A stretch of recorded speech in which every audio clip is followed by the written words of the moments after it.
fẹ́ kọ orin àyájọ́ ni. Orin àyájọ́ ni. Wọ́n dìde, wọ́n pínlẹ̀ ogun. Oyin tí mo rí ká bá mi wá yẹn dà. Ká ní kó bá mi wá.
Since I was born, but now I am getting youth. Hakuna motangu, hakuna togabu.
And there it is right there. So there it is right there. Here I am, there you are, and here we are. Here we are. Before we do anything, we have to pause for a moment.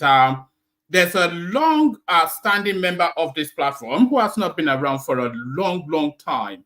And anytime he does show, before we get to him, he disappears. So I'm going to bring him on right now because I don't want to lose him again. And I know he doesn't like to hang around for too long. So that voice that started this platform with us is back again. Baba Akure, I hope you're there. Baba Akure, how far? Baba Akure, yeah, you see, this is what happens. There he is. Good evening, woman, or good night, or good morning. I don't know. Look at that. Look at the VIP treatment. I stopped the show just for you because I know by the time I do all of my thing, you would have disappeared again. Well, it's not my fault. Is our fight over? No, well, we never had any quarrel or any fight. It's just that I just too busy.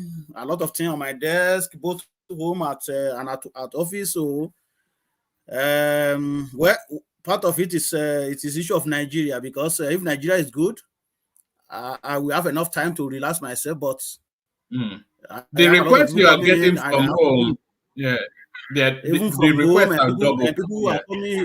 and people who are coming here, the students and things like that, that I need to help them, and the issue of house crisis and things like that. We have people who came here with 3 kids, 4 kids, no place to put them. Then I have to find house.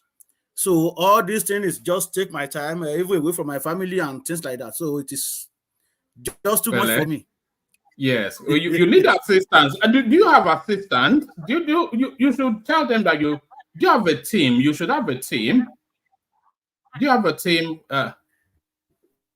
Actually, I have some. I have because they employ me.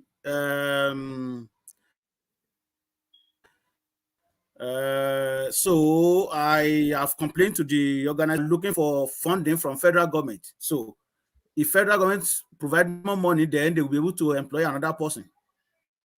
All right, brilliant. All right, keep up the good work. But have you been able to keep up with the politics at home? So catch us up to where you are politically, because we've not spoken to you for a long time. So where are you now in the politics of Nigeria? Well, I just want Nigeria to be better.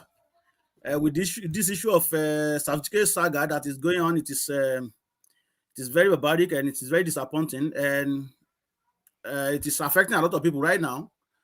Looking for job, based on my own understanding, I have seen how the issue of Nigeria politics have been affecting some students who are likely looking for job. So it is a very big issue right now. So it is affecting everybody. So because this thing is all over the world right now, and when people hear that, oh, the president of your country did this, so they will look at, okay, if are you having those conversations in Canada? Are people coming up to you to ask you what is going on in Nigeria? And you deal with students. Are you saying they are querying their credentials even more now? No, they are not really questioning their credential. But the point is that when you as a Nigerian looking for a job, with what is going on in Nigeria right now, it's like they feel like withdraw a little bit. Even I can tell you, we have seen that in the issue of renting house. Because in this community, if I must let you know, when I first came, I was the first Nigerian in this community, and a first Nigerian in the school in this community. Few years after, we had like about 2, 3. Then following that, we have about 10. But this year alone, I can tell you in one class alone of 25 people, we have 18 Nigerians in that class. 18 out of 25. 18 out of 25. There is another class. Out of 25, they have 15 Nigerians in that class. So, so you can imagine. So people now like, I don't know, we never see this before. And here in Nigeria, you saw it is a very, honestly, one man is very disappointing with what is going on in Nigeria. It is very disappointing. How is your community? How are they responding to the influx of Nigerians? Are they embracing them, or are they a bit trepidatious? Well, honestly, I don't need to hide anything. They little bit withdraw when they saw a lot of because I can tell you, Nigeria dominate this place right now. Even the so-called school, and I'm looking forward to 2025 because I want them to be the best students in that school. So is that that's the graduating year? Is that the graduating year? Exactly, because it's 2 years diploma. So we see how the community reacted when they saw influx of Nigerians here. They was, what is going on here? And one of the reasons is it a predominantly white community? Yes. And are the Nigerians changing the demography of that community? It seems so right now, because if things works out well and they got good job and they stay back, I'm not going to doubt when and if they behave themselves, because I have been having meetings here and there. So all these things keep me away even from my family. I have to use my own money sometimes to pay for the all so that we can have a discussion. So this is how far I have gone, right? So that we can have a discussion where this is how you guys have to behave. Make sure that you behave this way. Make sure you behave yourself, and don't bring that issue of attitude from home. Don't bring it down here. So I'm not going to be surprised if we have a Nigerian mayor. No, we are looking forward. I've pushed you in that direction before. In the next 5 years. But don't joke about it. We have had this conversation with you before. We want you to take a political office in that. You're a leader in that community, so why not be the mayor of that community? Why not? So we can come and celebrate another Nigerian success story. Actually, a lot of Nigerians who came before this batch, they be calling me that. Even in the public, that is what they call me anyway. They don't really care about backlash or whatever anybody says. Even in my church, a lot of Nigerians that attend my church, that is what they call me. So, but that's okay. We see what will happen down the road. If you make that decision, I will come down to Canada and campaign for you. That's fine. But generally, what is going on in Nigeria is very baffling. It is not something that people can really proud about it. And when you talk about Nigeria, honestly, I'm not saying Nigeria. They are very good people. They are hardworking people. But we have one or two elements that always mess up the name. Now, if Nigerian government or politicians, if they are saying that we are the person that is spoiling Nigerians' name and all over the world, so what can we say about this thing that is going on right now? What can we say about so what is your position? What's your position regarding this Tinubu certificate saga? So the Chicago State University has told us that he went there and graduated, but that doesn't seem to want to end the story. So where do you think this story is, and where do you think it's going to land? Well, as Nigeria concerned, you know how Nigeria stay. For the Nigerian part, I don't see it going anywhere anyway, because not in Africa anyway, because it's never happened in Africa that you so-called president or even ordinary councillor just honorably resign and say, well, I answer. That is, I don't see anything going to happen. If anything happens, well, that's fine. But I don't see anything happen in Africa based on that. But I think when you're talking about the issue of what happened in the United States, I think there will be a lot more to what the the politician or United States government as a whole is going to deal with that school. So if that answers your question. So, but for Nigeria, I don't really have faith in that anything is going to happen. They will just. Do you think Tinubu is going to be the Nigerian president for the next 4 years?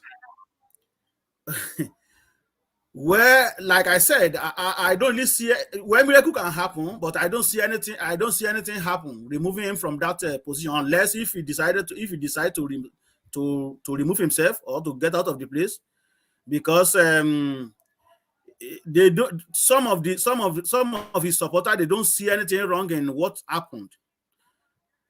Truly, they confirmed that he went to Chicago State University. Fine.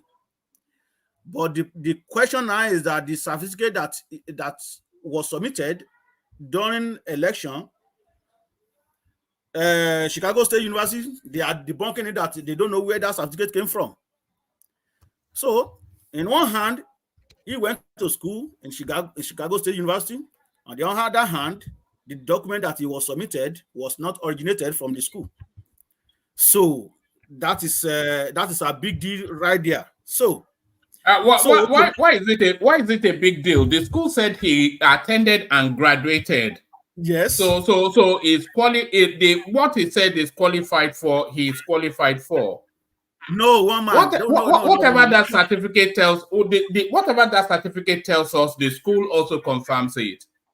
The point is, the fact is that we agree he went to school there, but the fact is that. Okay, now let's put it this way.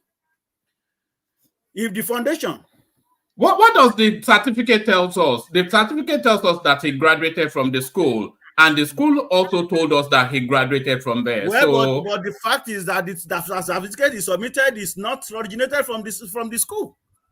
Nobody is disputing that he didn't go to school. He went to school over there, according to them. That is, if they're still telling all the truth, because. Some of these schools too, you have to be they are very funny because all of them are looking for money. They want to grab whatever they can grab to sustain themselves. Are you suggesting that Tinubu bribed them? Well, what I'm saying is that some schools are very funny. I'm not saying that particular school. Some schools are very funny too, and they can do whatever they want to do when they have millions of dollars to do anything. But the school is claiming that the certificate that he presented was not emanate from them. So that is the question here. The question of going to school in Chicago State University, that one is done already. We all agree. Are you aware that the school also said that he graduated with distinction from that school? Well, there's no doubt about that. If he graduated from yeah. So what does his certificate tell us? What this certificate that you are? I didn't even read it anyway. But the certificate tells us that he graduated from that school. Yes. And the school confirmed that he graduated from there. So yes. where's the crime? Where's the crime? The crime is that he submitted the certificate that was not originated from the school. So it is just like, okay, now if you say you are the leader of a country and you want to put everything right, well, you have to do everything right. I'm going to cite an example for you. There was a day the Deputy Prime Minister of Canada was driving on highway of Calgary. The speed limit at that place was around 100 kilometers, but she was going on 128 or about 130 kilometers per hour. RCMP stopped her on the road and they gave her ticket. That is what we call you lead by example. If you want Nigeria to be okay, now, like I said earlier. Yeah, but she committed a crime. Tinubu has not committed a crime. What do you mean, man? If somebody submitted wrong certificate that was not originated from a place, what are you talking about, one man? You said the person didn't commit crime. Okay, now because they have not proven so in the court, right? Is that what you are? Is that what you are saying? No. That's not what I'm saying. You know, if the content of that certificate, which they've not actually said that is fake, but a lot of people are putting that spin. But whatever, if the content of that certificate leads to false information, then that's a crime. But if the content of that certificate is verified by the institution, then there is no crime committed. So if they are saying the certificate is fake, then all that INEC has to do is to confirm that this certificate claims that XYZ attended your school and got this grade. So if the school confirms that that is the case, then that is the case. Well, but the school already told you now that the certificate was not originated from them. The certificate that was issued and submitted was not from them. So what is it? What is it so hard to understand in this case? If that's what I'm struggling with anyway. I don't understand what the case is. Well, I think you need to understand, because I am going to make you understand. The school, there's no doubt, he went to Chicago State University, fine, right? He passed with a distinction, that's fine. But the certificate submitted, the school said they did not issue that certificate. It's just like me. I went to St. Thomas University. Then I want to, anyway, I'm not going to fight for any political office in Nigeria, because I'm not interested in all that crap. Then want to submit my certificate to INEC now, and I went to Ojuelegba under bridge in Lagos, and I got one that resembled to the one that's supposed to issue from school. So what do you call that? You will say, oh yeah, because I graduated with honor, one of the dean students or whatever they call it, graduated so year. Then I have to present that you will say, oh, that's okay. Anyway, one man, what is wrong is wrong. We just want best for Nigeria. That's all. If I could be Tinubu, where he has been president of Nigeria at least for some time, for a few months now, it will be on his record, honorably, just resign and just go home. But they won't do that. That is Africa. That's Africa. They are not going to do that. All right. What else are you looking at in the news cycle outside of this Tinubu's certificate? The point is that I don't see. Okay, now I noticed that some people are saying that all eyes are on judiciary and this and that.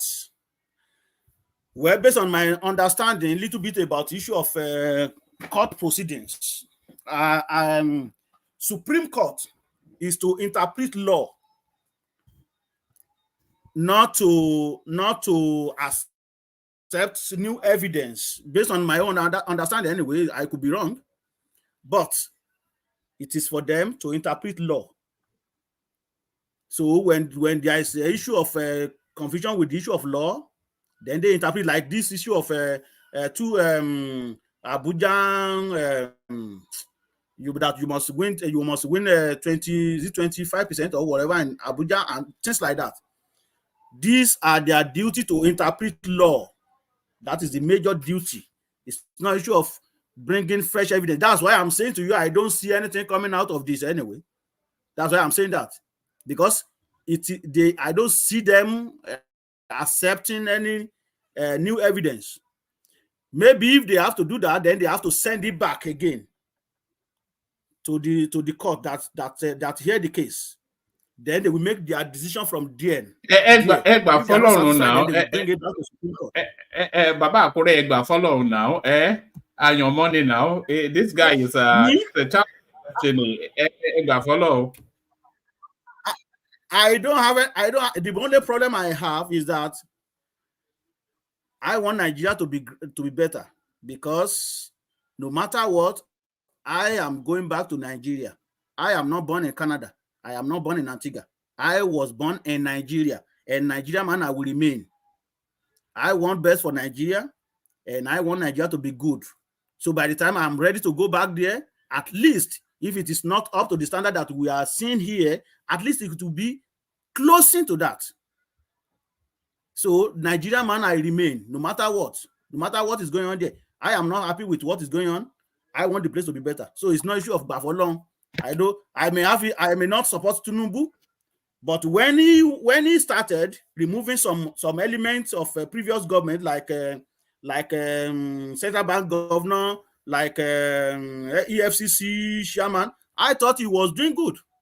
At least to remove those people and replace them with some other people to reshuffle the place.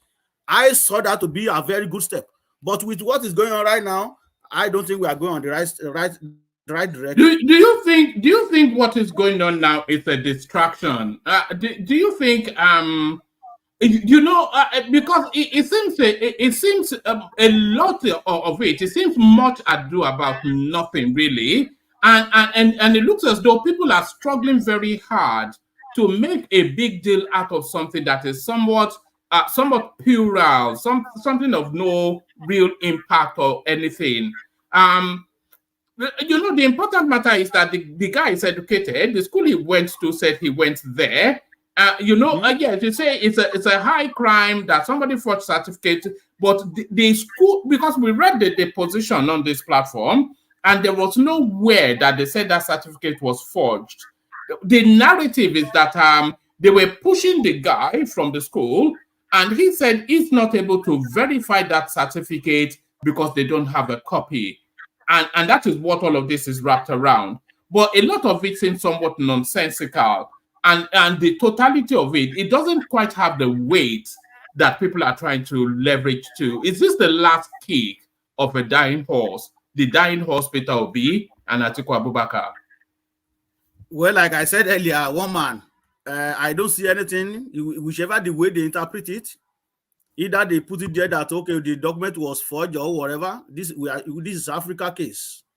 Because you never seen any politician resign honorably in Africa. So, and I don't see anything happening. Why? Based on my own understanding, the Supreme Court is to interpret law. If there is any issue with issue of law and that it's not clear to some people, it is for them to clarify that and explain it. And whatever their decision is, that is final. There is nowhere to go again. So that is why I'm saying I don't see anything coming out of this. We might talk from now to tomorrow. Nothing is going to happen based on the fact that it is African contest and the Supreme Court I don't see them accept any fresh evidence because they only interpret law. All right, brilliant, Baba. So it's been that long, so I wanted to capture you before you. So let me carry with it. Yes, sometimes by the time we get to you, maybe you've gone off to do other things. So let me carry on with the intro, and then open the show up properly, and then we get into the fullness of it. So the majestic Baba Akure, you've all been asking, nothing has changed, though. It's still as independent of mind as we've always remembered. So thank you, Baba Akure. Stay with us. So that's Baba Akure, and that of course is Thomas. So we're having what is shaping up to be another banger of a session. So let me bring on the talk. Yes, I didn't even ask you to click on like and subscribe. So click on the like button just as soon as you're coming in. Subscribe if you haven't done that already. Hyperlink that says StreamYard invites you to the studio, and that's a thing hanging in the comment section at the top. Your invitation to buy your host cups of coffee. The dollar sign as well, you can use that. I don't encourage you to do that enough. Use this dollar sign to super chat at the space. So what are we contending with? We're contending with these. We're not going to escape this space until this space runs its full course, because every single session we're saying we're going to abandon it, but every single day it ratchets up to the top of the headline. Atiku finally approaches Supreme Court, files fresh evidence against Tinubu's victory. So now, he can approach the Supreme Court, but are they going to accept it is the question. Let's rattle through it. The presidential candidate of the People's Democratic Party, PDP, Atiku Abubakar, has finally filed fresh evidence at the Supreme Court of Nigeria against the qualification of President Bola Ahmed Tinubu in the February 25th, 2023 presidential election. Atiku a former vice president, said in the fresh evidence that he is categorically and authoritatively asserting that the diploma certificate of the Chicago State University used by Tinubu to secure qualifications for participation in the election is fake, having been allegedly forged. In a motion on notice filed by his legal team, headed by Chris Uche, SAN, Atiku asked the Supreme Court to invoke its Order 2, Rule 12 of 1985 to admit the fresh evidence of certificate forgery and perjury in support of his pending appeal before the court to do let me take that entirely all over again. That's too many pauses in between. The presidential candidate of the People's Democratic Party, PDP, Atiku Abubakar, has finally filed fresh evidence at the Supreme Court of Nigeria against the qualification of President Bola Ahmed Tinubu in the February 25th, 2023 presidential election. Atiku, a former vice president, said in the fresh evidence that he is categorically and authoritatively asserting that the diploma certificate of the Chicago State University, CSU, used by Tinubu to secure qualification for participation in the election is fake, having been allegedly forged. In a motion on notice filed by his legal team, headed by Chris Uche, SAN, Atiku asked the Supreme Court to invoke its Order 2, Rule 12 of 1985 to admit fresh evidence of certificate forgery and perjury in support of his pending appeal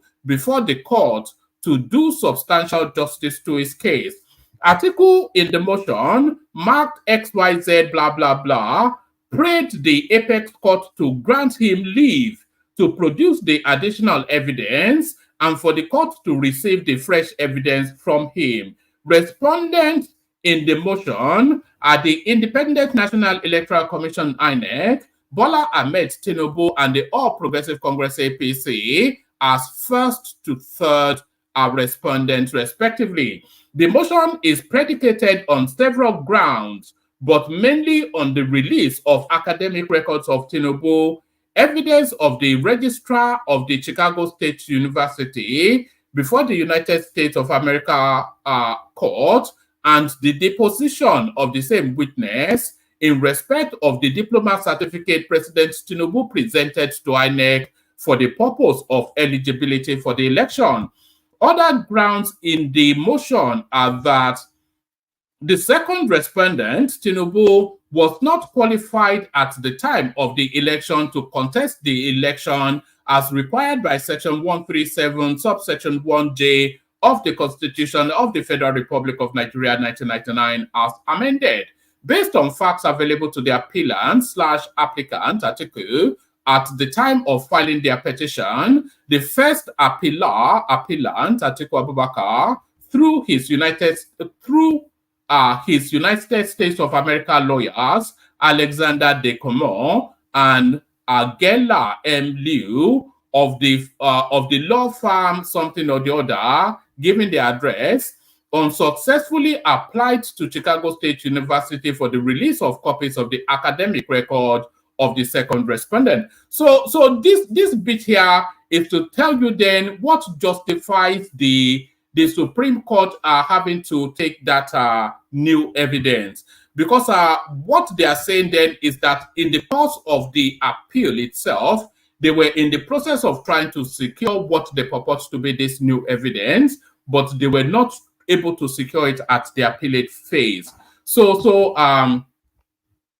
it carries on. Given the strict privacy laws in the jurisdiction of Chicago State University, the request for the release of the academic records and certificate issued to the second respondent could not be granted without an order of court and for the purpose of use in pending court proceedings. The first applicant, through his said United States-based attorneys, thereupon brought an action in the United States District Court for the Northern District of Illinois, application of Atiku Abubakar for an order directing discovery from Chicago State University case number XYZ, blah, blah, blah, for an order for the production of documents and testimony for use in a proceeding in a foreign court, seeking document and testimony from Chicago State University concerning the authenticity and origin of documents purporting to be the educational record of the second respondent,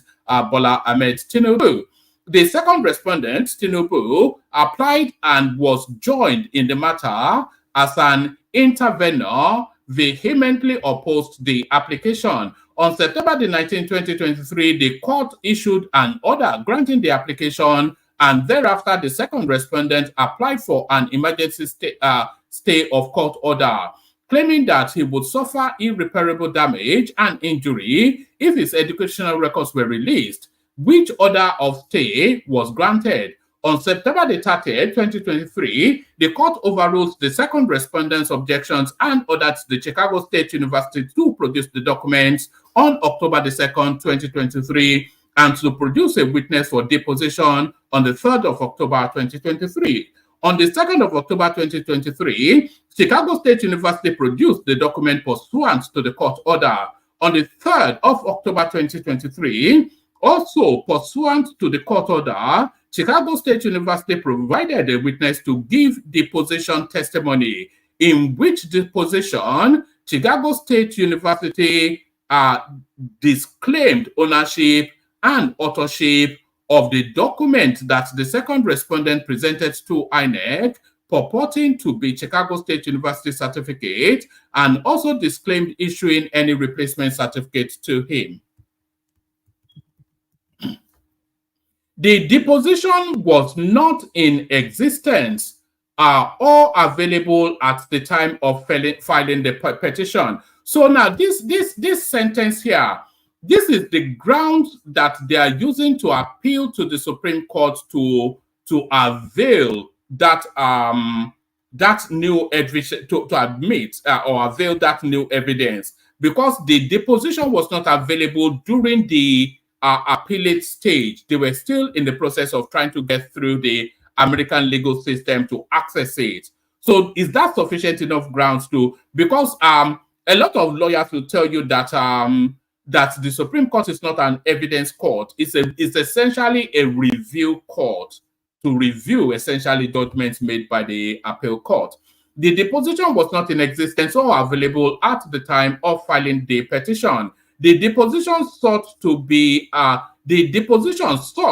adduced is, along with its accompanying documents, such as would have important effect in the resolution of this appeal. The deposition is relevant to this matter, having confirmed that the certificate presented by the second respondent to the Independent National Electoral Commission, INEC, did not emanate from the Chicago State University, and that whoever issued the certificate presented by the second respondent did not have the authority of the Chicago State University, and that the second respondent never applied for any replacement certificate, nor was he issued any replacement certificate by the Chicago State University.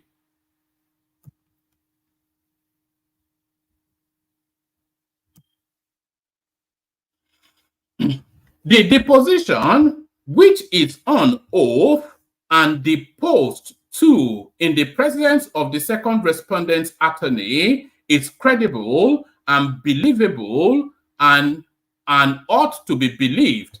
The deposition is clear and unambiguous, and no further evidence is needed to be adduced on it.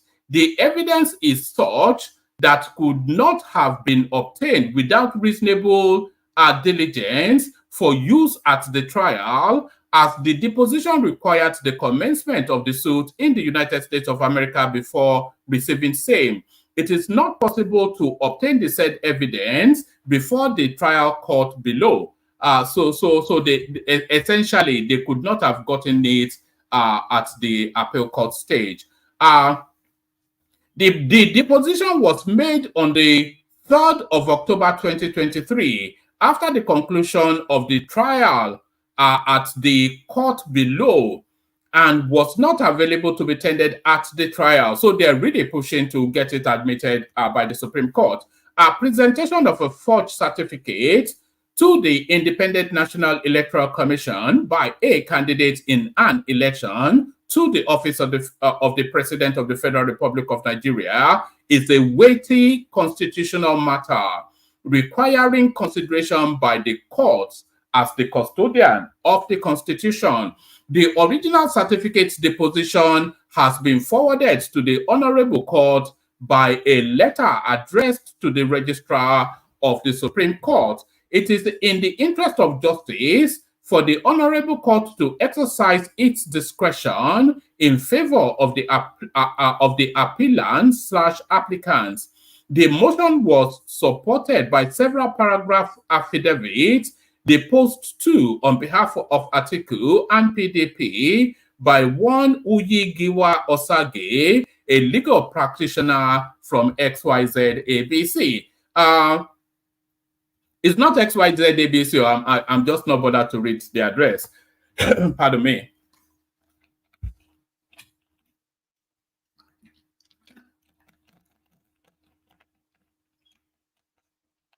It's not energy drink, by the way. It's just a water bottle. It was an energy drink, but now it's a water bottle. I'm not gulping a Red Bull at that time. It reads in part that the first appellant/applicant contested the election to the office of the President of the Federal Republic of Nigeria on the platform of the second applicant/appellant, which election was conducted by the first respondent on the 25th of the day of February 2023.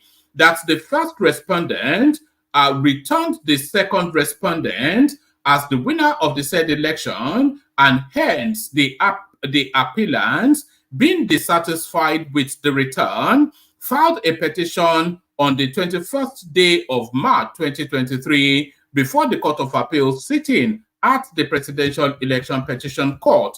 That the court below had, by a judgment delivered on the 6th of September 2023, dismissed the said petition, whereupon the appellant/applicants appealed against the said judgment to this honorable court in September 2023. That the record of appeal, let me see if it's not too much more. Yes, because I think we get the meat of it.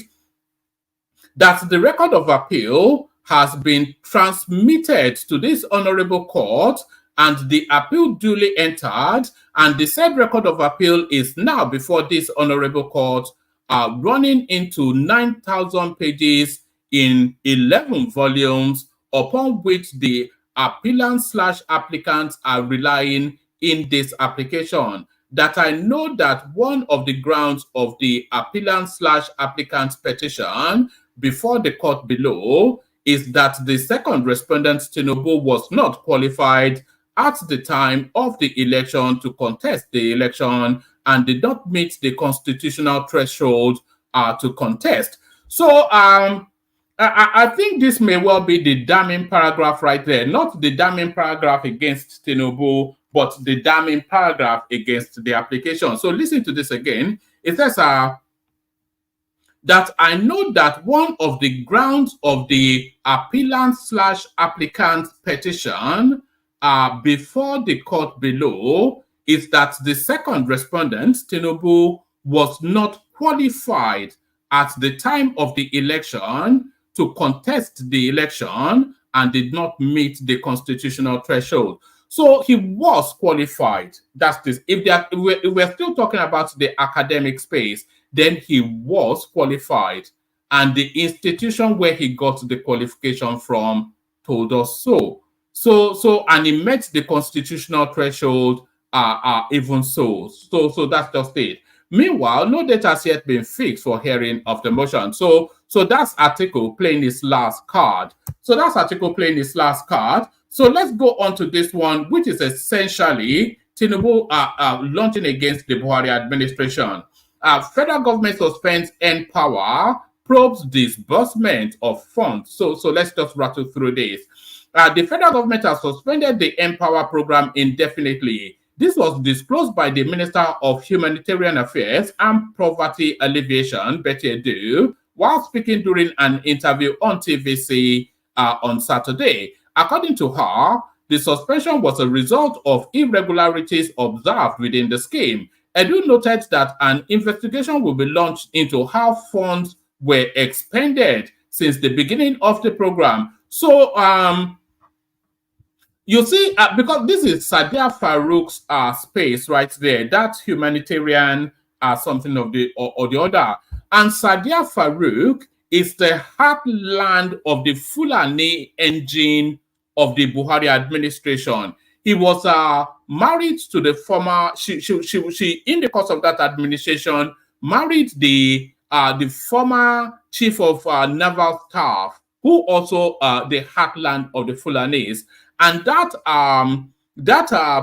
whatever it is, that Empower scheme is essentially an undocumented process where they just used to heavily hemorrhage money from the Nigerian state. So in instances, they claim they were handing out cash, and I can show you, actually, I'll just look for it now. I can show you Sadia Farouk just allegedly handing out cash. She was handing out cash, which is to tell you that this is undocumented money. Let me see. Sadia Farouk handing out cash. Let me see if I can quickly grab something. Well, I've seen that instances. There was a clip of her in somewhere in Edo State somewhere, just handing out words of cash. I've never seen anything like that. Anyway, I'll look for it in the course of this because I don't want to hold up the session for that long. But essentially, that whatever it is, that humanitarian XYZ Empower and all, is just open stealing. Revealing reasons behind the suspension and what will follow, the minister noted, we must go back to look into Empower and understand what the problems are. So we will basically suspend the program for now until we have done a proper investigation into the utilization of funds into the Empower program. So does Tinubu have the gravity to take on, because that's the heartland of corruption, that the NNPC and the Customs Service, those were the heartland of the corruption, and of course, the Ministry of Justice. So those four places, those were the heartland of the corruption in the Buhari administration. But does Tinubu have the testicular fortitude to take it on? We want to know how many persons are basically on the program right now, how many persons are owed, the amount they are owed. We are totally restructuring the Empower and expanding it. There are lots going on. We met people who were supported. There are lots going on. We met people who were supposed to have exited the program last year, and they are still claiming they are still teaching. Sometimes we contacted the school and the places where they are working, and they are not there. They are not working, yet they are claiming that they are being owed 8 to 9 months stipends. The Empower program was launched by President Muhammadu Buhari's administration to tackle youth unemployment and help increase social development. So good luck with that, whatever your name is. So now, it's not only Tinubu's credentials that is in question, or everybody's credential is in question. But would you believe it? They are also the obedience space or the article space or whichever space it is. They are also querying Soyinka's credentials. So Soyinka up for grabs as well. Soyinka challenges critics disputing his academic records to produce evidence within 30 days. So this is it, the fastest, according to him. Professor Wole Soyinka has told those claiming he has fraudulent academic records to submit all evidence to the Economic and Financial Crimes Commission, EFCC, and the Independent Corrupt Practices Commission, ICPC, and the Directorate of Prosecution within 30 days so that they can probe him. This is coming after one Joseph Dahib's 1998 article, which referred to a 1996 report in which a scholar, Professor James Gibbs, was quoted as unraveling some claims allegedly made by Tinubu are surfaced on the internet.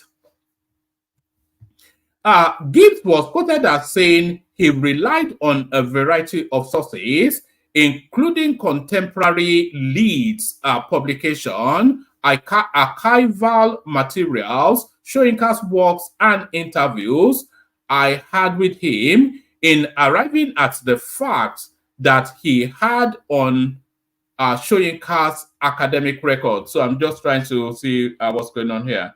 Okay, it's not too long a read. So the article partly reads, the claim by Professor Wole Soyinka that he obtained a first-class bachelor's degree in English literature from Leeds University has been challenged. Instead, what the Nobel laureate actually obtained from Leeds was a second-class degree. This is startling revelation made by Professor James Gibbs, who has closely monitored the activities of the former Leeds students in English literature. However, in a statement titled A Moral Call to Amoral Conscripts, Soyinka said he is awaiting the decision of his lawyers on whether or not to file a legal action. He also said that if he is found guilty, the laws that govern fraudulent academic claims should be invoked and applied against him to the utmost limit. So there it is. The obedience now querying the veracity of Wole Soyinka's credentials. So it's just a gift that just keeps on giving. So yes, article files also. I think we've already done that. So we've already done that.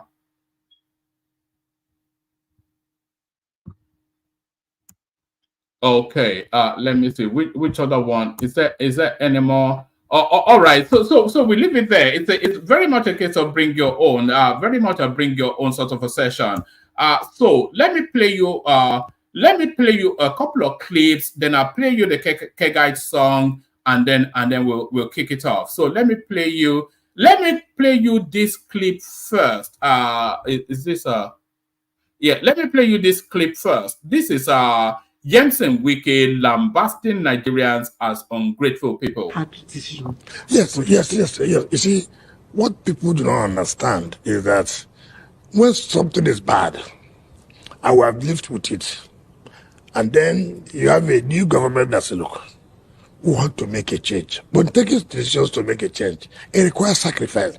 You know, Nigerians are so impatient, which I don't blame them.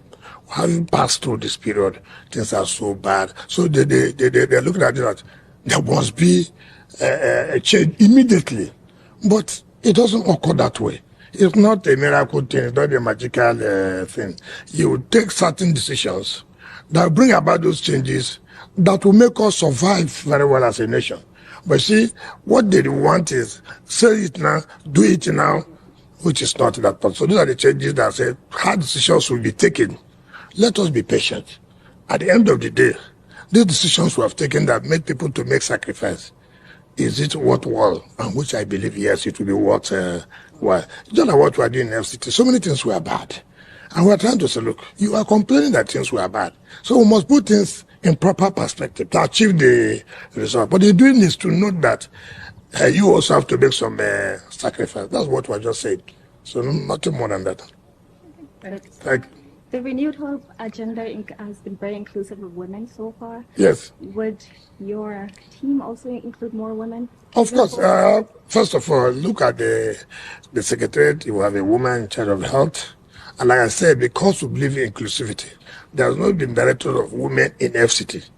But now we're saying, no, you don't do that. You cannot exclude them. So create a director that will take care of a women affair. And that's why we have come to the First Lady.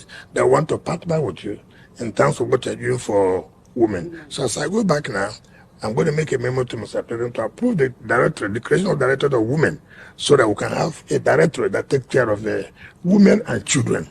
So that's what I've said. Thank you. Thank you very much. So that was Wike lambasting the Nigerian person for just the level of impatience.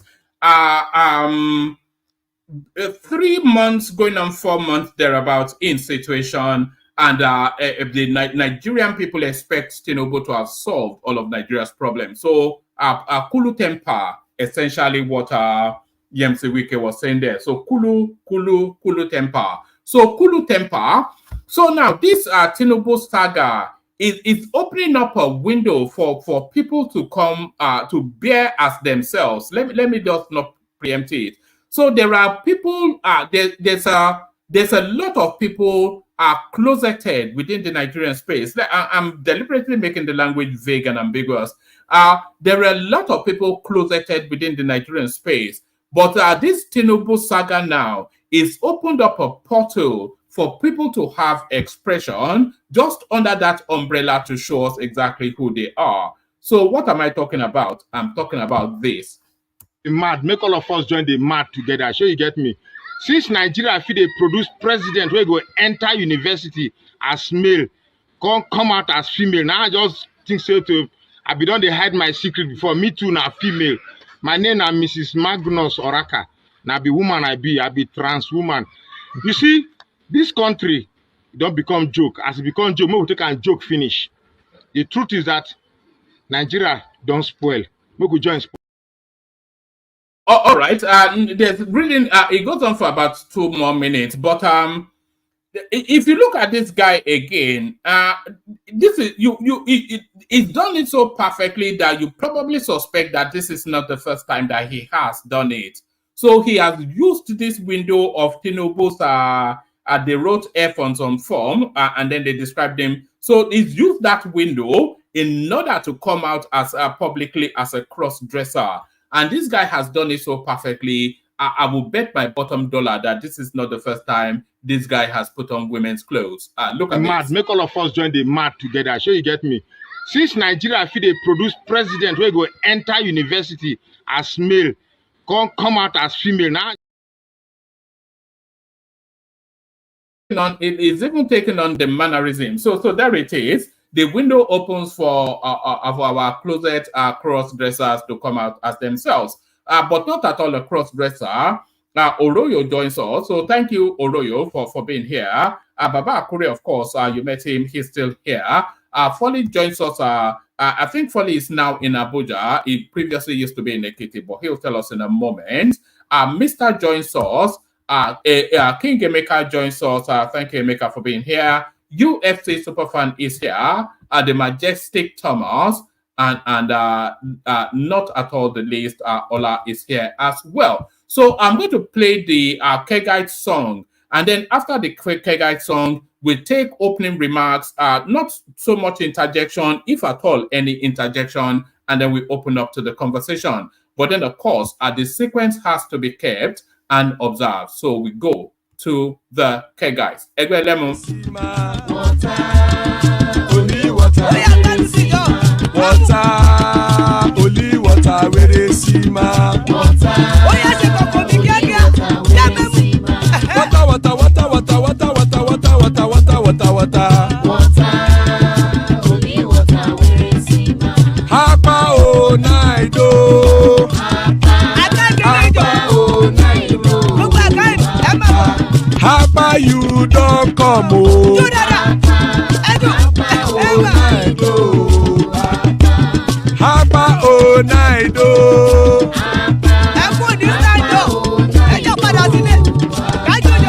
Oro keke elemu ye o. Oro keke. Ide shodi ya keke elemu re o. Oro keke. Hobby master keke elemu re o. Oro keke. Chifu Wailati keke elemu re o. Oro keke. Eruku lele elemu de.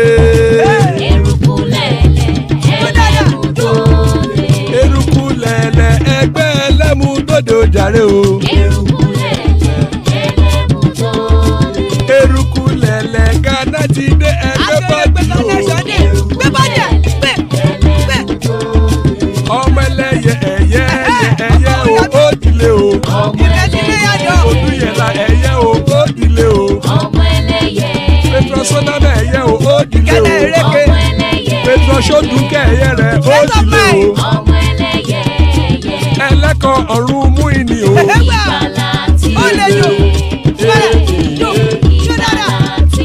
àkùkọ ọ̀run méjìkọ.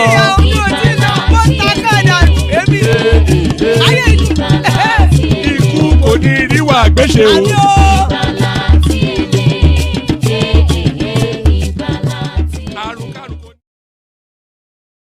So there it is right there. Ikuko Neru Agweshe, may death have nothing to do with us. So that's what that means in Yoruba language. That was the Kegites, the fraternity of the Kegites, and they are inviting that death has nothing to do with us. So I say amen to that on behalf of myself and you, my friends. So we kick it off. Ikuko Neru Agweshe. So we kick it off. A 3 to 5 minute monologue just to tell us what you're looking at in the news cycle.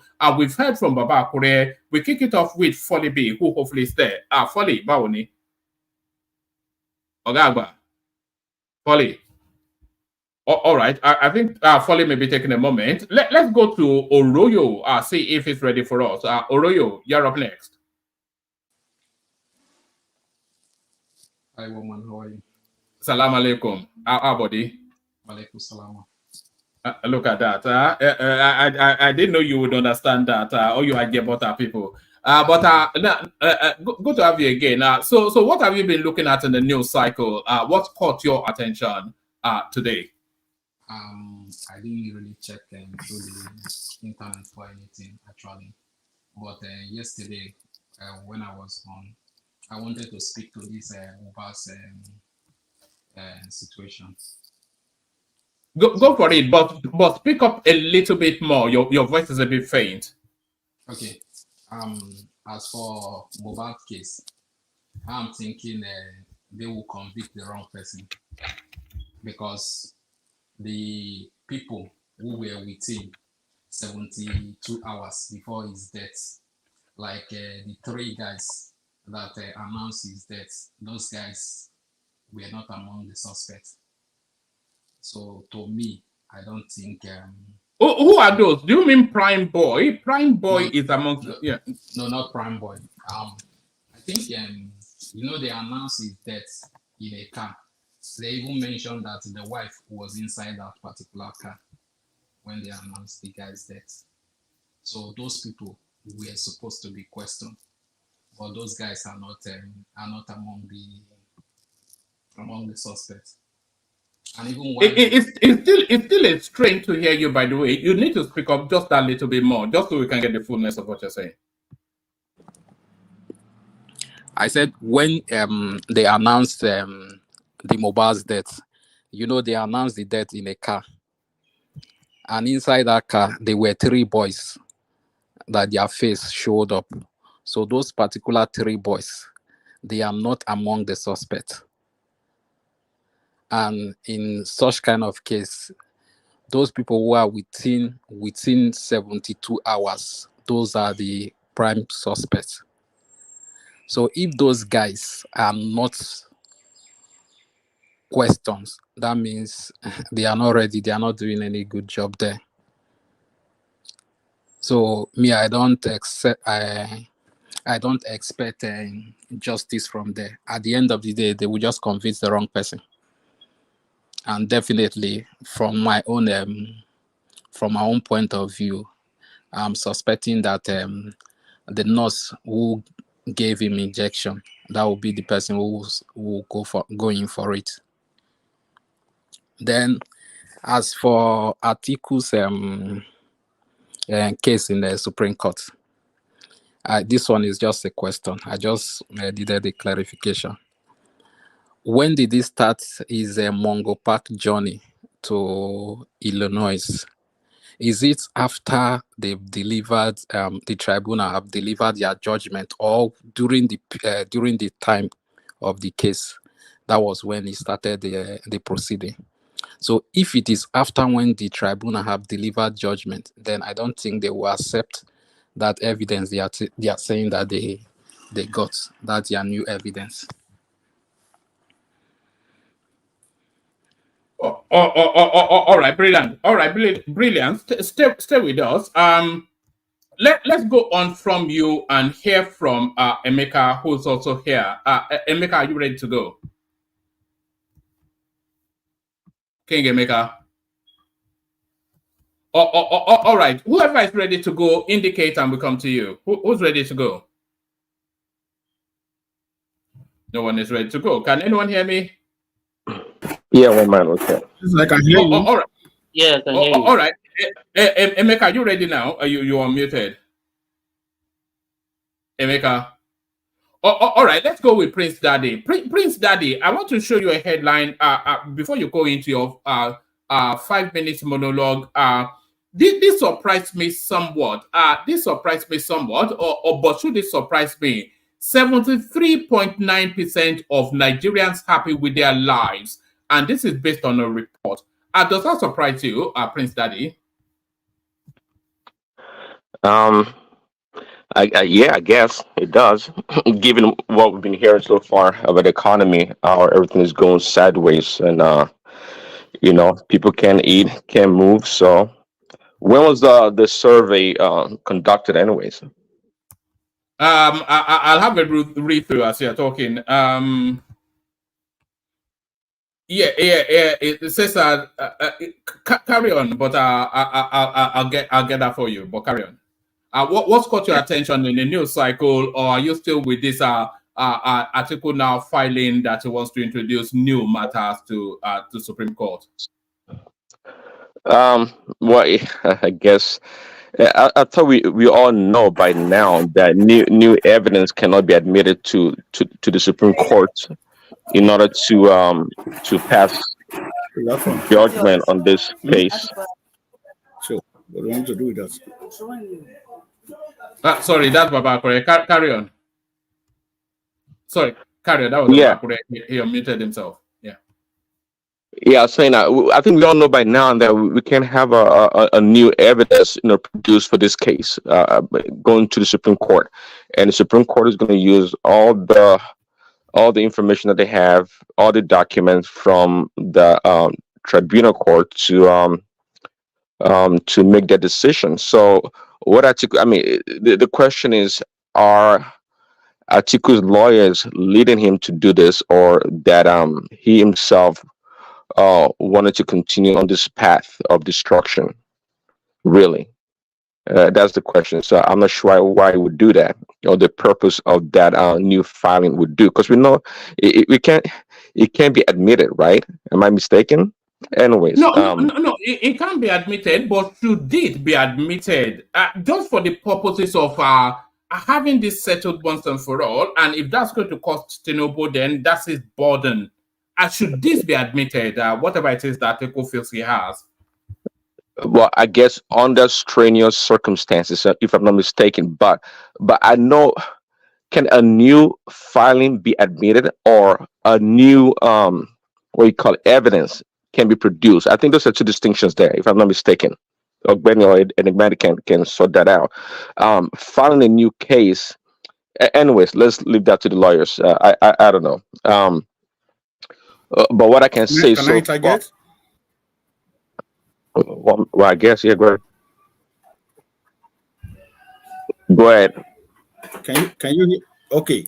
All right. Based on my understanding, I think the only thing that can happen right now is maybe one of his political like some of his of political party member, those who contested during the primary, those are the people that can go to court now. There is nothing Supreme Court can do about this issue of new evidence. It happens everywhere in the world. Supreme Court is to interpret law and deal with any issue that raised based on the judgment from appeal court. So the issue of new evidence is not going to fly. So the only people that can go back to court is those that stand out during a primary election from their own party. That is my understanding. Okay, well that's fine. But, I think we all learning anyways. So one thing I've learned also that in the context of America, right, a certificate um cannot be forged. Why? Because it is reproducible, and for that reason, it cannot be authenticated by the institution that actually that the person went to, like in the case of Tinubu, right? So, um, you know, because third parties are allowed, and quite frankly, if you stretch this and take into the court uh, the the the rigorousness of the courts, be it in America, maybe in Nigeria, it sounds like an individual can reproduce their own certificate because, again, as stated from the deposition that you read in the past couple of days, it's irrelevant. The certificate itself is irrelevant to me. And I've been trying to talk about it in the sense that it's a form of communication. Uh, Tinubu might as well have written down in his own handwriting that he went to Chicago State University, and that was the purpose of the certificate itself. Just to communicate that this man went to this school, CSU, and that's it. In whichever way that certificate came about, it's almost irrelevant. So the claim of forgery here, it's unauthenticatable in that Can I regard. ask you a question? You can ask, but it's meant to be a monologue. But ask that Oh, question no. just really to test your mic, and then Yeah, yeah. we allow Yeah. yeah, carry Thank on. you very much. Do you think this certificate issue is going to go to the very last end, and the court will have to decide on this matter? It may not even be raised at all. And if it was to be raised, I'm going with my own submission that you know you can't. It's like it's if the word unforgeable, you can't forge it. You can't forge a certificate because just like the guy from the CSU said, the registrar said, we have copies here that have not been picked up, even by Tinubu himself, I believe. But whichever way that is certificates come about is not in our purview jurisdiction, to try to authenticate it. It's to us, it's irrelevant. They didn't use those words, but it's irrelevant. That's what they're telling us. We don't care about this stuff. You know, we don't care about it. If that's what you guys want to do, go sort it out yourself. But to want to claim forgery or counterfeit, we don't care because we can't even authenticate it. It's a non-issue. That's the word. It's a non-issue that you guys want to kill yourself over. Go ahead and do it in your Nigerian space. As far as we are concerned, we don't care. We just told you that this guy went to the school. He graduated with honors, was a good student, was the president of the accounting union. What more you guys want? That's the verification of an individual attending an institution or school. Now, when people try to be duplicitous, like Rational Mind, trying to produce a certificate or rather a license as being required by the employer, it's not always the case. You can put it in there if you want to. We can put it in there, but it doesn't show anything.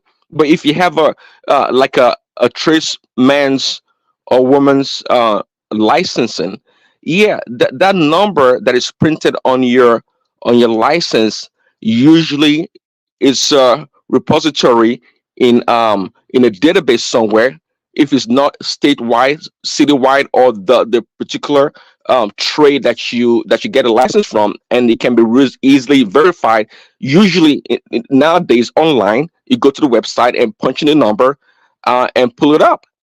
That's it. That's it pretty much. Okay. I have a certification also in supply chain, and on that certificate, they put a CPS and it's called. They put a number on there, and usually, if you apply for something, they say, "Do you have a certificate?" They say yes. They ask for that number. They don't ask for a copy because if they want to verify if you really have that certification, they just contact the school or the institution, in this case ISM, and see if this person truly is got a certificate. So it's what we have here right now is we're trying to mix in American standard or requirement with that of Nigeria, and it's almost it cannot be done. It totally two different jurisdictions, and there may be somewhat of an overlap, but not quite, not quite. But so at the end of the day, but again, from what I've learned so far, American institutions don't care about your certificate. They don't care. Go take care of yourself. They don't care about it, and they're not even going to authenticate it. It's not their job.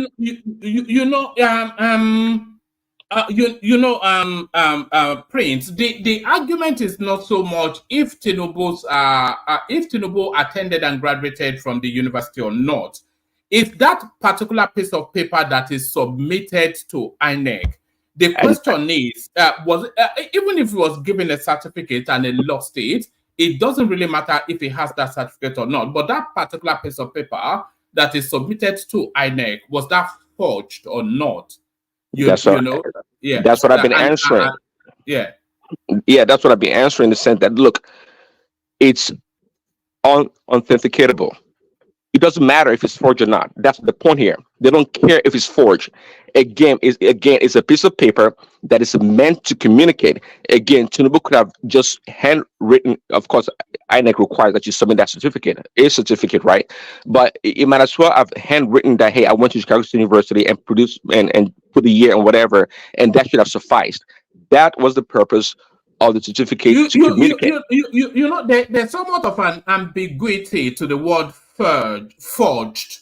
Because if you say something is forged, then by implication you are saying that thing is intended to mislead. Correct. And the certificate that Tinubu submitted was not intended to mislead. It was intended to verify. To communicate.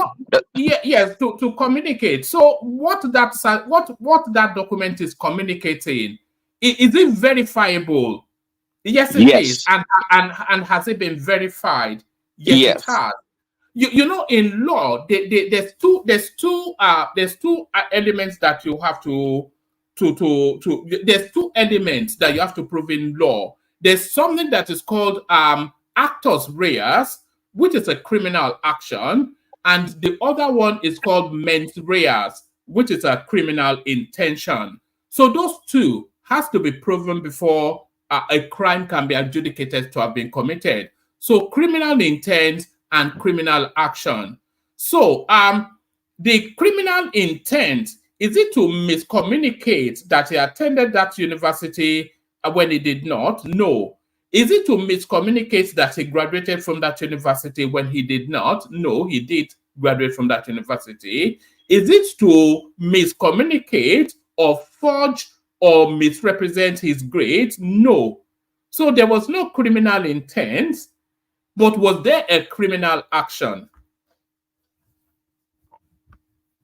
No, man, there was no criminal action. I don't know. It's a form of communication, and written information could have sufficed. Would have sufficed. So again, let's put in. People are trying to remove. They're trying to parse everything, separate everything, and put out of context. But if you put everything together, just like you just did logically, that's the whole purpose. The whole purpose to communicate that Tinubu went to CSU, and that's it, right? That's the whole purpose. But again, people are trying to talk about forgery or what you call it, forgery, counterfeit. That's what they're trying to claim, and quite frankly, it is working to a lot of people that are anti-Tinubu, the obedient, and people in opposition. Yeah, it works. It works because they prove forgery. But again, no, because the school, you can. I actually believe that you can actually go have a certificate, redesign somewhat if you want to. If you're like, this CSU certificate looks kind of cheap, I can do much better. Put some gold, whatever lining and silver here and there. I think you can do that. You know, and a lot of people said it on the show that. Yes. Thank you for saying that, Prince. Because there's a leap from authentic to fake.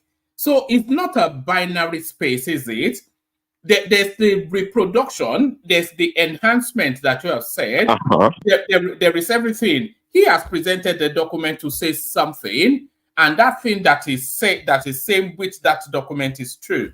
So that's just it, isn't it? Exactly that's it. Yeah, that's it. And even I think there's also an issue with what you call it, the signature on the certificate, right? I'm not even sure it works. If one copies uh, in a digital way, copies a signature of electronic document and copy and paste in another in order to recreate one, is that forgery? Is that forgery? Or counterfeit? I don't know.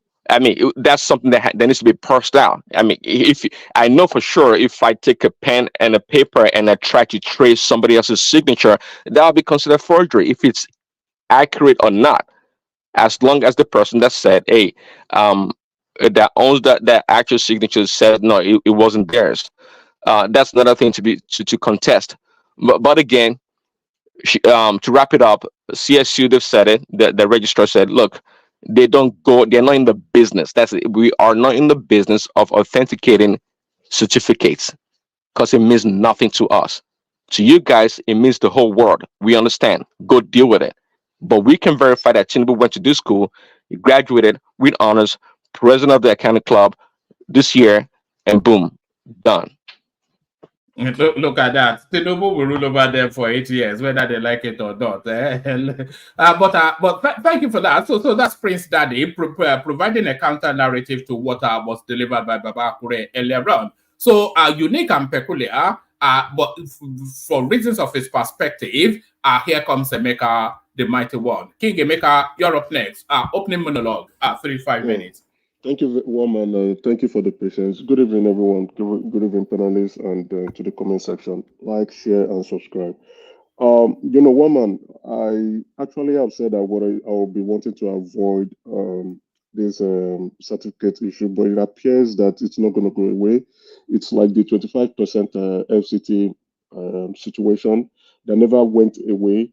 And I'm surprised that is still not being discussed because it was all over the media space. Lawyers were all taking positions, those who were biased, those who were ignorant, and those who just want to act like they just don't care. Like Madam Zita has said, the headless mob would always want to lash on anything and try to create chaos out of it. So this is exactly what happened with the 25%. It went to the Court of Appeal, and the Court of Appeal decided to make a mess out of the lawyers who were presenting this and interpreted it properly. And even till then, I think till then, before this certificate issue came up, a lot of these headless mobs have been saying, let the Supreme Court rule on it. Let the Supreme Court rule on it. Now, to let you know why I support Madam Zita on these headless mob actions, that 25% issue now is not discussed anymore in the media space, whether social media or mainstream media. Now it is not the certificate issue that is the front burner.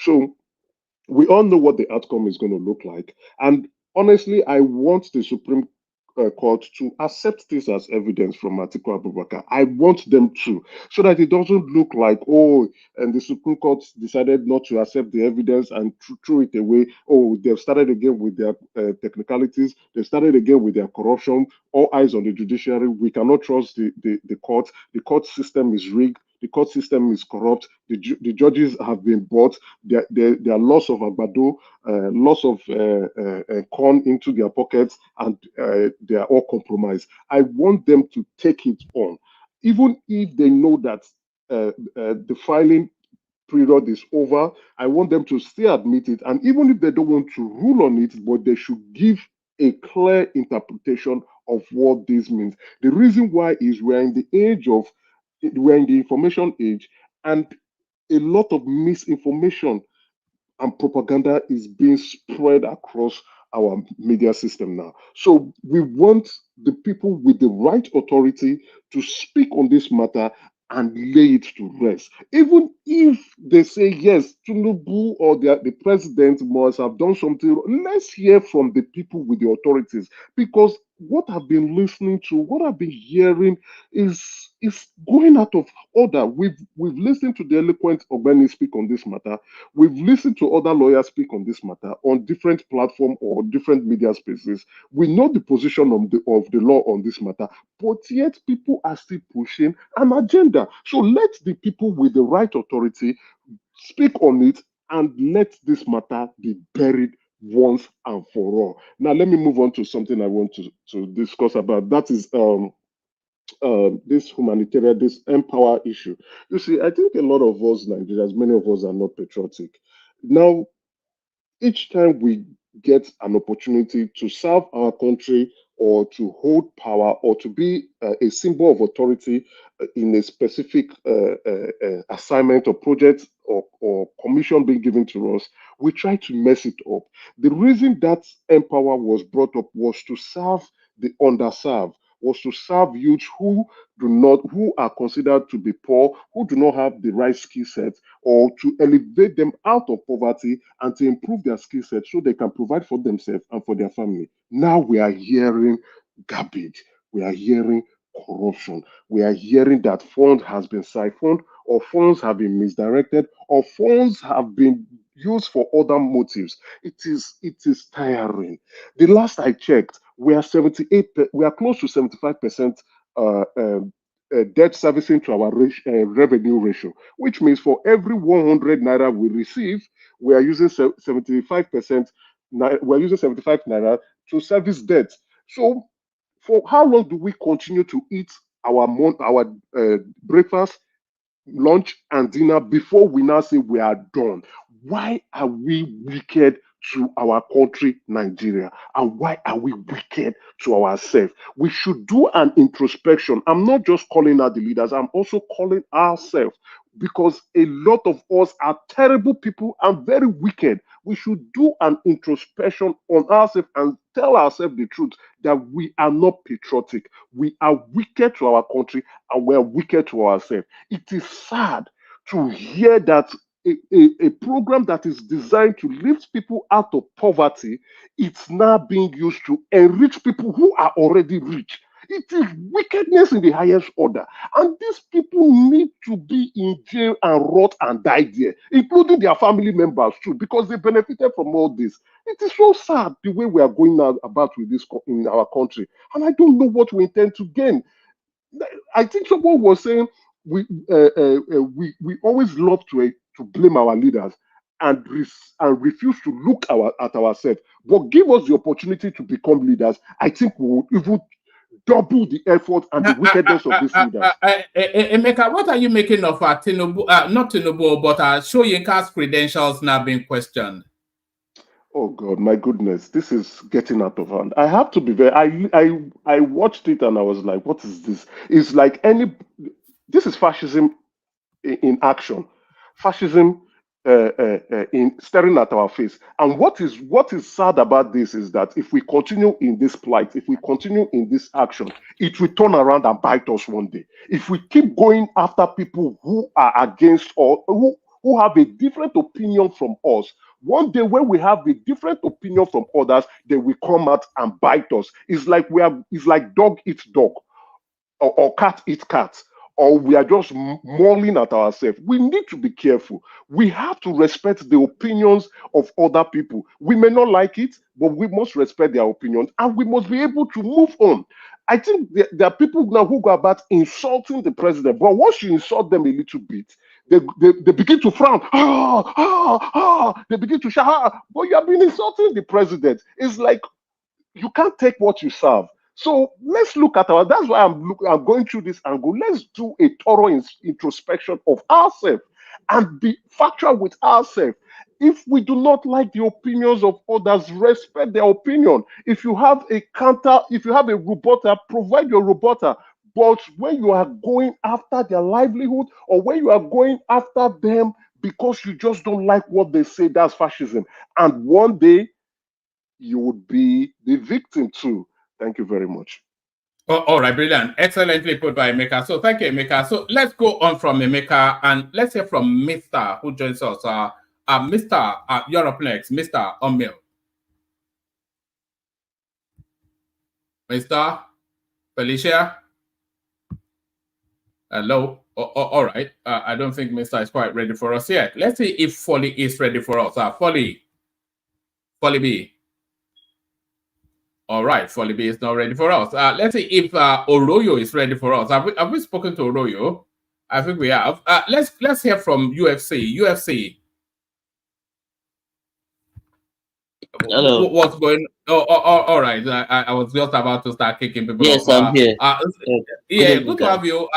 Yeah, good evening, UFC. Good to have you. So a 3 to 5 minute monologue. What caught your attention in the news cycle today? What caught my attention is that what I observed is that concerning the issue of certificate, it's like most people did not read the deposition, and they just go about. Sometimes, like they just go about what they hear online and what they see on the media. Also, currently, right now in the Nigeria space, there are no independent media or journalists who can just say things the way they are. You understand me? Without taking side. Like everyone is the whole country, people just take side. There are some people supporting Tinubu, there are others obedience, the others Atiku. It should not be like that. Journalists supposed to do their job and allow the citizen to figure the rest out instead of taking side. So something needs to be done. I think we need some new set of journalists who will just read the news and say it as it is instead of taking side. Also, the guy that called you earlier, it's strange that he's speaking on the issue, but he hasn't read the deposition. Oh no, that was Ababa Kore, yes. If how can an educated man like that, you are speaking on an issue you have no idea about? Most of us allow people to feed us with secondhand news instead of just go on online. There are files of the deposition. You can read it by yourself instead of allowing people to digest the news for you. It's like we like to be spoon fed. Anyway, that's just my 2 cents. All right, brilliant. Stay with us. Let's go from you and let's go to Zita, who I'm certain is ready for us. So Zita, you have been speaking on the goings on between Palestine and Israel. Are you coming from that angle or are you coming from Nigeria, Zita?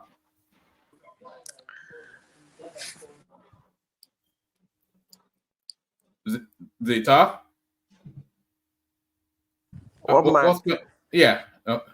I'm doing something, but I'm not coming to that angle. I always stand with Israel. I don't want to speak on that. But you say we can say anything that caught our attention, right? Yes, of course. Yes. Okay. There is something that caught my attention. You know, this word, headless mob, I want to throw more light on it. That's what caught my attention. When Soludo used the word headless mob, he did not assign it. He just said the word headless mob.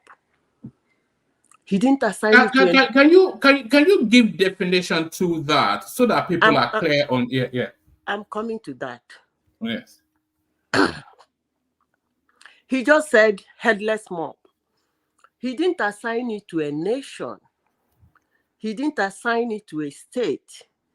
He didn't assign it to a tribe or an institution or a person.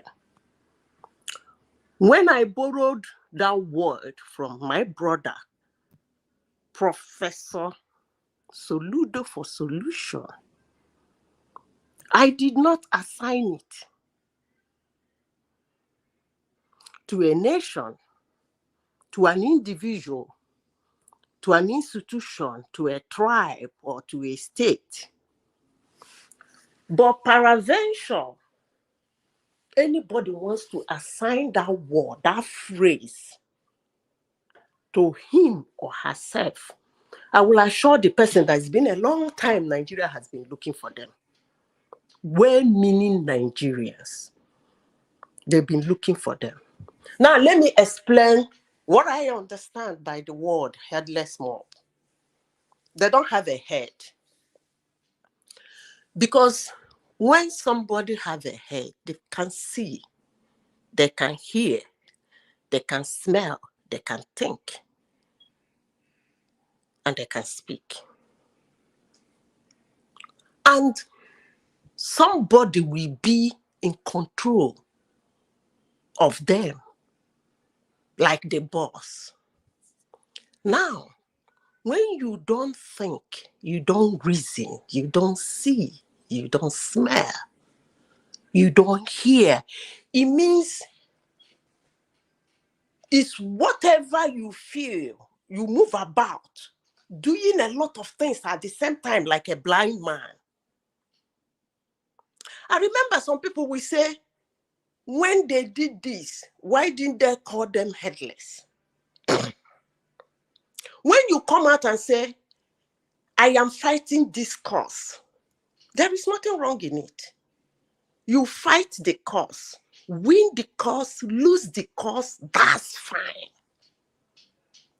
But when you start running around the cause or a problem or a challenge like a headless chicken, you hold on to this. You say, this is your problem. This, everybody's okay. Let's look at it. He said it's a problem.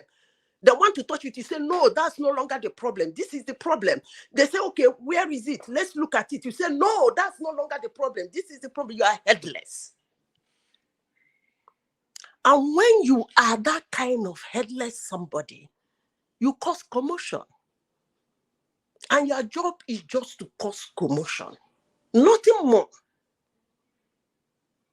Because you don't want to be settled. You don't want to be settled until you are quenched. Just like a headless chicken. When you cut off the head of a chicken, you go, no matter how you try to catch it until it settles. So that is the understanding of a headless. What do you want? You complain of something, it's okay, fine, let's look at it. We are talking about it. By the time you think we are trying to settle on that, you jump to another thing. You say no. In fact, you will even tell them that actually that's not what you're talking about. That this is now what you are talking about. And everybody will move because they think that they can settle you. So they will immediately move to the new thing you are talking about. And when they move to the new thing again, halfway you scream, no, actually you did not understand this. Okay, I mean, how long will we continue like this? Their mission is to cause commotion. Yeah, they're not going anywhere.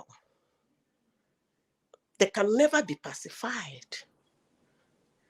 We just have to deal with it. But the only thing can they be managed though? No, you can. If woman, let's get these things straight now. Let's stop trying to make it look nice. It's not nice. It's not nice. You can't manage it. Because who is going to manage it? If there is a head, it can be managed. Do you think Buhari mismanaged that space? Buhari wouldn't have even managed it in the first No. You know, you had an inflection of it. You had a variant of it under the Buhari administration, which wrapped around that Jubril at Sudani narrative. No. And he just largely tried to ignore it. But is that the best way to manage it? No. In the first place, Buhari, I don't think he understood it. The first attempt he made, he thought he understood it. By the time he understands that they are headless, he kept quiet. Because when you think they have a head, you go grab their head. You are kidding. Or you think they have a head somewhere speaking for them, you go touch them. No. In fact, anybody who tries to position himself as their head will be in trouble. Because actually, Nigeria, everywhere meaning Nigeria is looking for their head. So the moment you put yourself in forefront, positioning yourself as their head, you are in trouble. Because they got no head. And the moment they grab you, the person that grabbed you plus you that was grabbed will be shocked that the headlessness will still be going on. Life. So that's what I want to say. I did not assign it to anybody. I want to make that clear. I said headless mob, just as my brilliant first-class brother Soludo for Solution said.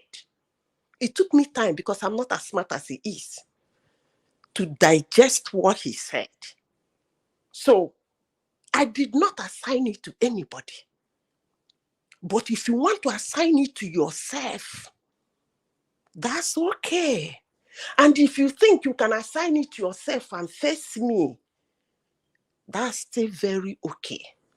So that one man, that's my monologue for this night, this morning. You know, Fela Kuti had something on that. He called it Joro Jara Joro. You know, you remember Fela's song Joro Jara Joro Zombie known that one way.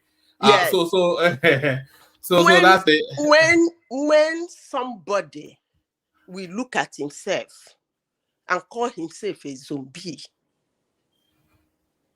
I don't know why the person will want me to have a conversation with him or her. I wouldn't call my fellow human being a zombie. But in my country, people are excited answering zombie. And every time I come to one man platform, I want to speak, they will want to interject me and want to argue with me, want to encounter me. Why will I be talking to you when you say you are a zombie? It's not working now. That's my submission, one man, please. It's not assigned though. I want to make this clear. I did not assign that headless mob to anybody or any nation, institution, tribe, region. What are you making of people querying Wole Soyinka's credentials?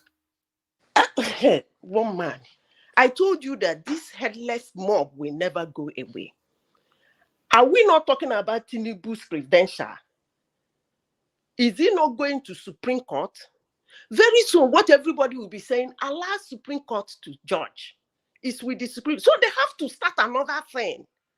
Man, I don't know why am I the only person understanding this headlessness? What would you make of it if after the Supreme Court judgment comes in, they then train their focus, their stethoscope, their telescope, they then focus it on Wole Soyinka? What do you think that will signal to the space? I didn't get your question. What did you say? No, I'm saying once they've exhausted this Tinubu's hanging charge or no hanging charge, and they get no joy there, if they then redirect their focus on Wole Soyinka and try to start to unpick his reputation, what do you think this will signal to the space? I don't know what you think it will signal to me. I have already signaled what it is. It's headless mob. So whatever they say, the only thing I will do is that I will try as much as possible not to have a conversation, a discussion, an argument with them. Because I don't want your platform to be getting rowdy anytime we talk. But trying to see reasons into what they are saying or want to settle it or want you to have a conversation and see a way out and make an understanding. What are you not going to do? You're going to get any of this I just said. By the time that I'm done with Wole Soyinka, by the time Wole Soyinka's own case is as if it's getting clearer, another one, then we pick another one. That's their mission. But the annoying aspect of it is that the smart, crooked some group of smart, crooked people ruling us are using it as what I call reverse psychology. It's a big distraction. I don't know if you have cut off a chicken head before, the way it performs. It's something. You know something so funny? Nigerians are watching their performance, and we leave these people signing our will and our wishes for our country into their pocket instead of attacking them. What has Wole Soyinka's certificate got to the price of Obono in the market? If I may you know something funny? You asked the question and it took me back memory lane. You know, during Christmas, when you buy this bunch of chickens that you have for Christmas. So there was this Christmas all those years ago that we bought this bunch of chicken, and my father invited me to kill one, and I couldn't. You know, he looked at me in a funny way. I just couldn't. I couldn't. You know, it gave me a funny look, but I just couldn't. You know, and so I've not killed a chicken before. It's just because yeah, I could not. So, you know, he gave me the knife. I said, it's down to your son. I said, no, it's not down to me. I'm sorry about that. You know, but I just could not. But let me take you to this headline. You see this headline? It runs contrary. This headline on the screen, it runs contrary to the popular narrative that we're hearing now. Are 73.9% of Nigerians happy with their lives? So this is a report, and it's dated the 7th of October 2023. But this seems to run contrary to everything that we hear coming out of that country. So does this surprise you? 73% happy with their lives? No. One man, I would say it is correct and it is wrong. It is correct that if you look back in the history, there was a time Nigeria won the happiest country on earth. Yes, that wasn't that long ago. Actually, about 2 years ago, that was still the case, yeah. So, when I was in Nigeria, I wrote to the body and they explained to me what they used. I didn't believe them. But I started making my own investigation. Have you ever watched a Nigerian telling story of how somebody was beaten, probably to death, or how somebody was beaten and the person ran away? He says it and laughs over it. One thing I don't know is whether he's actually happy or is it us? Is it an instantaneous happiness? Or is it that they are actually really happy that that incident happened?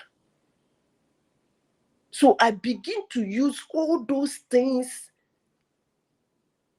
they said they used as yardstick. You walk into our open markets and you see a woman under the sun with sunburns all over her. She will be willing to have a nice conversation with you happily. I used to call my people enchanting faces. That's how I describe my country. I said my people have enchanting faces. The woman with do you think Nigerians are psychologically unbalanced? I don't think so.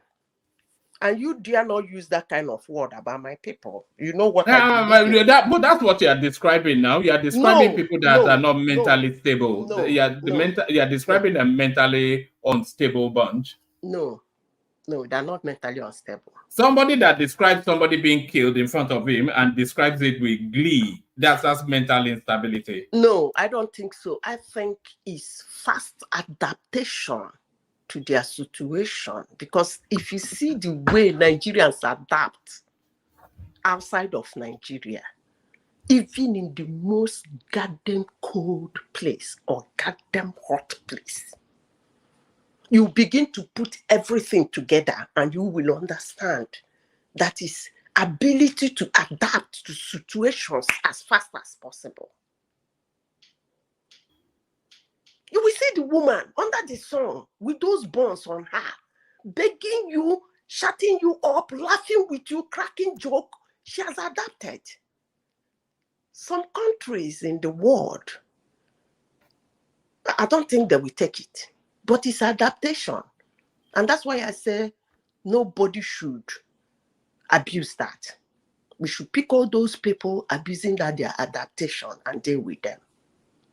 But I don't think that thing is, if you can go down and they tell you what they use for that, you will understand what I'm talking about. Just like when these people, you remember that time they did that thing, they said, is it Bulgaria or one country? Do you think Nigerians are the most peculiar of all human types? Are we the most peculiar people of all the people known? One man. How many have you seen? I've seen a lot of people. I've done a bit of traveling. I've been to the Middle East. I've been to India. I've done a bit of Europe, and I've never really met a mindset quite like Nigerians. Just one man, very peculiar people. It's just like announcing somebody as the most handsome man on earth, and I feel like asking them, "Did you see my husband?" So is saying something with the information in your hands? I don't think so. But they are good people. They are. Nigerians are good people. All right, brilliant. All right, brilliant. Let's go on with the monologue. Stay with us, Zita. There's still a few more topics that I'd like to run through with you. But not to keep him waiting any longer, let's bring up Ekene. Let's see what Ekene is thinking about today. So, Ekene, are you ready? The Megiddo of Alaba Market. Oh, man. Ogagba. Yeah, well done, everyone on the platform. Alpha, sleep day your voice today. What happened? Long day? Yeah, I've been sleeping throughout the day, so I just woke up now. Well, yeah. So what's actually on the news in Nigeria today? Is it still pretty much the same story? When you switch on the news, what's the headline there? Almost the same story, but I will touch on a few things. But there was an interview that I listened to that really want to speak, because it's all about our governance. Anything we say here is how to get things work in our country. But if I say that I am perceiving it coming very soon, I'll be lying to myself, because the governments are not doing a lot of sacrifice. So the issue of minister was brought up today, and I begin to reflect about it. How are we going to move forward? Because everything, the resources of this country is recycled among the rich and the political class. So that is why the government can have about close to 50 ministers. I don't know, even when we are still shouting that we need to cut a lot of things to make this country work. A lot of ministers I see are not effective. They are not necessary.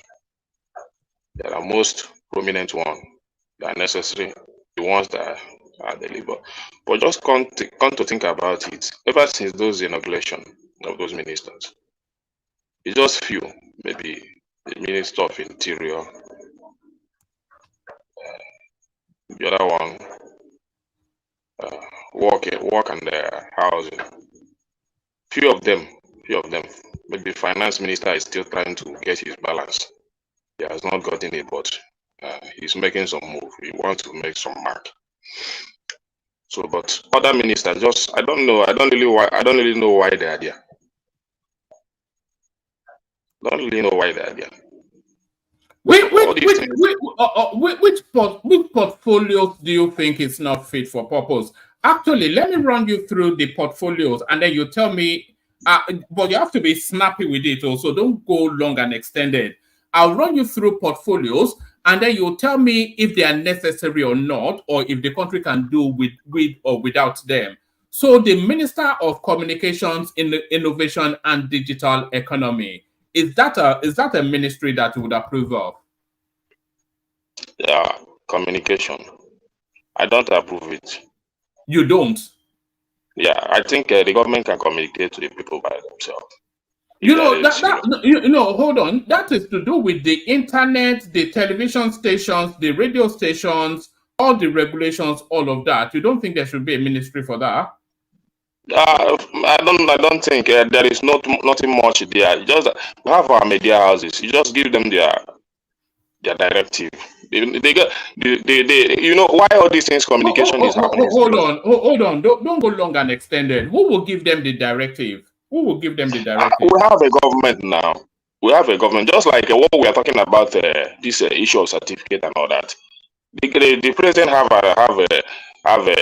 a work to do in it. But it seems him himself, he feel relaxed, and that's why people are buying into the narrative, saying their mind. But you don't think that if the president hold on. You don't think there should be a minister of communication and digital economy? You don't? Even when you have them, what have they communicated? And that's my point. Even the work you give them, they're not doing it diligently. So if I find those things are not working the way I want it to be, the best thing is to cut it off. So you want to cut off the Ministry of Communications? When you are not communicating now, Ngeli, that yellow guy, what has he communicated? Many of them. Okay, all right. You know, is it even worth going through the rest of the list? All right, I'll run through it, but just give me yes or no, not extended survey. Minister of okay, let's leave the Minister of State, Minister of Finance and Coordinating Minister of the Economy. Is that a ministry you approve of? Yeah. All right. Finance is very important. It's very important. All right. Minister of Marine and Blue Economy. Do you approve of that? Marine and Blue Economy. Marine and maybe that one, you know, that's a new ministerial this thing. Maybe my point is this. One man, you see, my point is this. All these guys are not functioning. You understand my point? So I don't know, and I begin to ask, what's the reason for this if they cannot function? Yeah, but you cannot see the. That's really my point. You cannot see the. You cannot see. You know, when these people have not been in situation for more than 3-4 weeks.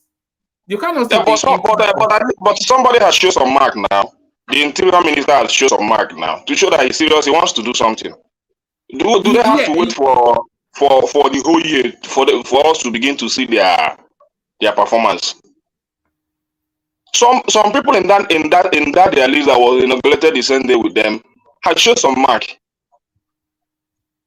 The guy was in many media houses showing what he wants to do, how he wants to do it, and what he has done. Showing blueprint, showing this is what I want to achieve. At least he has made some achievement, and he still set some agenda for himself. That as my ministry, my position, I want to go this far before December this year. And that's how to move a nation forward.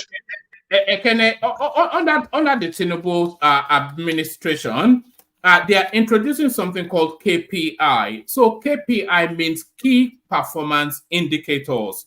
So so that is essentially to set targets for you, and then you have to show if you meet that target. So they've done that, and then they've hired, I think, KPMG, which is one of the biggest administration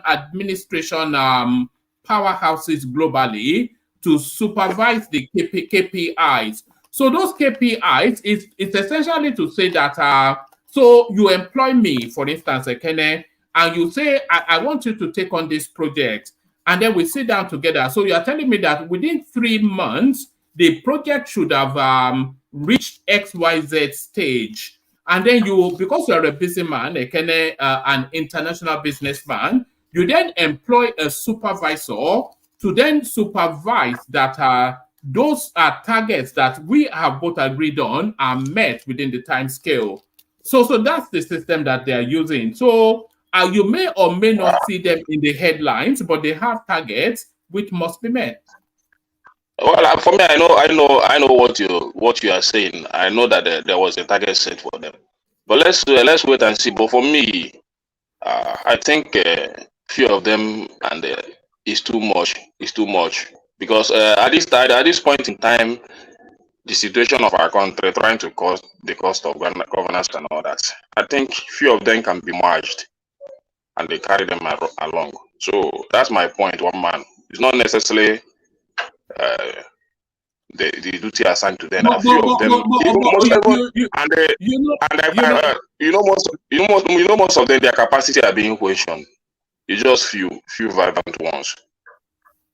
I agreed with what you said from the onstart. That was what made me go and dig out the list of ministers, because I agree with you as well that there are certain portfolios that you wonder what they serve. You wonder what they're there for. So, but these ones, I wouldn't query the Minister of Communications, certainly not. And the other space that I think they should get rid of is this Minister of State. So it's somewhat duplicitous. You have a minister, and then you have a junior minister, and then you have a DG. So at the top decision level, you already have 3 decision makers. So then where's the function? So those minister of states, they have to get rid of them. But some portfolios, the Minister of Finance, of course, it stays. The Minister of the Blue and Marine Economy, I think that certainly stays. The Minister of Power stays. The Minister of Solid Minerals, that stays. The Minister of Tourism, I'm not quite sure, but you may argue for that. The Minister of Transportation, because it's a third world country, you can argue that. Ministry of Industry, Trade and Investment, yes, you can still argue that. Minister of Innovation, Science and Technology. So now, that Minister of Innovation, Science and Technology, you can as well merge it with the because what's the distinction? Minister of Communications, Innovation and Digital Economy, and then you have another Minister of Innovation, Science and Technology. That's duplicitous, so that one of them should go. Minister of Women Affairs, that even has no meaning. That's just give somebody a job to lose money. So that certainly goes. Minister of Works, Dave Umahi, of course, that stays. Minister of Aviation and Aerospace Development. So yes, Minister of Aviation I can understand, but what's the aerospace development? I'm not quite sure we are sophisticated enough for that level yet. Minister of Youth, so that's just for its own sake. Minister of Humanitarian Affairs and Poverty Alleviation. So yes, of course, you can see that. Minister of State for Gas Resources. So that's another ministry that was just created for its own state, because we then have Minister of Petroleum Resources. So what's the distinction between the two? Those are 2 areas that can merge. Minister of Sports Development. So the Minister of Youth and the Minister of Sports, I think that's essentially the same portfolio. Minister of Abuja. Yeah. Yes. So the Minister of Art, Culture and Creative Economy. So what's the difference between the Minister of Art, Culture and Creative Economy and the Minister of Tourism? So do you see, it's the duplicitousness of it. So there's a lot of unnecessary portfolios and duplicitousness within the whole structure. And that is where it's just, it's big. Yeah, that's it, one man. They need to, at least some of them need to be merged together so that you shorten the list. Because all these guys, they'll be getting their money. And I think they have some. They also inaugurate some people to work under them. All these ministers, you see all those things. So why the waste? Why the waste? When you know you can merge most of those things together, then shorten the list. All that. So, but for me, one man, it really caught my attention, because that's a few things you look and you ask yourself, how are they going to work? Because when you pay all these guys huge amount of money, even their securities, operate, all these things, their allowances and all these things, what else? What is left for the nation to survive with? So it's very quite. It's what I don't understand, because even the American system we are copying, I don't think they have this number of ministers. I don't think they have it. So unless anybody is here will correct me. If they have it, then let's have it. But if they don't have it, why are we doing it? So all these things are the things you need to put together, cut it off in order to balance your economy. These are eating a lot of money. If we want to tell ourselves the truth, they're eating a lot of money in our system. So, but the one man, the issue of this certificate of issue, for me, I never wanted to make any point about it, but you gave me the reason to talk about it yesterday because you are the one that read it out, and I picked my point, and I already said it that certificate is forged, no matter how you want to put it. But it's quite unfortunate that we cannot get the truth again in our space, so people can say what they want to say.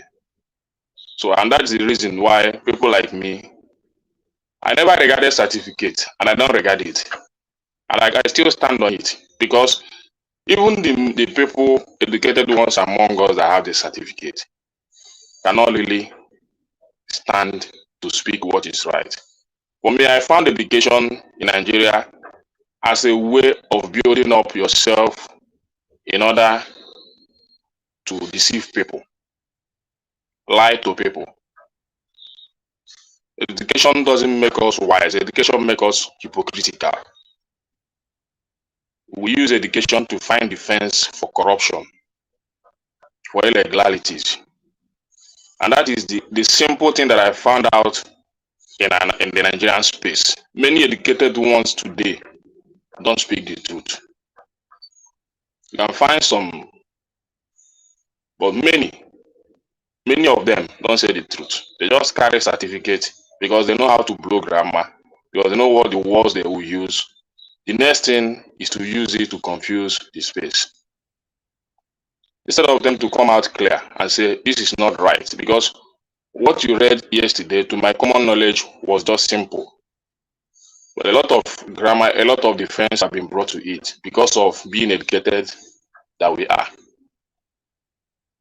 So it's as simple as that. But for the Supreme Court, I'm not expecting anything there. But with my common sense and my common knowledge, I know that something went wrong in that certificate. You are the one that read it out. I've not read it. I don't even care to read it. But when you are reading it yesterday, I was listening, I was paying much attention to it. So I was able to pick out the things. Which of the certificates, Emeka? Which of the certificates? The certificate saga that is going on now between Tinubu and Atiku now. That's what I'm saying. Which of the certificate, the one we are talking, CSU or which one? Because I'm interested in the particular one that we are talking. The CSU, the position that was made by the court now, the CSU, before the arrival, those conclusions that was made there. You see, about my brother, sometimes openness matters. Sometimes openness matter. We have to be opened and look at this thing from the lens of which particular country. Nigeria is a legal space on its own, and America is a legal space. Now, the environment we are talking here is America, not Nigeria. Because when you talk of America, with respect to this now, what Tinubu did, for some of us that we are saying it, I'm 100% convinced that certificate was not forged. Even if you sat within your own house and you do all those things. Because why did I say this? When you receive the diploma we are talking about, because I was even surprised that Baba Akuretu was saying it was a forged certificate. On your transcript, you will see all this legal grammar. They will blow it there. That we know that this is authenticity. This is authentic confirmation of your degree. They will even quote one act of 1974 that protect the family out of all those stuff. When you see, for some school, it starts with that. For some, you see at the end of that transcript. But on this diploma is just something for celebration, something that is just like maybe you are pumping your champagne or whatever. That's in America. If you come to Nigeria, it's another thing entirely. Your certificate in Nigeria, in fact, once you just change anything there, any alteration, render it invalid immediately, but not in America. That's why we keep saying that. You see people, how many people have you seen in Nigeria that will print multiple copies of their certificate and place on the wall? But in Canada and America, it's something that we use to brag. We put it there. We just want our family to see what we achieved. So so we have to separate. Now, the thing now is, with the court in Nigeria, see what Tinubu is doing with respect to what he got in America as forgery. That's where the technicality is. So if it's not forgery in America, then I don't know why it's going to be forgery in Nigeria, because it's not a legal tender. What I mean by legal tender, it's not what you do, it's not a legal thing in America. You understand? In Nigeria now, when you want to work in Nigeria, you submit your certificate to your employers, not your transcript. They will still contact your school and verify. But in America and Canada, it's your transcript. Even though when you work for government there, they ask you to submit a copy of your diploma, but you must still submit your transcript. That's when you work for some government agencies. So I don't know why, because some people, including the obedient, they know these facts. Except if some of them that school in America, if all of a sudden they've forgotten that they once attended American school. That's the point. And one thing we are missing in Nigeria is this. I've seen the like of what's the name of this used to do this magazine, Daily Muhammadu, trying to talk here or something on morality. Of course, yes, I know that there are morality on part of this thing, but the question is that who defines that morality? What is moral to you may be moral to someone else, because morality is just your own ideology that you're imposing on others. That is why morality cannot be the basis of the law. It is true, all illegality are immoral. You understand? You can call all legality and immorality, but not all morality can be legality. Just because you think, oh, this is the moral standard we set for ourselves, all of a sudden it becomes so moral. We can't run it that way. So to me, I think people should now look at the escalation of this. Now you will see how funny people are. They've extended it to Wole Soyinka. What's that telling you? So Wole Soyinka now, all of a sudden. Let me say this, because I don't want to go too long, because the reason why I tend to listen to you much is because I respect you so much. But that doesn't mean that I will not disagree with you most of the time. You understand? So morality not being the basis of law is something very ridiculous. So that means that we are not ready to build a nation. Yeah, morality. If you speak so much, the last time I spoke with you, I believe you are a Christian. I know what morality speak much about. Even in the Bible you are using, it started with morality, the Ten Commandments and all that. There was a basis. Let me make an example for you. So let me finish, because we have to tell ourselves the truth. When the law says this is this, that's how it is. No matter how you want to cover it. I'm not the one that made that law.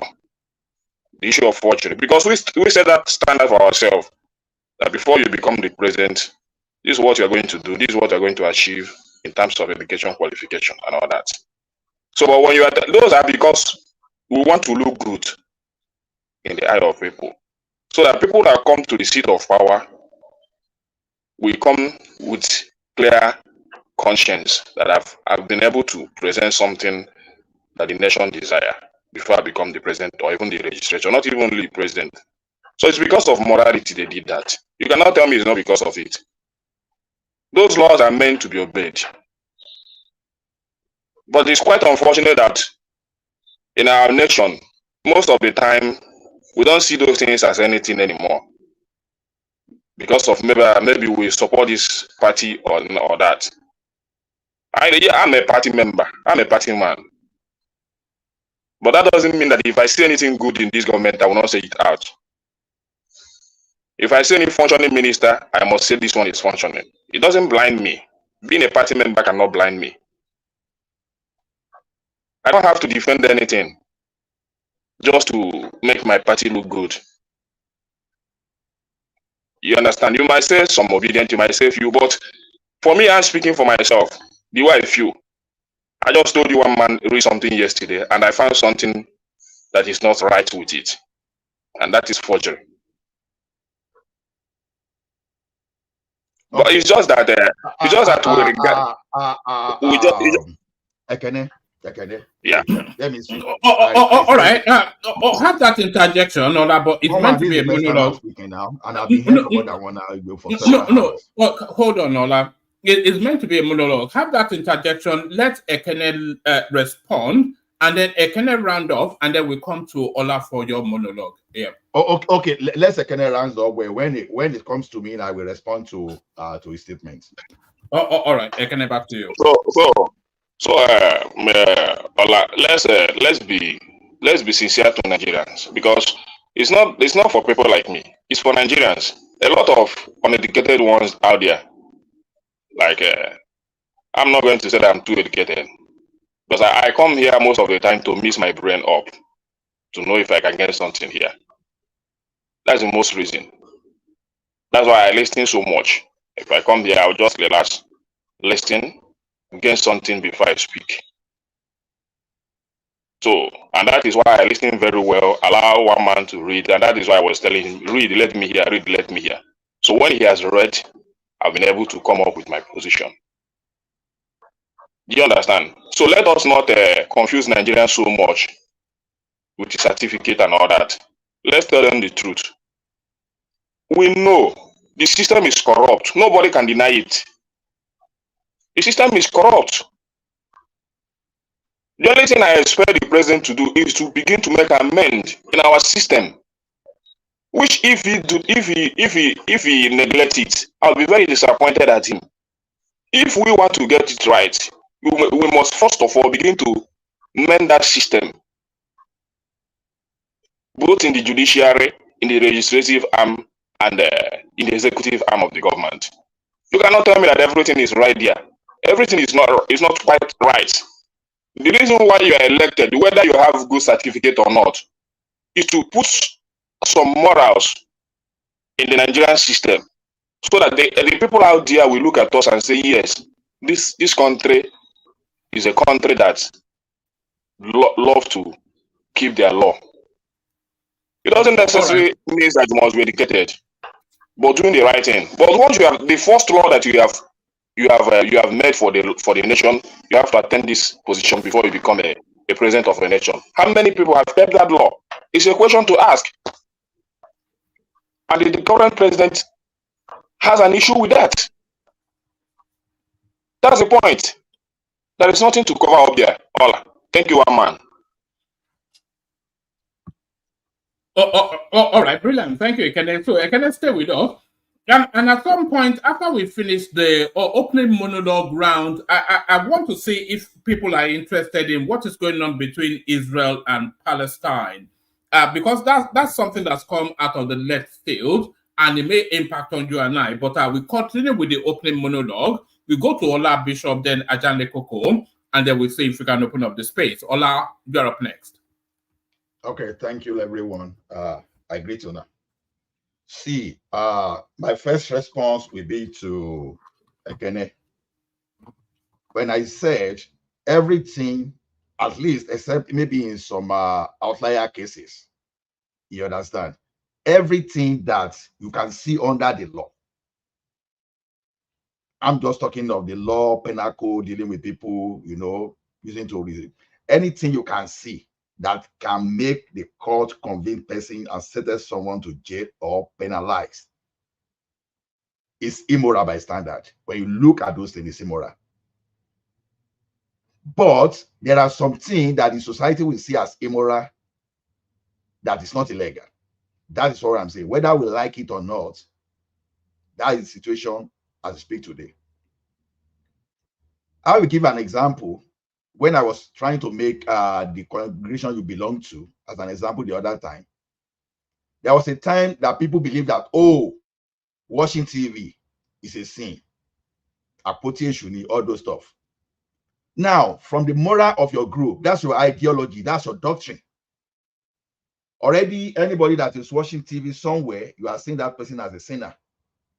Whereas it is immoral, it's immoral to you, but within the society, it's not illegal.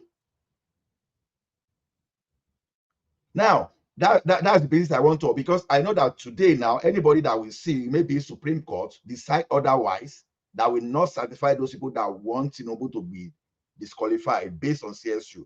Oh, they will see, oh, Nigeria favor illegality, immorality. That is misinformation. What we are not considering in this situation is this. We are talking of a degree, something, an act, something that happened in another legal space entirely. If CSU, if American legal system will not say what Tinubu did is illegal, then on what basis? What's our own basis of saying what he has done is illegal? After all, it's an American certificate we are talking about here. It's not a Nigerian diploma. So it is not about, oh, it has to be my way, it has to be my definition. No, you have to respect where the law is coming from. It's like saying, oh, two people, they got married somewhere now, and they are coming to Nigeria. Oh, we don't recognize your marriage because it's not our space. It's law. We don't have law run by that. We have to follow it by the rules. That is exactly what I was trying to pass across to you. So don't let us be disappointed. Let us allow the judiciary to do their job. If we must even include this thing in our constitution, then we can pass it to the National Assembly to do the right thing. We can't be acting on our opinion. We can't be condemning people based on our opinion. There's still a case that is still ongoing in Nigeria now with our jungle justice and social jungle justice mob, or because we are suspecting someone on the death of one artist. The next thing, oh, just because that people appear like Omota, now automatically he should be held responsible, even if you later find out that this guy was not even culpable. So that is why we are, because if you want to judge your society based on morality and not your law, then it's going to be the survivor of who. The survivor of the fittest, who is stronger than you. But the issue of forgery is a law in Nigeria now. According to what is this section 137 or what? I don't know where they are cited that. Is it not a law? See. What I was making an example to Patostic yesterday when he was trying to say something on Nemora.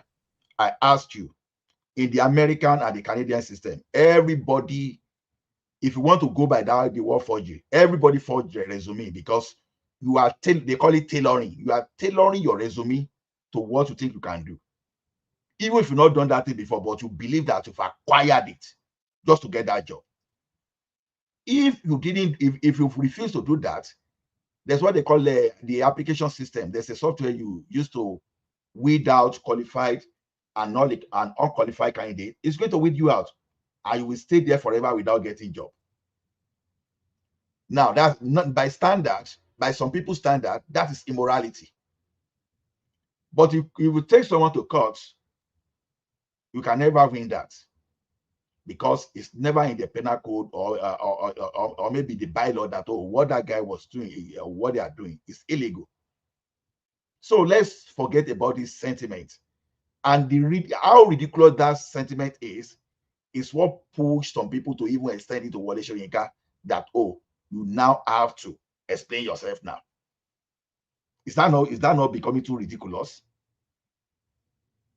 So to me, that of CSU, I don't know. I'm not speaking about that of whatever Richard Daly, I don't have information of that. I've said it clearly here. So I'm not basing my argument on that. Just I've already defined where I am. So even law must have to be relevant to a space. You don't just say because it is law, it is law. You now forget about the relevance. It's just like a project. You must have specific things that this thing is addressing. And law is always dynamic. And these are the truth that, because when we keep talking this way, we are misleading the people that, oh, because if you get something wrong in America because because in terms of our cultural background, we say differently here. Oh, it's automatically illegal. No. So I just wish we should just move away from this. Then the other thing I want to talk about is that Ministry of Innovation, Communication, or whatever, then Science and Technology. Honestly, if you go and look at their job functions, they are totally different. Totally different entirely. You know why the ministry that is responsible for communication, innovation, they've separated IT entirely, ICT entirely from the other science and technology. And if you look at our country today, what seems to be working more than other technology is that ICT part. It includes a lot of things apart from monitoring, the telecommunication company, ICT infrastructure, setting up standards for information technology, and licensing for the broadband space, maybe to radio station and all those stuff. You understand? They still have others, but the other one, general science and technology, is totally another different portfolio. So when you look at it now, if you which one, this guy that was heading one the other time, that was doing this national ID card or whatever, that kind of job fall under that innovation or whatever. But doing research to see how you are going to look for pesticide to deal with pests that's dealing with agricultural produce, all those stuff, that you find that other Ministry of Technology or whatever. So to me, there is nothing wrong about that, because we have to note sometimes that when we say we should condense this all this ministry, we have to be very careful what we are talking about, because condensing those ministries simply is that we are trying to send some people out of job. When we are saying we still have this high level of unemployment, but by our bureaucracy, the bureaucracy we are demanding for, we just want to send some people. When people say we have overbloated civil service, that's not true. We actually need more civil servants. The only thing you can say is that the current set of civil servants we have, probably they are not performing as they are supposed to be performing. That's the only argument I can buy there. Then lastly, the one about Nigerian BD. Is it before you continue, how many ministers? Because I don't know, I want to know how many ministers did the U.S. system practice? I don't know. I don't know for the U.S., but I know for sure that we have equivalent of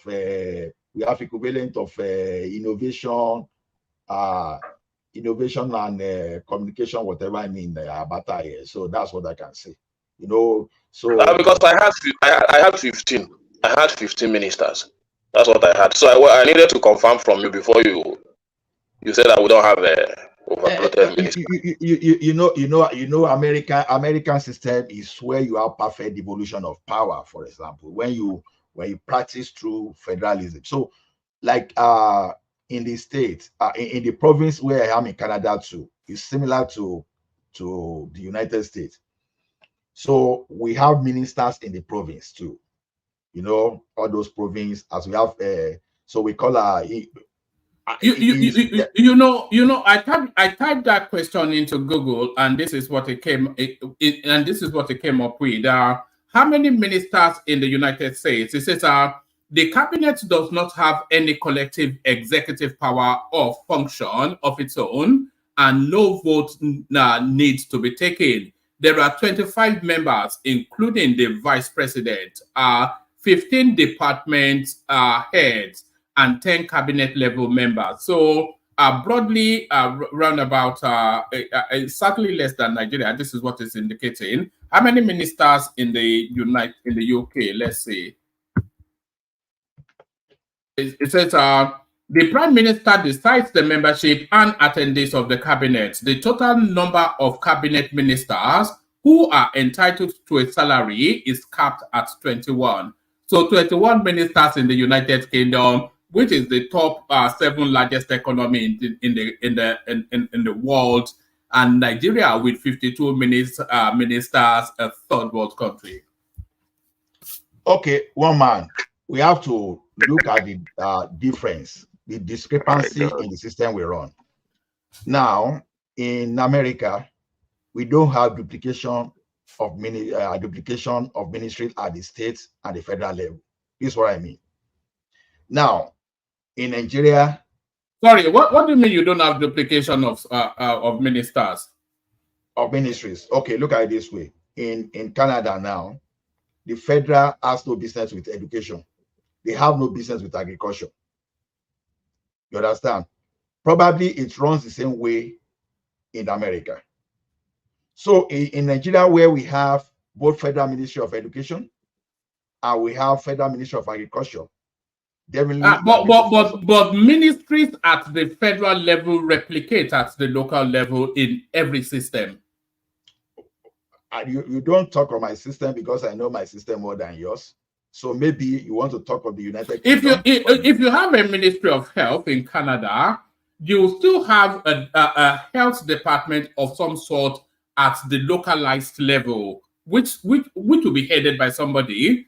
I mean, what is that not the system where you are? Like I told you, to the best of my knowledge, we don't have duplicity of such situation. Yeah, we can have something we call Health Canada, for example. It's not the same thing as when you have Ministry of Health within your all right. Name a ministry that you have in Canada. Name the ministries that you have at the federal level. The ministry we have at the federal level. Yeah, name 10. No, not the whole list. Just give us 10. Baba, this assignment you are giving me. No, I don't want No. The point that I'm making is if you have like a Ministry of Health at the federal level, which coordinates the entirety of the health structure of Canada, at Quebec, for instance, you will still have some sort of commission, department, etc., which localizes the health needs of that space, which essentially is the system in Nigeria too. One man, what I'm talking in general is this. Most of those situations you see in Nigeria that are duplicated, they are not duplicated in Canada. Yes, and I'm asking you to cite the example. Like I give you an example now. I said the federal government in Canada has no business with education. It's a function of the province. I just make an example. So if you find minister of education at the federal level, then that means that I will just be learning that for the first time here. Because after all, this forum is for us to all learn. Because the province controls the education. If you find the federal minister for agriculture in Canada, then I will hear that for the first time, because I will be hearing that for the first time because, like I said, nobody is beyond learning. We learn every day. But to the best of my knowledge, I'm not talking about anyway. I'll just have to give that up. But I'm not talking about what you have at the local level that is not replicated at the federal level. I'm talking about what you have at the federal level that is not replicated at the local level. Okay. Like I said, I can't just figure that off my head, off hand now. So that's why I don't just want to. All right, carry on with your monologue. Bring it home, and then we go on to Bishop. Carry on. So I will come back to read later. So so when you don't have so many duplicity, so you expect some of those functions that are at the federal level to be within the state, but it's not like that in Nigeria. So you have many, and those ministries, even before the government even appoint a minister, it's my considered opinion they are existing. So job that those ministries are creating, to me, is very important. Very, very important. Because like this environment now, all excuse. You just give people job and pay them money without function, and you say that is creating job. You just give people post and you give them money every month without any positive impact in the society, and you say that is creating job. Is that how you define my brother? There's a difference between productivity and we saying we don't need those ministry. You understand? My point is, even if are they really productive to pay them that money? Yeah, hold on. Let him respond and then let him carry on with his monologue. Yeah, Ola. So the ministry we are talking about in Nigeria, it's not as if they don't have job. They have. It's when they are not doing it, it's what is another thing entirely. Like when we used to have like a sanitation officer. What Ekene is saying to you is that a lot of those ministries are meaningless. If you have a ministry of sports and then you have a ministry of youth, what's the distinguishing factor in those two spaces? See, they are not meaningless. It depends on what meaningless means for you. We all know what meaningless means. Yeah. Okay. For example, a worker working in one of those meaningless ministry that we send his children to school. No, that's not what we're. No. He can find a job somewhere else. All right. Bring it on. Yeah, carry on. It depends on the way you perceive meaningless. All right. At this ministry, are we saying there are no jobs for them to do? There are jobs for them to do. No. Of course there are. What are you talking about now? We're talking about ministries created to serve a particular purpose for the nation, not essentially to create jobs for people. Because if you want to create a job for people, then you create an environment that creates jobs. So anyway, just carry on with your narrative and then bring it home, and then we're going to Bishop. Good. See, this is what I'm saying. Like when you go to universities or polytechnics, you want to process your transcript. There are some academic staff there, they are supposed to post it, but if you don't follow up and you don't run after these people, your transcript will sit there forever and you will not get them. Does that mean that those roles are not really there? Does that mean that there are no jobs to be done? There are jobs to be done. The only thing is people are not doing their job. In these ministries we are talking about, there are jobs there. People are not doing it. That's what I'm saying. When people say, okay, we are defending nonsense, we are doing this, it's good to say we are defending nonsense, because especially when are you saying the ministries are created just to create jobs? Is that the I'm not saying the ministry are only created to create jobs. The ministry is there, they have jobs to do that they are not doing it. Okay, the question is this. We asked about two ministries the other time, and Ekene was even saying, which I respect Ekene's view about it. But to be honest, up to now, he does not even understand the difference between the two ministries. Don't presume on what he understands. He gave you an understanding. It may not be your understanding. You even read through it. Like I said, when you are talking of licensing, okay, who has oversight on all those MTN, all those communication, all those ICT, all those like the infrastructure supporting our fintech in Nigeria? We are talking of that ministry, the one that is supposed to create database for Nigeria, that is saying, okay, you should be doing your identity card. Who are those people there? Is that ministry we are talking about? So they have their job function. Not performing. All right. Bring it on. All right. So I know that this sentiment that, okay, we have this sentiment, oh, civil servants are too much, they are doing this. Okay. Good to say, and I keep saying something is that I look from my own angle. This is just you can have another perspective. This is my own angle. People there, they are working. Some people are doing their job, some are not doing their job. I agree. But we cannot create more economic crisis, because people don't know that if you reduce the workforce in Nigeria, you are creating more economic crisis and insecurity. So be very careful when you are saying, oh, send these people away. No, you should be saying, all right, improve on the productivity. If these people cannot even do this job, even if you want to create farming for them, put them there. But let's stop this idea of say, oh, let's not just reduce them. To me, it doesn't sound well for me. It doesn't sound good. So that's my opinion about that. Thank you. Oh, all right, brilliant. Excellently put by Ola. We'll push that space later. But let's go on to Bishop, who has been patiently waiting for his turn. Bishop, are you still with us? Bishop? Yeah, thank you. Good evening, gentlemen. Oh, all right, brilliant. So, Bishop, we're at the opening monologue space. So it's just a space to free flow and bring us on board what you're looking at in the news, which we may have missed out on. Good to see you, Bishop. Yeah, thank Floor you. is yours. Good evening once again, Nigerians, from wherever you may be listening from. Please do the needful, click on the like button, and do share and subscribe if you have not done so.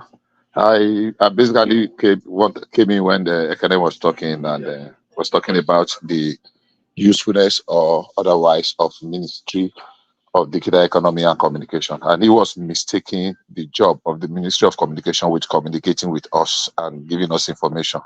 He said that repeatedly, and I felt that's completely not correct. The job of the Ministry of Communication is not to communicate and inform with us. The job of the Ministry of Communication is not just to communicate and inform us. If that is it, then what's the job of the Ministry of Information?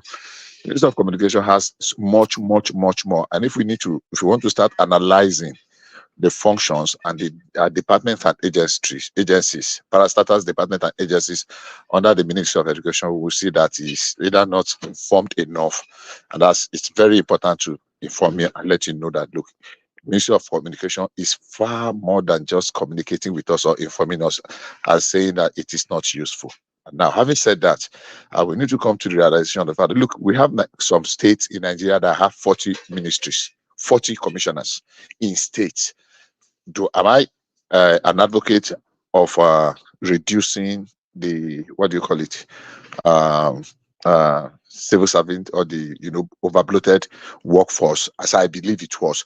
The reason is because we have not been chatting and creating enough areas where they can function effectively. Now, if somebody has come on board and he has plans to put those agencies, put them to use and maximize their potentials and what they can do, and has gone ahead to by himself, the information you gave us earlier on about KPMG and KPIs, set up KPIs and appointed one of the best auditing firms in the world, one of the best and the greatest and the most respected, to be able to monitor and measure the performance of those people, then he has something off his sleeves. Why don't we just allow him to run the government the way he feels he wants to run them to achieve results? Look, sometimes criticism is good, but that is if it's objective. Sometimes it is very easy to detect that criticism are just born out of sheer pettiness, and I don't want to use any other harsh word. Do I want a lean? Yes. But if he has what he wants to run and he knows how he wants to run it, why don't you let him run it first? Because I am very sure you don't know more than the man that has been elected to rule. You don't know more than him at all. Way far from it. So sometimes, when people are doing things I don't understand, but I know they know more than me, I want to see the outcome. What I do first is not to jump and just criticize and call people, and just say things. So that's that. If I Ola said quite a few of what I wanted to say, even though he was finding it a little bit difficult to, I kind of understand his thoughts. Unfortunately, maybe the presentation is almost impossible, because the way I will find it almost impossible too. We are comparing oranges with apple when we want to say Nigeria and America has just 15 ministries. There are some things you want to do in America from the beginning of your age to the last of your day. You don't need to go to you don't need to go to federal. You don't even need to go to state. There are certain things you can do at the state level from the beginning to the end. From the beginning to the end. Look, in Nigeria, we still have federal registry that is in charge of marriages. They don't do that in America. In Nigeria, if you have a problem in the one local government and you are going to court and your case gets to the Supreme Court, you have to pursue it to Abuja and Supreme Court. You don't do that in America. There are Supreme Courts in the states. state. If you are in Georgia, if you are in Alabama, if you are in Tennessee, they have their own state Supreme Court. So the devolution of power is actually very working, but we are not there yet. So if we are comparing Nigeria with America in such instances, I think we're just being either we are being outrightly mischievous or we have just been clever by half. Are there challenges? Yes, we can do better. But at the moment, that's how the man wants to run his show. So for me, we cannot be comparing Nigeria in that instance. If the man and Bosun Tijani, Minister of the Economy, was saying something yesterday. He was signing some deals, was it yesterday or a few days ago, whereby about 1.2 million Nigerian youth will be employed in the digital space. Digital economy is bringing so much money to Nigeria. Nigeria, out of about 7, what do they call them, unicorn in Africa, Nigeria has 3 or 4. And we are the most prominent in the digital space, in the IT space, whether it is home or abroad. We are dominating Africa very fiercely. Unfortunately, a lot of the great things that our young people are doing are not being publicized, because the bad news always cover up the good news. People are always very excited when it is bad news about Nigeria. Nigerians are doing great things, and the government is trying to bring them to the forefront and support them so that, we can maximize, we can bring out the potentials in them. So Bosun is doing some good job. Maybe you have not dug to see what he is doing. It's everybody that will shine. There are some ministries that you are not even going to shine, because shining is not even we cannot be outdoing ourselves to say, oh, I want to take glory. Let them do their work. Now, the problem with our ministries and the workforce is that we need a complete reorientation. Somebody that we put them to work. Look, I was somewhere today and I took cognizance of something. I was somewhere just for relaxation, and they call it Six Flags. And by my own estimation, there are more than 200 or 300 people that are working in that single facility alone. I asked my brother that we were together that, look, how much do you think, from your observation, how many people do you think have visited here today? We all agree that maybe in one day, because it's weekend, maybe 10,000 people visited there. We paid about $60 or something per person. I was just doing mental arithmetic in my head. It is functional. There are so many things we can make functional in Nigeria that will be self-sustaining, because they will be generating funds if people are truthful. It is not just about me. And people are doing their bit. Nigeria we have civil service, but some people don't even go to work more than 2 times in a week. And when they arrive at 10 o'clock. And when the minister or the man in charge complain, they will lock him in and they will start singing solidarity forever. Until we break away from that mentality, until we emancipate ourselves completely. That, look, anywhere they put me, I want to add value, and that value must be visible. We're not going to move anywhere. But so far, I think we should give the man some breathing space. Let him experiment whatever he wants to experiment. He has boasted. He said, I begged for this job. Let me do it. I can do it. I am capable. I have what it takes to turn Nigeria around.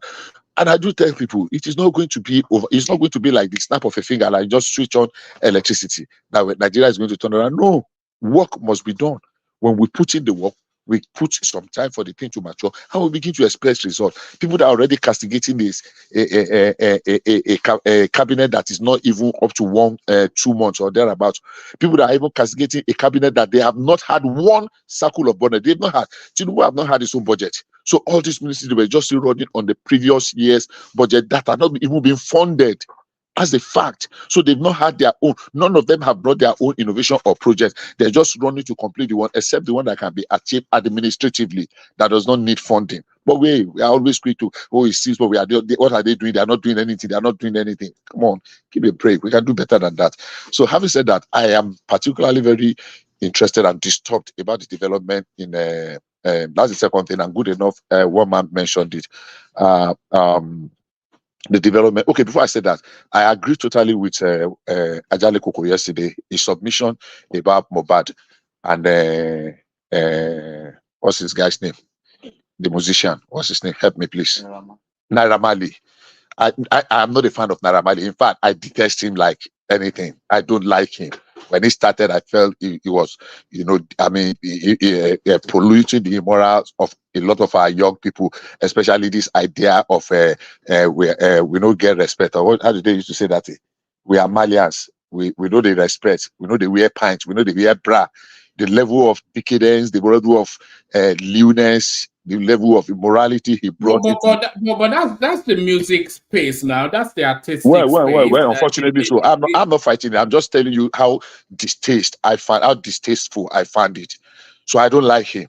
But on this matter, Adani Koko addressed it very well yesterday. The fact that I don't like him does not take away the fact that he is less to be called people in the murder case. Everything worked in his favor. Oh, were they bullying? Were there assaults before? That one can be charged. But for anybody to say they want to charge him for murder because they hate it, because the noise and the shout, I think that's not fair. The guy, ignorance, illiteracy, stupidity, outright stupidity, and I don't know what to call it, was what killed the young man. It was when Ajani Koko spoke yesterday that I now went to, okay, let me even read. Because I don't know Mohbad until he died. And I started hearing his name and the rest. I don't know him from Adam. I never had any of his song, but somebody, my sister here was not telling me, oh, look at this song. I said, okay, I think I had that song. I don't know who sang it. If you play the video song today, I will not know whether it's the video. I don't know them. So, but I'm not faulting people that know them and enjoy them. But on the event that led to this death, you stopped with Sonny Ade and Ebenezer Obiabi after that. Even beyond those ones, if you talk of Ike Dairo, Yusuf Olatunji, Haruna Shola, Lekalimu Gaiba, Ayinde Bakare, you are talking. But this I would go a little bit obey because high life is the way. So, but that's by the way. So, and I went and I read, I think early in the morning, what happened. And I saw that, okay, he fought with his friend. When he wanted to hit his friend, he mistakenly hit his hand on the mirror. He cut his hand and he bled. And they said he should go to hospital. He refused. He should go to clinic. He refused. He was doing self-medication. So Ajani Koko, even though I had but it was when Ajani Koko spoke yesterday that he presented it very brilliantly. And if you want to be very fair, let the security agencies and procedure, let them take the place. Somebody spoke earlier today and he was already concluding that, oh, they are going to turn the thing around. He does not expect them to do justice. He did not even have an idea of what has happened or how the investigation is going. He's already saying now the fact that there are some people who are there with him. Look, they will have screened everybody, and the people of interest that needed to be invited have been invited. The ones that was not seen was declared wanted, and he has made himself available. These two young men, Naira Marley and the other Naira Dollar, what's his other name? Sami Mali, the other one. They were not in the country when this happened. The space of the time they were out of the country, there was no conspiracy. It was not like a premeditated murder or something. It was something that happened, unfortunately, regrettably. Hey, but let justice take its course. So for me, I know it's going to be tough. It's going to be a long battle. There's a saying in my place. So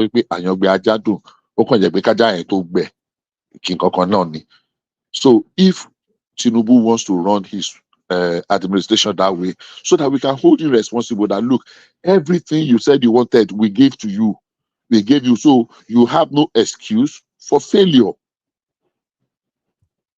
But these ministries can be put to super use if he concentrates on them and it draws out. And and we cannot undermine you can talk about some other ministries, even though I still don't agree with one man, when you were talking about what's the difference between Ministry of Sport, youth, separating it from sports development, Ministry of Sport. There's a lot that you can, innovations that you can bring. You don't think they can converge the two ministries together? Yeah, it seems somewhat a bit it seems duplicitous somewhat. No, I don't agree with you. They can, if the man there wants to. But if he has things he wants to bring in, he wants to inject, he has ideas that, look, I can make the Ministry of Youth to be independent, to do this in this area, and the Ministry of Sports, so that we can win laurels. Let them concentrate on what they are doing. So look, you are purely to develop talent. Let's start competition at the age grade. I was seeing a small documentary on the Nigerian a young girl that started playing golf at the age 1 or 2. Look, my friend said something jokingly many years ago. He said, if you want to be a Wimbledon or global champion in tennis, you must have been handling rackets from age 2 o'clock. Age 2. That's 2 years, not 2 o'clock. Sorry about that. That was a slip. That you must have been handling rackets. Now you cannot just start playing tennis at age 15 and think you want to be another Serena Williams. It's not possible. So if we have a system of catch them young, continue reproducing our, youth age grade competitions in all the sports available, whether it is combat pro, whether it is the track, whether it is the field, whether it is and we start catching them young and develop them and give them incentives. Some children are reading their head out in schools today, and they are doing in advanced countries because they want scholarship. Give sports people scholarship.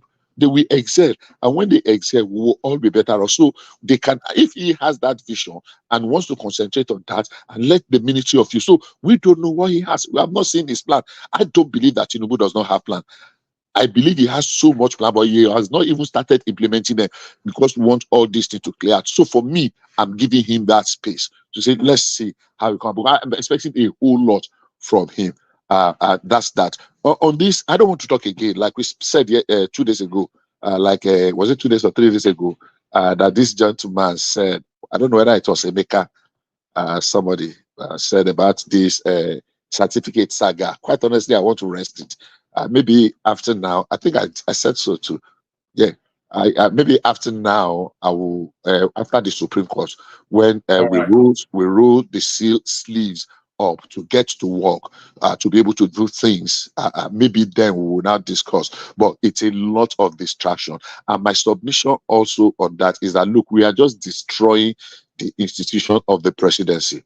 And if we sow this seed, if we continue to sow this seed, no matter, irrespective of whoever becomes the president in the future, every other tribe is going to pick on him, and the attack will be very ferocious.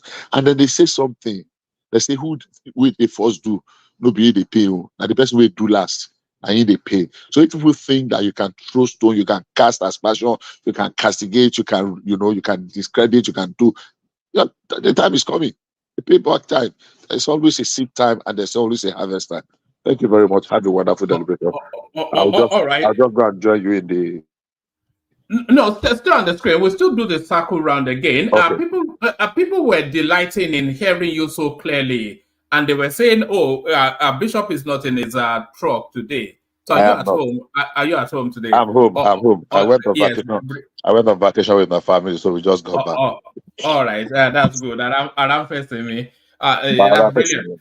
Yes, brilliant. So next we go on to Ajanle Koko, or only to land then on the mighty Pansat. But first Ajanle Koko. So Ajanle Koko, just a monologue to us. What you've been looking at. One man,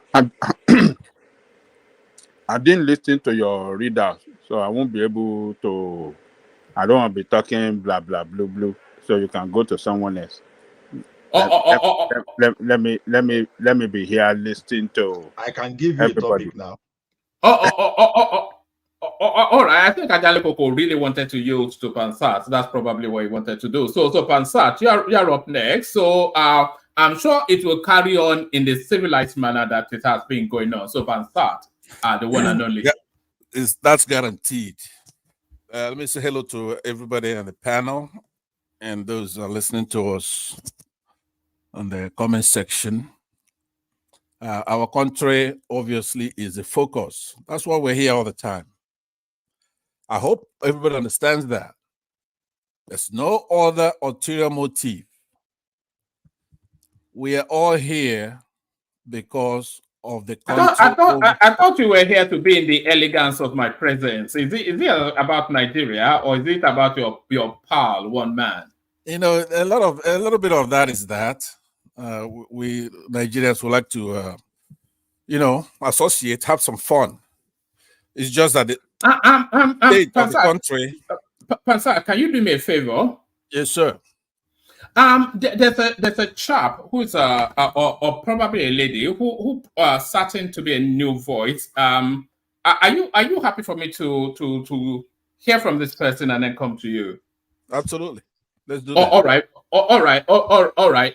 Thank you for doing that. So, Kinika, let's hear from you. Just no more than a 5-minute monologue. Introduce yourself to the space. Where are you joining us from? And what agitates you? Oh, gone. and there it is. After all that. All right, so back to you, Pansat. We tried, right? Maybe he Yeah, has we did try connection problems, no doubt. So right. sorry. Carry on, Pansat. Floor is No yours. problem. So we all knew when Tinubu was coming into office that he's going to be inheriting all kinds of problems. Whoever was coming into office, in this case, it's Tinubu, right? Despite his ongoing legal challenges, the courts are likely to confirm him. We're likely to confirm him, his victory, and all that kind of stuff. Everybody knows that. APC is in power. They're remaining in power. They were in power. They're remaining in power. So it's like a continuity in governance. He was likely to appoint individuals to his key government positions. These are all known things. But there shouldn't be any excuses. He's got the majority in the House, both houses. They did lose a little bit, but they still would only need a few people here and there to pass legislation. But they are the dominant political power. So it's not just Tinubu when we're talking about, we should be remembering this APC. We gave him the leeway that business environment will remain challenging for a while. So it's not success that we're looking for. We're looking for direction.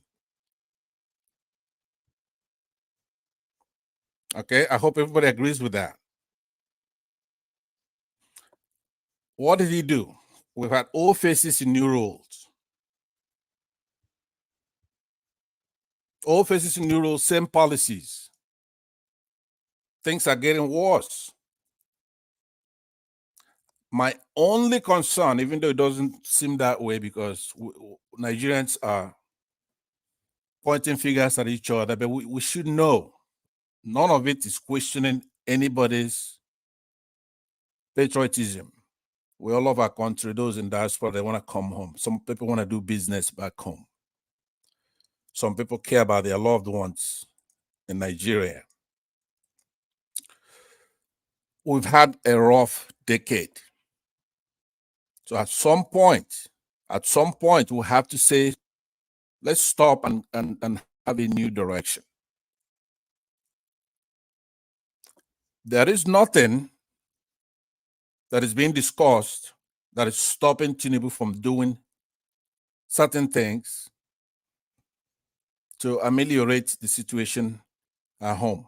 Nobody's stopping him. All the critics he has are not in government. They're not impeding anything that he wants to do. It's nothing to stop him from coming out, talk to the press, get a message out, expand his base, bring the country together, free political prisoners, especially our activists, the younger ones, like Showore, for example. Do certain things to show that you inherited a fragmented country. Now, I hope this time I'm addressing those who are surrounding him. This is something he could start tonight, tomorrow, in a dramatic fashion. Despite the legal challenges he has, do the right thing for as long as he could hang on. It's not rocket science. The opposition are very weak, Labour Party and the PDP. They're going to challenge his victory. That's true. The legal process may be prolonged. Some factors are known. It's going to take about 240 days to rule on that election from the beginning of those petitions. So, meaning judgment could come as late as end of this month. And there's no precedent for the courts to overturn presidential elections. So nobody's expecting the courts to do otherwise. They may confirm his victory. And these challenges should not disrupt anything. So he can't hide under that. any fair person will still judge him on his performance. And so far, after over 100 days, it's been woeful. So in that spirit of this particular discussion that's normally overlooked because we're being partisan, ethnic sometimes, religious, there's still the main aspect of governance. Even if you resolve all doubt in his favor, the point is still that it's a continuity. He's in a majority. He's inherited a difficult thing, but he's been running for president. He should have known what to do by now. So despite everything else, he is just not a good president unless he decides to change after this message that I'm delivering to them. So let's now talk about politics. The mores, M-O-R-E-S, a society is very, very important. The things that are essential, the characteristics, customs, and conventions of any community, a country, a nation, or whatever you may have. Their way of life, way of doing things, conventions, customs, traditions. It's very essential to that society's survival. We are known for many things. The things that we're not known for having a subpar education. If somebody says they graduated from Unilag or on soccer, and let's say you go into diaspora, you still would like to compete even with the likes of people in Harvard. And we cannot lose that. To come and define diplomas or certificates as something you could go and print your own, as ceremonial, as something you could tender, and if you're caught forging it, and you say, look, I could make my own prettier than the official one. We shouldn't be having that kind of debate because we have Kenyans, Ghanaians, South Africans in our midst sometimes just listening in. These people have reverence for us. But for whatever reason, we have a superior educational background to some of these African countries, and I don't like that. I'm not saying that to boast. I want it to be standardized to where all of them, all Africans have the same thing. But we can't have somebody, no matter how beloved or how hated, go to our electoral commission, submit his qualification, and it's a forgery. And then he's caught, because that's where the problem begins. You could do it if you could get away with it. And it will be your individual shame. But as a country, we cannot condone that. We come here, we fight all the time. There are divisions, there's politics, but there's also morality and the mores.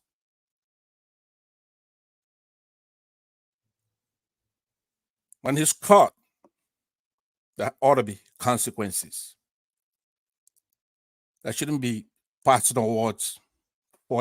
He forges a certificate, and the description of that forgery. You keep insisting that he forges certificate. Where are you getting that from? Because we went through the deposition yesterday, and there's nothing in it to say that he forged the certificate. Yes, we went through with one man, and I remember what I said yesterday, that what APC and people who support Tinubu have been doing is when you discover truth, something shocking that he did, and you're stunned, and you can't talk because you're ashamed of it, but within 24 hours you recover. Where does it say on the deposition that you forged the certificate? when she or was even asked, or even yeah, implied. Yeah. yeah, when an institution is asked, did you issue this certificate, and they say no, Where and does it say somebody that on the? Why does it say that? I have the page position on my screen. between I don't see the screen where you have it, between page No, 42 page yeah, 42 to 44. You could actually, if you want to start from the Genesis, go from 41 to 44. It's very, very clear on many occasions. We read it out yesterday, and the attorneys there were very careful because that's what they were looking for, right? Even with objections after objection, she actually answered despite the objections. Now, she was asked, did you issue that, what they call the INEC certificate? And unfortunately, she said no. Now, when you tender qualifying, with our laws, okay, I quoted you the Constitution is 137 1J, 130, section 137, subsection. You You shouldn't because you shouldn't be quoting the Constitution because you don't have an interpretation for it. Listen to me. Let's not go No, that route. you don't. You don't have an interpretation for it. So why would you quote it? Well, just put it on the screen. You put everything on the screen, but remember what you don't put on the screen. It speaks volumes. Put it on the screen. Put what on the screen? It. Section the Nigerian Constitution 1999 as amended, 137. Section 137, subsection 1J. Put it on the screen. Hold on. Can you hold on? Bring down the octave of your voice first. And then the second thing is we don't have a legal person to give it the interpretation. And I know you are not a lawyer. So what purpose would that serve? Let me tell you, when people start, if you make it mandatory for people to lay a foundation here, I will be the first one to do it. You don't know what I have. But well, we know you are not a lawyer because you would have told us if you were. You don't know that. Maybe I've taught law for many years. But you don't require anybody to lay a foundation. Pansat is an anthropologist. He's an anthropologist. But one man, please, here's what I'm going to beg you of one thing. Put that on the screen. You don't need to be a lawyer to read our shambolic constitution, right? It's one line. In the other cases, let's say when we're talking about the federal, do you need to be a lawyer to interpret it? No, you don't, because you don't need to be a lawyer to interpret the Constitution. No, you don't, because here's why: the only body authorized to interpret that Constitution as to what it means, but more importantly, what it doesn't mean, is the Supreme Court. Everybody else who talks about it here, and what are they made of? What are the Supreme Court made of? Because they are constitutionally given that power to do that, but it originates from the United States in a case called Marbury versus Madison, right? That's the origin of that powers given to the Supreme Court. If you dig up that case, Marbury versus Madison, that's where the Supreme Court assumed the powers to interpret the Constitution, what it says, what it doesn't say, including laws passed. They could strike a law down by Congress and say, look, it's unconstitutional. All right, carry on with your monologue because people are saying, but you don't have the interpretation of the Constitution, so you'll just be misleading people. But please put that up on the screen, because it's one line. This is not like the section 134 about the Federal Capital Territory, where you be doing math. Unless, are you telling us that you are a lawyer? Listen to me. You should be able to tell. Do you understand? It's not me wearing on my sleeve. Because you are saying section something. Because you are saying section something you heard on Arise TV. That makes you a lawyer. I'm the very first one to talk about this. The very first. You've been on panels. You've seen me. You've seen law professors. I don't wear anything on the sleeves, a badge, right? I really want to know something. It's not about my title. Forget about that. Don't worship idol. For everybody who's listening, because I trust that everybody here went to school, put up that line, section 137 1J. Put it on the screen. All right, just carry on with your monologue. But please, one man, do that for me. It's really be very important in what I'm saying, right? So it is very clear what forgery that they're talking about. You say if you submit anything to INEC, if it's a forgery, you're automatically disqualified. It's not ambiguous. It's very clear. It's not for legal minds. It's not for anybody else. That's just what it is. So now we read the transcript, and it's obtained from that transcript that the INEC, quote unquote, the INEC certificate was not issued by that institution. If you say if you tender it and say it's issued by that institution, and it's not, it's a forgery. Now, what does it entail to be issued by that institution? In this case, Chicago State University. If they issued it and printed on the campus, they issued it. If they issued it by a second vendor outside campus, they issued it.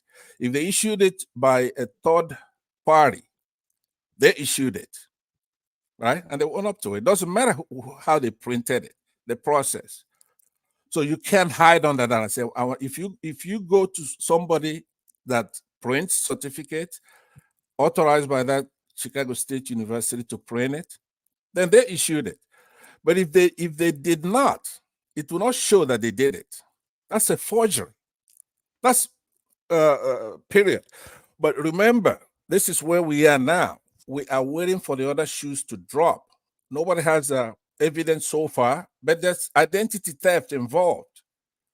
The rabbit does not run around in the afternoon for nothing. Okay, whose identity was stolen? There is allegedly Abimbola. That's when you see that Bola A, Tinubu, that A, right, may not be Bola Ahmed. Okay, it's missing it. There's no Ahmed anywhere in the documents, right? So far, there's a social security number involved in this thing from Southwest, but there's an Abimbola Tinubu, right?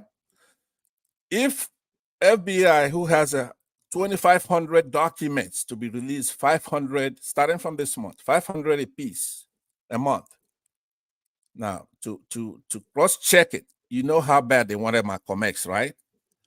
The CIA and FBI, they have 2,400. So has this Abimbola come forward to reclaim her identity, or she's keeping mute for reasons very of pride? Good question, because that's where it becomes very much more sinister. If that Abimbola hasn't come forth because she was whacked and somebody whacked her and took her identity, then we're talking about. So she doesn't have a family. That's the point, right? This question you ask, you should ask Tinubu about his own family, right? She's an American citizen, right? Okay. So if anything happened to her that is foul play, right? The statute hasn't run out. It depends on when it's found out. Is there a recording? Is there a recording of? Is there a record of her death? That's what I'm saying. All that has to come out. What when somebody has 2,500 documents, they're gonna release 500 a month. One man, if you don't mind, can I interject for just a few seconds? A few seconds. Yeah, go ahead. Yeah. Now, are you referring to the same Abimbola that Professor Farouk Perogi mentioned, that when people were carrying that same rumor, he now made his research, and that lady was close to where he was living before, and that the same Abimbola was born, I think, 1972, whereas Tinubu was there. So, how can you match those three together? Because that's the rumor we hear now. So that's my interjection. If that's okay, I got you. But look, I am not a law enforcement person. I don't know. So as Ike is saying, the alleged person was allegedly killed. This is where we are now. The alleged person. Was allegedly killed. Yeah, Ike. To be honest, unbelievable. I'm not saying, and I don't. Allegedly, people are saying, but we have to wait. It's step by step. Now, remember, Noriega of Panama was indicted. He was the head of Panama, right? The state. The head of state. He wins the elections by 100%. But the United States indicted him and went and picked him up. That's no different. If this thing, okay, the way I see it, They are saying this Abimbola is a 52-year-old woman, by the way. So how does that correlate with the? I want that to be the case. With the timeline. Look, I want it to be the case. I don't want that kind And of. she's not dead. She's alive. Right. I don't want that kind of problems for Tinubu. She was even in Nigeria as the day. So how he got that thing, we don't know. No, but listen to what I'm saying. I'm on your side on that. I don't want that kind of issue with Tinubu at all. If I have to push a button, I want that to go away. Right? So if you don't want it, then why are you creating the narrative? The alleged person that was allegedly killed is a 52-year-old woman who wasn't even in situation when Tinubu graduated. I know, so but you are assuming that that's the one. Maybe there's another one. There's another one still. I mean, no, but listen to what I'm saying. My goodness me. You have in the records right now, right, a social security number. Maybe right. You over there in that United Kingdom. Britain, right? So you don't know what the hell social security number is. It's unique, right? It's a unique number given to an individual. So whoever has that social security number is going to be identified. It's important. It's in the records. It's in the school records. Well, it has already been identified as Bola Ahmed Tinubu. The one who's the president?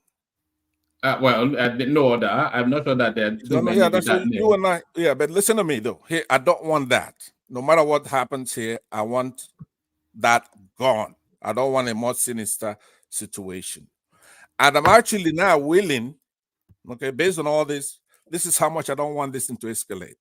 I'm willing to let Tinubu just be in office, right? And then work on him doing the right thing. Release Showore. Are you not going to take it by force anymore? That's a real turnaround. I thought you were going to storm Aso Rock and kick his head in and blow up the place. And, if wishes were horses, everybody would have one. That's my wish.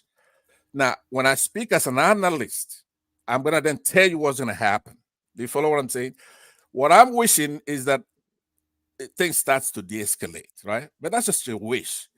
Now, what I know is going to happen, though, is that we're looking at a much, much, much bigger thing here. There is a conscience of guilt with Tinubu's behavior and the way he's acting. It's not nowhere. Remember, Tinubu is not Buhari. They're two different individuals. He's hiding. He's not showing his face in public. I give him credit for that. He's ashamed of himself, right? So what I expect is going to happen here, there's a big shoe that's about to drop. This Atiku is out for blood. He's not doing anything. How do you put it? He's not timid. He has determined. You don't see it as the last kick of a dying horse. No, I don't. I don't see him dying at all. He's doing press conferences. That's not normally his forte. He's not a guy that goes and does a press conference. That's what one of these old chaps gone. They are no good. But Atiku is on the ascendancy. He knows something we don't know. Because if you go challenging a president or a king, you better get him, right? This man has investments all over the country. But no, I know. But he doesn't anymore. He told us at his press conference. Did you not watch it? He's a liar. You know he's a liar, right? We know he's a liar. Right. Tinubu is not the only bad actor, right? He's a bad actor. But what I'm saying to you, though, is this. Check this out. They know something. He has lawyers. There's a coordination. There are things that I watch as an analyst. Tinubu is supposed to meet with the president of the United States. You know the cases at the Supreme Court phase. So whatever he imagines that he knows, if he cannot present it to the Supreme Court, then that's true. But he's filed a new case at the Supreme Court to be allowed to introduce certain notions. Yes, to be allowed to introduce the Chicago State's deposition. Yes. Exactly, but is that all though? No. We read. What if it's a matter of public record now? No. It's applying to the Supreme Court to allow him introduce what he found at the at the Chicago State, whatever it is, rendition or whatever. So, Right. so there's nothing else that he can introduce. No, but what man in He's law, not that's going to called a suddenly. window, right? It's a window, right? When they open, when No, he it's an says, application. It's what are let you me, talking about yeah, now? don't spoon feed me. Let me explain to you the way it works, right? All right. He's Okay. looking to open a window to allow him to Right. introduce things that they should introduce. But once they open that window, it comes with a lot of things. You understand? Part of it is going to be identity issues. You don't know. Don't do that now. Hold on. Yeah, Hold on. Let me just do this. Let me just do this. Let me put this on the screen. You've been here long enough to know that the people here are not illiterate and they're not stupid. But let me give you this. I'll be very quick with it. It says Atiku finally approaches Supreme Court, files fresh evidence against Tinubu's victory.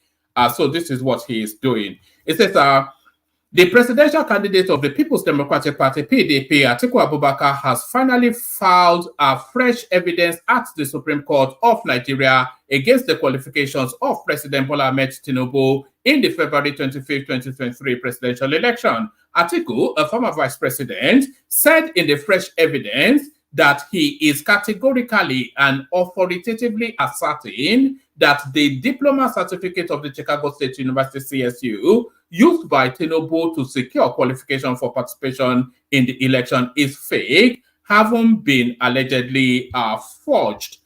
In a motion, hold on, I'll just scroll through. In a motion on notice filed by his legal team, headed by Chris Uche, SAN, Atiku asked the Supreme Court to invoke its Order 2, Rule 12 of 1985, to admit fresh evidence of certificate forgery and perjury in support of his pending appeal before the court to do substantial justice to his case. Article so essentially that captures it. I can give you all of it, but I read it earlier. So it's a specificity, or however that word is. It's a specific thing that is asking. It doesn't open a window, then you start bringing back some. I mean, what are you doing? Or are we even having this sort of a? No. Let's not diminish. Let's not diminish it. You have a enigmatic here who has some kind of legal background. Now, remember, are you sure you've not seen his certificate, as you've not seen Ogbeni? So are you sure you? Are you sure his license? Drink some water. I'm saying he has a legal background because we are not allowed. We're not required to proffer or establish what you may call it here. So we're talking. Let's relax. I'm on your side.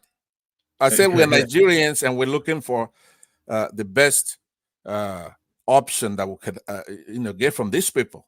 We're not related to these people. We want the best option. So it's not easy to introduce evidence, right? But you don't know what the courts, they have a lot of extraordinary powers in that Supreme Court. They have discretionary powers, just like many courts. They do things at their discretion. But they also, in the case of Supreme Court, they have extraordinary powers. They can issue their own writs, including the writ of mandamus.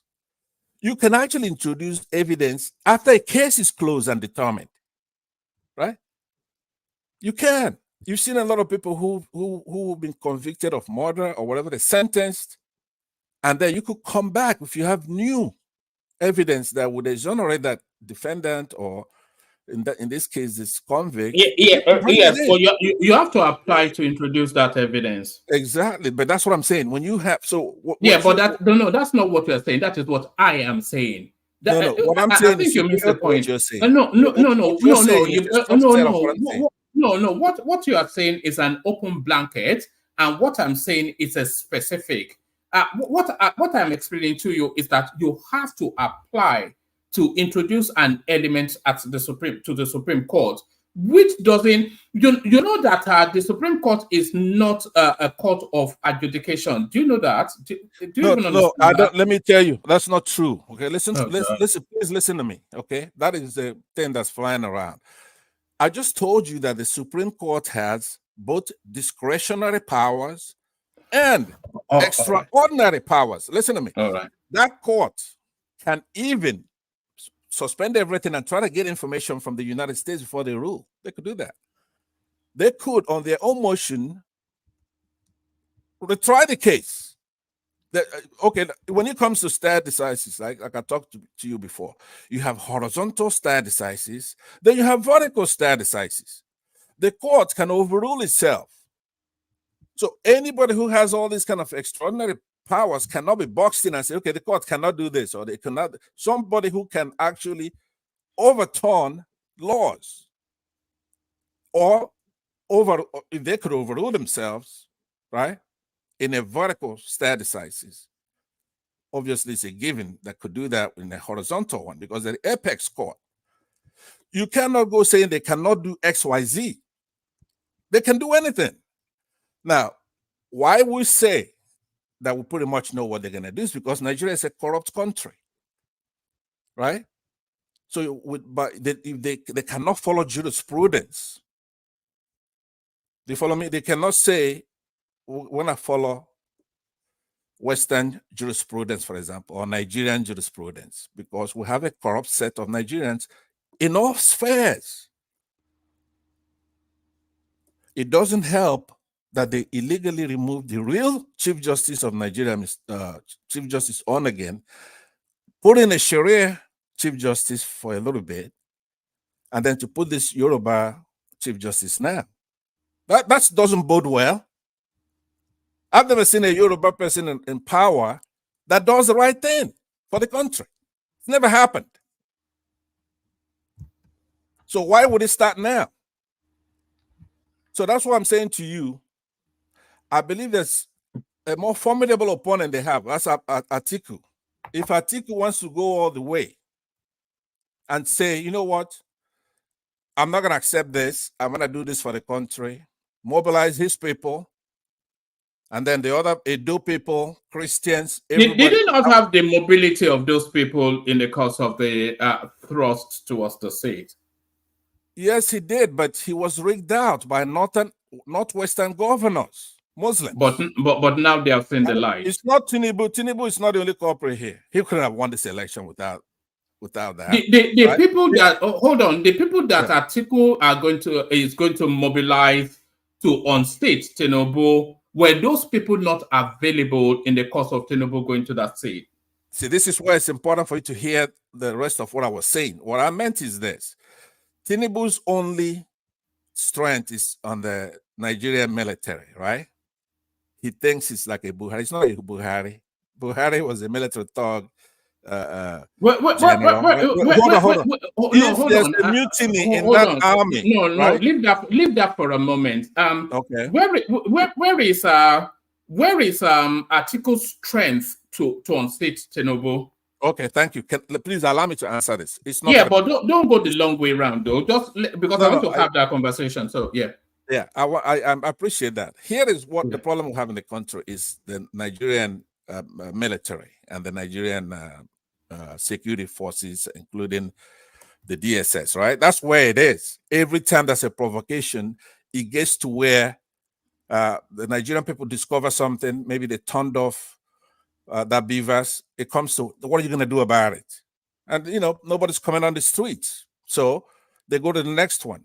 So if Atiku Abubakar, who has some influence, is able to bring his side of the country to the southern part of the country, obedience, progressives, and they say, no, this is a Yoruba agenda now. Now, doesn't mean that I go to Yorubas, for example, Feni Fere, Badeba and Joe, Dele Farotimi, and a few others, a handful. So hold on, because we're going the long way. Let me keep you in that conversation. So you're saying Atiku's strength is to use the northerners, which is his base, to A unseat. mutiny in the army. A mutiny. There's going to be a protest coming up. Not everybody like is saying what I'm saying. Well, you've been trying to instigate the protest for long enough. Listen to me. I'm an not, analyst now. Forget about what I believe or what I think, right? I told you what I thought. I seldom do that, but I told you I wanted to de-escalate. But as an analyst, I'm trying to tell you what's going to happen. The day that Supreme Court rules, if they do it in a manner inconsistent with our Constitution, because they're listening now. Everybody knows that he forged that certificate. Everybody knows he didn't win the election, right? So it's one provocation after another, but it's always the problem is that Peter Obi does not have the gravitas because he's from the southeast, right? It's an Igbo man. So it's like a Yoruba versus Igbo thing if he does say anything. But if Atiku Abubakar wants to does Atiku have the backing of the North? It's not the North, it's the backing of his supporters that are in the army and the DSS and the police. When those kids start going on the streets and the army, there's a mutiny, they're not going to shoot their brothers and sisters because it's an illegal order, right? Hear me out. So now with Yorubas in Lagos who believe that Tinubu is not the right guy, right? And then you have Edo people, you have people in Benue. When Yorubas are isolated with the and the army, right? Let me land. When you have your own section, when you have your own share of the army against the share let me of ask the you a army question. of the Let me rest of ask the you a country- question. Yeah, go ahead. About that. So you are telling us that somebody who is not a commander-in-chief of the armed forces can have influence on the military than the president who is commander-in-chief of the armed forces. Is that what you are telling us? Yes, in a nutshell, but let me explain to you what I mean by that, right? We have laws in the books. Our constitution determines who is president. It's not conclusive, it's not concluded until it is concluded. And there's a fair reading of that conclusion to say the person who was elected is president. If you don't, you're shredding the constitution at that moment, right? Once remember Baba Ahmed, the vice presidential candidate of Peter Obi. I want you to go listen to what he said. Northerners don't talk too much like we Southerners. This Muslims. Let me land. I may answer, please. I'm just trying let me ask you. I'll give you a citation. Hold on. You can go take and listen to everything. Baba Ahmed. Let me ask you, so you can take everything. So sure. The president, and the commander-in-chief of armed forces. Yes. Who appointed all the service chiefs. Right. So what you are telling us is that the service chiefs will not be loyal to him. I didn't say that. But rather, I didn't say that. So he appointed the service chiefs, but he didn't appoint the colonels. He didn't appoint the brigadiers, right? Hold on. Somebody, those people are going to be loyal to him. The people he who appointed, did not appoint them. So they'll be loyal, or they'll be looking forward to somebody. Hold on. I got your question. Let me answer. Hold on. So they'll be looking forward to somebody who did not appoint them to come and take over the reign of government. No. Those people are loyal to him. The person that appointed them. That what I said. All right. Sorry. Hold on, Pansat. Yeah. Pansat, respond to what Ajanle Koko said, but then use that to bring it to a crescendo, and then I'll go on to enigmatic. Back to you. Thank you very much. Yeah, Ajanle Koko, the service chiefs that were appointed by Tinubu, which he ran, once he got in office, he ran to do that. He didn't waste a day, right? He didn't do it like he's doing the inflation in the country, tackling those things. He went to appoint those service chiefs, and they're going to be loyal to him. Most of them are from his tribe, right? Those are his people. He did not appoint the infantryman in the barracks or the police officer on the beat. Those police officers come from somewhere. So he's not president yet until the whole thing is resolved. if somebody like Atiku Abubakar, who has some credibility with his side and his followers, Batifites, and then you have obedience, and you have other people, Edo people. How many Edo people are in Tinubu's government? I don't know. How many Benue people? How many Christians? So when it comes down to it, that Baba Ahmed, I recommend for you to go and listen to what he said, because that guy is a very smart and courageous guy. He laid it down for you. Yeah, right? it's smart enough to have abandoned Peter Obi already, but carry on. No, he doesn't believe in talking too much. He knows it comes down to that day, right? Now, when the time comes, Tinubu is gonna, those people are loyal to Tinubu. He's not be able to command those people. But in our constitution, you're not supposed to obey an illegal order. If somebody is giving you order in the capacity of a Yoruba person, right, not a Nigerian, then you're gonna face what we face in Biafra time. You're gonna fight the whole country. So you better be ready. Make sure you've got enough soldiers in the Nigerian army to be a Yoruba army, a Yoruba president. Tinubu now will be like Ojukwu, right? And he's still president, but it's your president. It's not, for example, my president. You follow me? If he tells me to shoot a kid on the street, I won't do it. I won't obey an illegal order. He's not president. So you have to know, for example, the desperation to make somebody president we saw it under Buhari, right? The Yorubas went to Buhari and said, make Abiola president for us and give him a holiday. And they did. Is it good enough? Yeah, for the Yoruba, Abiola, I don't know what number of president he is, number 20 or whatever. He's president, but it's your president. It's like your Oba, you have an Oba, right? If I see your Oba, am I going to get on the ground? No, I'm not. It's not my Oba, it's your Oba. But if you want the constitution to work and you have Nigeria, you have to elect a president for everybody. And it has to go through the process, legal process. You have to respect that process. You cannot do it with the military. If the courts rule and the Nigerians feel that it's unfair, they had enough, this is the final. There's no other legal remedy. Right. This is the court, the end of the line.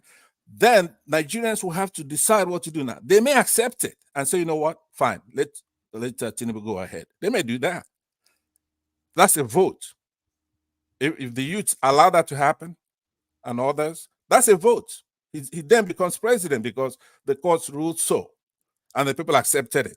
But if they say, no, we're going through the legal process, at every juncture, this man has paid off everybody, but we are sovereign, we the people, these are our representatives in government, but we are the sovereign and we reject this and we're going to arrest all of them, right? They could do that. They start picking them up, including these justices, right? Chief Justice, Tinubu, and others. And that's if the United States doesn't come in soon with this release of documents and there's a more sinister development, which I suspect is coming. So I'll leave it at that, but stop wagging your finger in front of Nigerians and say, hey, we got DSS, we got you Southeasterners, what are you gonna do? But you don't say that to Atiku Abubakar, who is even more determined to expose everything, right? Every time you say, oh, it's Southeasterners or it's obedience, this has nothing to do with obedience. This has to do with Nigerians. Now, Nigerians is obedience plus Baptist plus Abadorians, Abado people like you, right? We're all Nigerians. Is that Agbado term? Is that a pejorative towards the Yorubas? Is that the inflection of it? Yeah. No, just like obedience is not pejorative. It's just Nigerians like to give nicknames, you know, just that's fun part of it. But I conclude with what I started before. We cannot lose our mores, customs, norms, behaviors that we're known for. The only thing we have, our way of life. You cannot breach these conventions and say that a certificate, my goodness, I remember when you have a standard 6 certificate, you'll be smarter than people. I don't know what's the best university you have over there in your country. There are more universities in California. Well, probably the best you have in the world. Oxford, right? Cambridge, etc. Yeah. Yes. We have more universities in California than probably entire Europe, but I'll say Britain. Better than Oxford, Abby. I think so. Having you don't, one man, I want to sponsor you to come to the United States because you really don't know. You don't know when you don't hear. worry. I was there last don't year. Rub it, we don't rub it in your face, right? We don't. I was there last year, and I'll be there this year again. You are like one city, like New York City is bigger than your country. Okay, San Francisco has more money than your entire country, including the ones that you're holding by force. That would be Scotland, Wales, Northern Ireland. I love those. You know they had a referendum and they chose to stay with the United Kingdom. Yeah, but it was rigged. Britain is part of the problem. Is part of the problem we have now in Nigeria. Britain is a corporate. I will never believe any plebiscite they conducted. Right? Those people are serious. They want out. Let them go. Scotland wants out. Wales wants out. See, that's one thing that we Biafrans haven't done, is to divide that country. They have the same problems we have. Free those people, Scotland, Wales, Northern Ireland. Free Nelson Mandela, free Nelson Mandela. Exactly. I'll tell you. But anyway, I yield back and listen to what's his name? Enigmatic. Yes. Thank you very much for the opportunity. Yes, steady. I'll bring you in other topics if you're still available. But let's go to Enigmatic, as you've just rightly said. But before we go to Enigmatic, let's usher him in.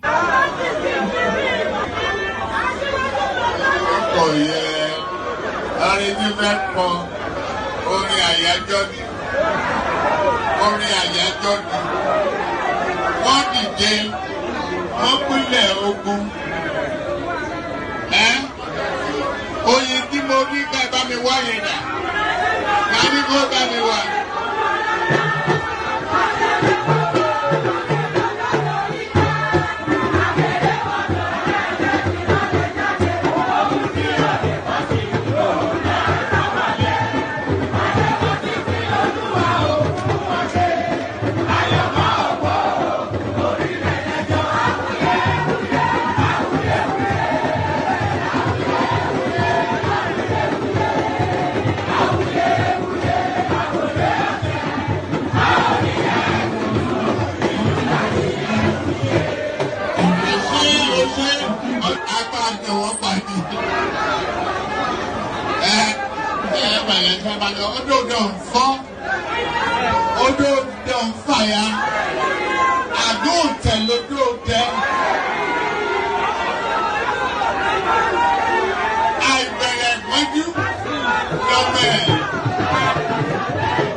And there it is.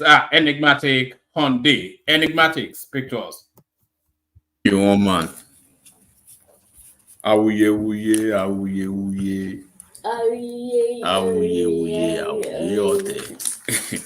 one man, Only hotel if you go enigmatic.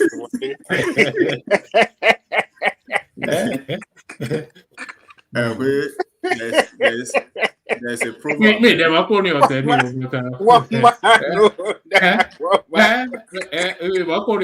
thought there was just Tinubu poking at them.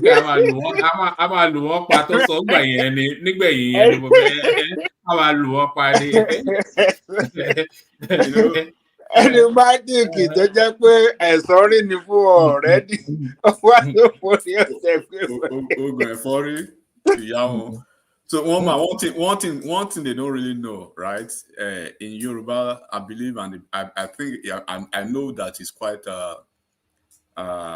synonymous and typical of almost every region and culture in Nigeria. Sometimes maybe it can be celestial or probably spiritual, but akondaenyo, right? Orito ba ma dade, ton ba se awuyewuye títí o ma dade en shani. What he said there, it's only people who really understand the deep Yoruba language that will understand that. Odo de okin ku, odo de okin fire, odo de okin te. So look, if you look at the political trajectory of this man that is making everybody cry now. Buhari, others, Olule, Olosori television, Osukun, you know, that Buhari, having tried 3 times, he went on to the screen and he cried. Peter Obi cried. Peter Obi? Atiku Abubakar cried, and they are still crying, courtesy of only one man. Tinubu is making all of them cry like baby. Obi was crying the other day. I was so happy. They are so-called Okute. You know. So sorry. What is Ekute? Ekute in Yoruba language? I forget. They are calling stone that is hard. Ekute. What is Ekute in Yoruba language? No, Okute. No. Only bit of okay. What is it? What is it? Ekute is rat now. Okay. House rat. Oh, right. Okay. It's house rat now. So, you know, when you look at Tinubu, right? I just want to start like this. When you look at Tinubu's life, you will see that he said it himself that he's a product of insult. I think probably if I see that, I'll share it with you. He says it's a product of insult. He has gone through all his life, right? Being a subject of inhibition in almost every turn and times. In Lagos State, look at the war. What are the obedience? What are they doing now that he hasn't experienced in Lagos through Bode George, through Baba Adebanjo, through all of them in Lagos State? In the yesteryears AD politics, if people understand the politics of AD, then before he moved out of AD to form ACN, how they instigated his deputy governors, Bokna Akerele, people should go and read and understand how this man, became the man they call the last man standing. He's still standing as it is, right? He's whipping all these people. He's whipping Obi back and from whipping his older brother Atiku. The 2 of them carry them go election, wipe their ass, and they can't just believe that this man, regardless of all the coordinated attack, and they're still standing. What can they do? So, and I want to. We have a couple of them on our platform. We should join them again now before the final verdict from the Supreme Court. They should try. They don't learn. That's their problem. They will never learn because iteratively they are shifting their ground, shifting goalposts. When you look at even from 2022 when the campaign started, Tinubu is never going to be APC candidate. He was going to be defeated at the primaries when it was clear that he was going to be the candidate. Okay, when he won the primary, he was going to. Nobody's going to support him. The northern elites, the northern whatever will work against him. That did not work. It's been one thing or the other, shifting ground here and there because they just don't want to have him. They don't want to see him. He's a politician like every other politician, right? They went all to the field and it's just like in a den of 3 thieves. The smartest thieves, carry the loot, and the remaining thieves are crying. That's the situation. Nigeria is not a perfect political situation. We don't have a perfect political space. Like every other nation and like every other situation, every human even, we are all subject of imperfection. So this is how some people went on rampage. For good 8 years, they were so distracted. Buhari Odi, so Fulani people, Buhari at a point he was a clone. Look at his ear, look at his eyeball, look at his eye socket. For 8 years, they wasted all their 8 years. They couldn't coordinate. I really resented that space because Buhari got away with a lot under the cover of that Jubril at Sudani narrative. All the attention space that should have been devoted to his failing as a president, it was completely subsumed and consumed by just the madness. Jubril at Sudani, shallow grave in Saudi Arabia, but they are not. Yes. But you see, they've not learned, and they've not now. I'm trying to give you a rehash of history now. I'm starting from 2022 campaign. At a point when it was very clear that okay, this man has won the primaries. Okay, he's gonna die. He's sick. They sponsor some people to Arise TV almost on a daily basis. That Najatu to come and say a lot of things. Dele Momodu, Dele Farotimi, Kenneth Okonkwo, all of them. He's gonna die. He's not gonna stand. Blah blah blah. Now the man is in Aso Rock now. Oh, he was not gonna be sworn in on the swearing day. He was gonna be arrested. They will send CIA. They will send. There was a pastor that gave that prediction, and then they spent about a week talking about it on this obedience. There are some pastors said, "I see a vision that on the day it will be." Oh God, we've been. You know what, man? If you look at what is happening now, they will take maybe 2 weeks of their lifestyle, 2 weeks or 1 week out of their lifespan to discuss Tinubu. After that one is not making sense again, they will drop that topic, move to another topic. So at a point it was 25% or nothing. Now where is 25% now? They've stopped that. Now they are talking about Atiku on the voyage of discovery. All of a sudden, Atiku is the doyen and the angel of the obedience now. The man who is going to do the unthinkable at the Supreme Court, coming with the silver bullet or coming with the smoking gun. So they are always very, very unserious, right? And then these are individuals that they have this penchant and this proclivity, to the phantasm and the hallucination of their mind. They are so deep in that mental cocoon that it's quite difficult for them now to rediscover, their human mojo now as it is, so to say, because wherever you turn, they are always having one, irrelevant conversation. Look at the way this conversation has been going now, and this is what they will be so focused on, distracted for the next 4 years and 8 months to an election or 9 months to election. You will see them run the scatter. Then they will go and bring another Okute or Ekute somewhere to say they want to take Nigeria. They want to take Nigeria.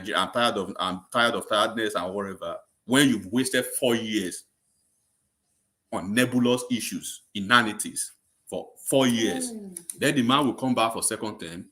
Then they will find another topic. Now they are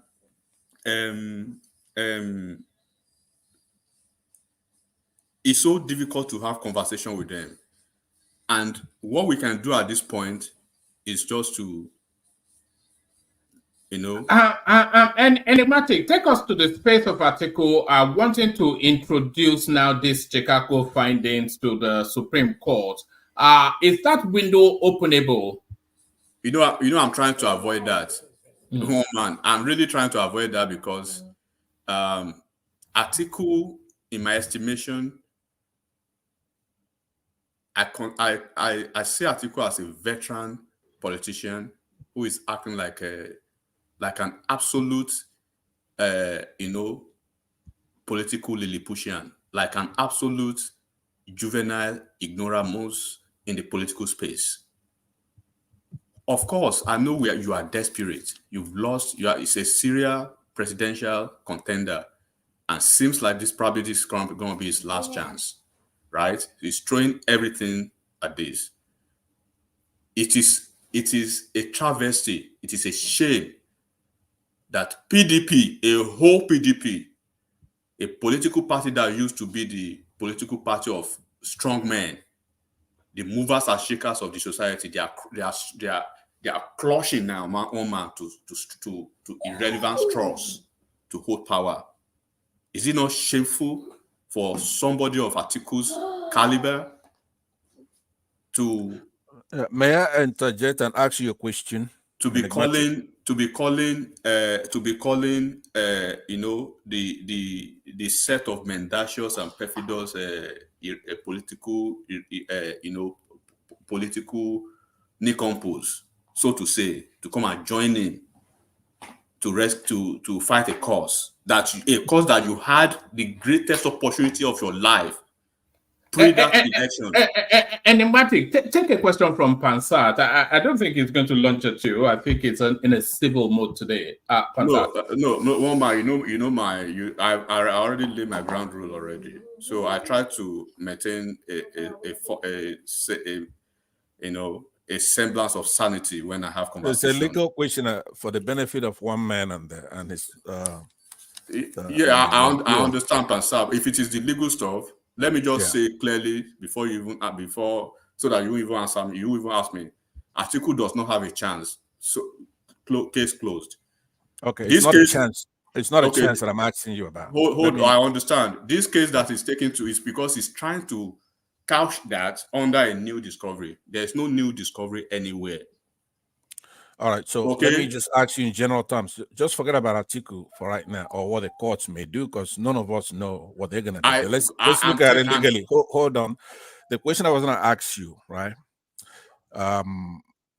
It's around the vicinity of what we're talking about. First of all, you do agree with what I said earlier that the court has both discretionary and extraordinary powers, right? The Supreme Court. You agree? Yes or no?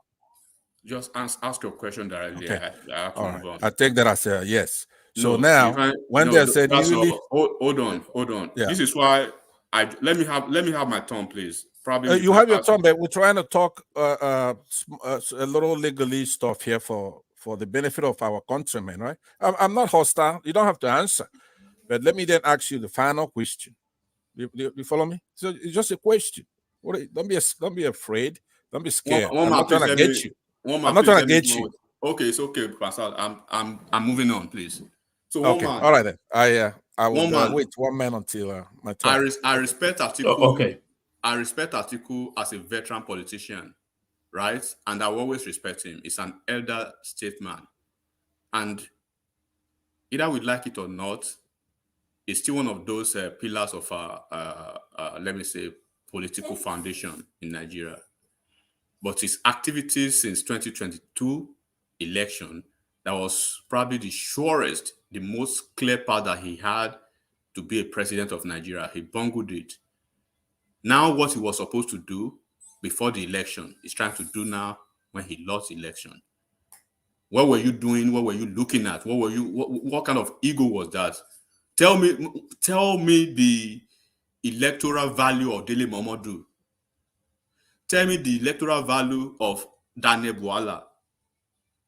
Tell me the electoral value of Iyoshia Ayu, that you sacrificed 5 governors. You sacrificed the whole of Southeast. You sacrificed the whole of Southwest. Bode George, the leader of PDP in the Southwest, they told you... Sorry, Enigmatic. Pansat, ask your question in the comment section, or when we'll pick it up. Carry on, Enigmatic. Okay, yeah. So, instructively, 3 times or 2 times, Chief Bode George came on, I think, on Arise TV. He told him that, look, there's no way we will have a son from the Southwest on the ballot. And then we'll go to the podium, right, with nothing, nobody, when you come to campaign in the Southwest, to say, okay, this is what we'll use to counter, this is the campaign conversation. This is what Atiku has given us in the Southwest. Nothing. In Ondo State, the leaders are not with you. In Ekiti State, the likes of Fayose and all of them, none of them. In Oyo State, the incumbent PDP governor worked against you. Ditto, Lagos State. Lagos State PDP recorded their most embarrassing results in the history of PDP in Lagos. Go and look at Jando's number. Even Shinedu who is an Igbo person, beat that guy down in Lagosian proper in Lagos.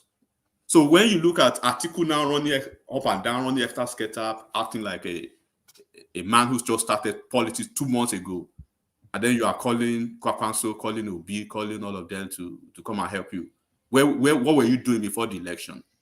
So it baffles a lot of us, and I'm kind of surprised that he could make such schoolboy political error. So that's why a lot of people will not pity him at this stage. And you are not dealing with a schoolboy politician, apart from the fact that probably you believe in the Naka stuff you want to do in the north. At least he still has his base. He still has the governors and everything. He was so cocky. He believed in that cabal in the Aso Rock. He believed in all those, whatever he was believing in, forgetting that you have somebody in the southeast who has already cleared who is probably ready to take all your votes, your natural base.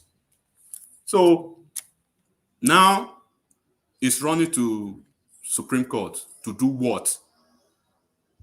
Does he understand the electoral law? I mean, the Electoral Act? You are saying you have a new discovery. Upon what? A new discovery that has been out there since 1999?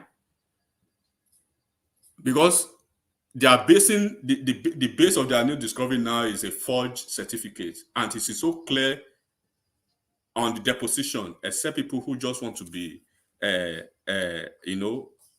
phantasmagoria in their mindset, to say they have a forged certificate. There was never anything in any part of what is the meaning of phantasmagoria? Enigmatic. It means you just come here, you go to speak English, English is not how does that put food on my table? That is the thing. Yeah, it means people who are suffering from a deep. And we all pretended like we understood what it meant. One man, that is why I gave phantasmagoria. Yes, it means people who are suffering from a deep sense of hallucination. So it is let me say rule 101, right? 100-level student will understand that Atiku's case is as useless as anything. It's a DOA. There's no way you will claim a new discovery, right? One man that you never pleaded at the appellate level. Do you know those people at the Supreme Court? That's a point, actually. Because if that was pleaded at the appellate court and they were not able to provide the evidence for it, for reasons of it still being tied in the legal processes of the United States, you might say they have the sliver of an argument, but it wasn't even part of the mix at all. I think it's an attempt at a blackmail. I think they are trying to blackmail the Supreme Court. Atiku is trying to use the obedient for the next election, and it's not smart. Even if he's actually, let me even overestimate him a little bit. That is smart, right? Whatever he's doing now, this discovery would have been probably a little bit useful in 2027. But your cards are already on the table. What you didn't plead at the appellate level, you are taking it to Supreme Court. The Supreme Court justices, they are referred to in the legal parlance, right, as the judicial as ancestors. One man, they will tie that is nonsense. They will tie it with a very big stone, a very big stone, and they will fling it, right? the way they will fling that nonsense out of Supreme Court, That's why I don't want to speak about it, right? I'm trying to be very elegant with the PDP because they've been matured in their manners, right? At least they are not wishing Nigeria bad. They are not trying to say Nigeria must perish or Nigeria must burn because an Atiku lost an election. He's a serial loser. And by the grace of God, when Atiku is going to pass the baton to his protege now, who is going to continue to be the serial loser going forward, So look, you can't. I'm not going to blame all those Atiku's sons. They will do what they have to do. Atiku is desperate, and they've seen it. You can't wake up from your slumber and all of a sudden you are going to Chicago to say you've discovered something. You've discovered what? That is not even in the deposition. Woman, is anything? Did you see anything like forgery or forged or anything that has a semblance of that in the deposition? Did you see it anywhere there? Nothing was there. There is absolutely nothing because of course they will invite that they reach the whole of the deposition, and which I suspect that the Supreme Court judges would have already read as we are speaking. Let me tell you one thing that will be very, very. They might even invite him to bring it only so that they can throw it in the bin. You know. Well, man, let me tell you one thing that will be very crystal that very day, right? That what is it now? That electoral act, they will tell them directly. It is very clear that it is a known fact that diplomas has been defined to be a ceremonial piece of a POS, piece of S, right? In America. Point of order, okay. One man. One man. Could you have him relax? Let me make my point of order, then you could rule on it. No, one man. I'm not. Hold on. Let me ask the moderator. Then he can rule. If he rules against me, fine. But let me ask him. I have my space. No, when you had one man, nobody. Your rule here is if somebody tells a lie, then we can correct him, right? He just when I'm done, you can do that. He's wrong on the law, so let me explain. I'm done, it's not a question for him. I want to explain. When I'm done, you can do how that works. Okay. When I'm done, you can do that. No. Let me first let him rule. No, he can rule against me. That's fine. Let him rule, though. You don't tell me anything. He has to rule. It's my space. One man. I'm not going to give you that chance. He just lied. Right? I'm not going to give you that chance. When you have your chance, so I want to correct him. Would you let me correct him? No. All right, Pansal, let him bring it. Let him bring it home, and then hold that objection in animated suspension, and then when it lands, then you can just I'll come straight to you. Okay, Mama, thank you. But I'll come straight to you only to have that addendum, and then I'll go to Baba. Yeah. Exactly, would have helped if I corrected him right now before he. But he's not willing to yield the space, and then he's going to get a bit. Could you rule and see what he's going to do? I believe if you rule, he will listen. Rule and see if he's going to obey your ruling. Would you? You're an old man. Can you just respect that? You see. I didn't want it to go in that direction. So punish him for that by letting me talk. Punish him. Punish him for that. Let him land. You see his dog is heels in. His dog is heels in now. So I'll have to step somebody down. And then also you want to. Enigmatic, kneel down and raise up your hand. Kneel down and raise up your hand. Yeah, no problem. You don't have to kneel that. Go ahead. That's the punishment for you tonight. Regaining my time. Okay, thank you, one man. So look, that piece of stuff that some people are wilding around with now, it's been very, very clear, defined as a ceremonial piece of S, right, one man? A ceremonial piece of S. So you can fly with that, take a private jet and fly with that. When we get to the Supreme Court, just like we told you guys before the tribunal, when you guys were supposed to be doing your homework, you were so focused on the relevancies, all eyes on the judiciary. Where are those eyes now? Are those guys blind? Are the eyes? Are they blind now? Where are the eyes? Now they are already clutching.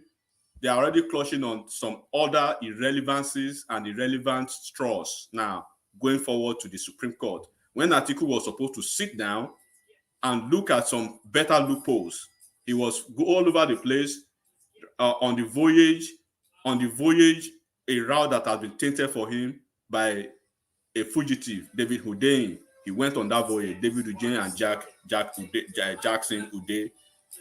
Now, at the end of the day, when it goes to Supreme Court, they will throw everything out of the window. Then they will come back and say they will be disrespecting, disparaging, and lampooning the integrity and the reputation of the justices of the Supreme Court, whereas you've not done your homework. All right, start to bring it home. Yeah. So in conclusion, law is not. It cares less about your emotion and your moral. There's no morality and emotion in the lexicon of law, right? Do your homework and get ready for a very sweet result. As far as I'm concerned, what happened, right, at the appellate court is going to be what happens at the appellate court. It's already by the time they transmit everything to Supreme Court, they are just basically simple thing to see if the appellate judges, if they follow the law. Have you guys followed the law? And then you transmit all your stuff. If they have any question, 15 minutes maximum, they bring you in, you pontificate on your nonsense, and then you move on. So coming to Chicago, instead of you preparing for your case, and then you are saying some people are so happy now. Once again, please go get your Panadol Extra and your Alabukun, because you'll be disappointed once again. Nothing is coming out of this. You have a president. He's going to be the president of you yourself, of myself, of your daddies, of my daddies, of your mummies, of my mummies, and everybody else. You like him or not, wait for 2027 to change the government. If you are coordinated, if you continue in this manner of hallucination and not getting yourself coordinated to take power the way it should be, then you come back and cry again for the next 8 years, just like you all cried for 8 years under Muhammadu Buhari. I leave it at that one, man.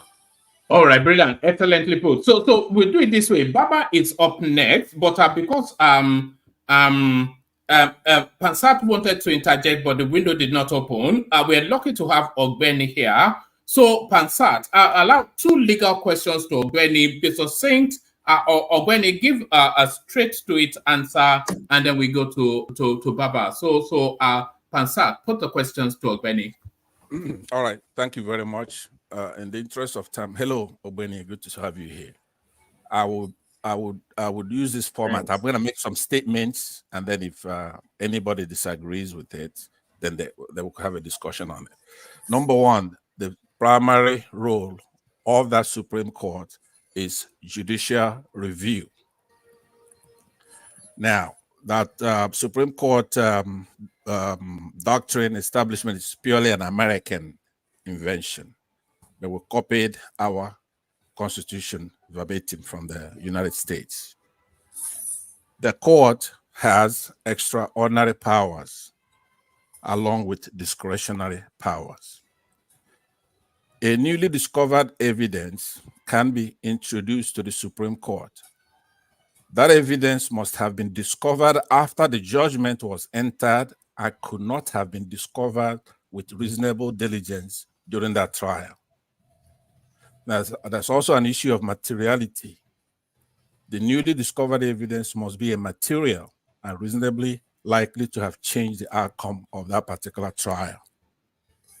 So the court can entertain motion for a new trial. Those are the two, the motion to vacate that judgment and then a motion for a new trial. Having heard no objection. Now it comes down to interpretation of what does those things mean. Nobody here, including enigmatic, is raising or wagging his hands. This is not an issue of tombolic or discussion. These are serious issues. It's a constitutional issue. Even when that fails, the Congress could intervene in any society that is civil. The people can intervene after the Supreme Court. Their case is just for judicial review. Once you accept the fact that they have extraordinary powers and discretionary powers, I could issue writs, including writs of mandamus, They could reach all the way down to that. Do you have a INEC. point of law that you want to Ogbeni to speak to? You see why? You see why? I don't answer the question. He cannot interrupt me now. I mean, he was adamant in not letting anybody interrupt him, and I should have interrupted him. But to lay down, one man, I said the format is I'm going to make statements, and if somebody disagrees with it, I made a series of statements, statements of law, and then nobody disagreed. Therefore, now you as a human being, it's now your turn to say, okay, if this is true, this is true, this is true, what does it mean? I said that they have extraordinary powers and discretionary powers. It means that they could now start afresh, go all the way down to INEC and say, bring me everything you have on that election. Bring everything up here. They could order a new election. They could do all kinds of things. There is no way of knowing. The only reason why we pretty much know what they're going to do, and I agree with those who say they're going to go with Tinubu, APC, and all that, is because we don't have a country. We don't have laws. We don't have institutions. They're corrupt. Because all right, if you don't have any, let me. Here's the problem. I cannot go asking somebody who I could have taught law. What would I ask him? That's why I'm making the statements to make sure that he's up to par to know what I'm saying, and they've agreed with it. So I don't know what your problem with that is. You could have taught him law. He teaches law in Edinburgh, which is a better university than the totality of the American educational system. I taught his colleagues law, right? And they're a lot more sharper than he is. Right now, the point is the point. Let me conclude by saying that this is not a joking matter, right? That I think Bati come here and is insulting the Waziri of Adamawa himself and Peter Obi. You have to understand that obedience are now broadening their appeal. Now, who's on their corner now? The Waziri himself, Obasanjo, Towere. Towere is not part of your corrupt team. No, don't mention Towere is not part of your corrupt team. No, listen to what I'm saying. Does not dine and wine with criminals. Please let's be serious here. What I mean by that is that people who disagree with the rule with the INEC activities, including the appellate court. When I say that Waziri Adamawa is been broadened to include Waziri. Yes, it's no longer an illiterate Fulani. It's no longer an illiterate Fulani. It's now the Waziri of Adamawa. Association of losers. Look at that. But look, with all seriousness, though, right now you're beginning to see the contours of this progressive movement, right? So it's I know that you are pressed for time, and I do understand. So Ogbeni has actually brought the Constitution, so let him speak to it. Ogbeni, talk us through the Constitution. Thank you, Woma. Thank you, Pansata and Enigmatic. I quickly rush here because I have something urgent to do tomorrow. But yes, fantastic constitutional issue. You know, that always triggered me when I heard anything constitutional. And by the way, Pansat, you can't teach me. I've been practicing law for more than 20 years. If you don't know, you have to know that by now. But if I've been teaching law for 21 years, then I have a year still to give, right? You can't you teach law. I just told you. So it's a mathematical problem, right? And you don't even understand. You don't even understand the technicality of appellate process. It's not possible that you will teach me. That's not possible. So get that out from your skull. Okay, can I ask you a simple question right now? No. I'm giving you the window. Let him just talk us through the Constitution. I think he gets the broader thrust of your position. Okay, so Woma, you see, sometimes it's very unfortunate that our people now know more than lawyers. If you see this, if you see what happened generally now in the space, you even see people who are not lawyers arguing with you now and misquoting, and so for me, it takes me a lot of fortune to study law and got this training. So when you see me coming to enlighten people these days. I enlighten only people who want to listen, because law training is not cheap, it's expensive. And that's why not just anybody can study it. Even abroad here, it's one of the most expensive courses you can study. So, but we will do the best we can to enlighten people on this. Law, for me, is just like when you have medicine and they tell you somebody is sick. Anybody can tell you, it's malaria, is this. Maybe the person is having cancer. You don't know. It's only a medical practitioner specializing in that field that will categorically tell you this is the problem this person has. That's the same thing with law. So don't think everybody just know law because you just have the very, very understanding of it. So let me narrow it to what Atiku has taken to Supreme Court. Now, first and foremost, if you can help me to project section 232. Section 232. How do I get there? You're the one with the keys. So just roll down straight to 1232. Continue rolling. You get to 232. It's very.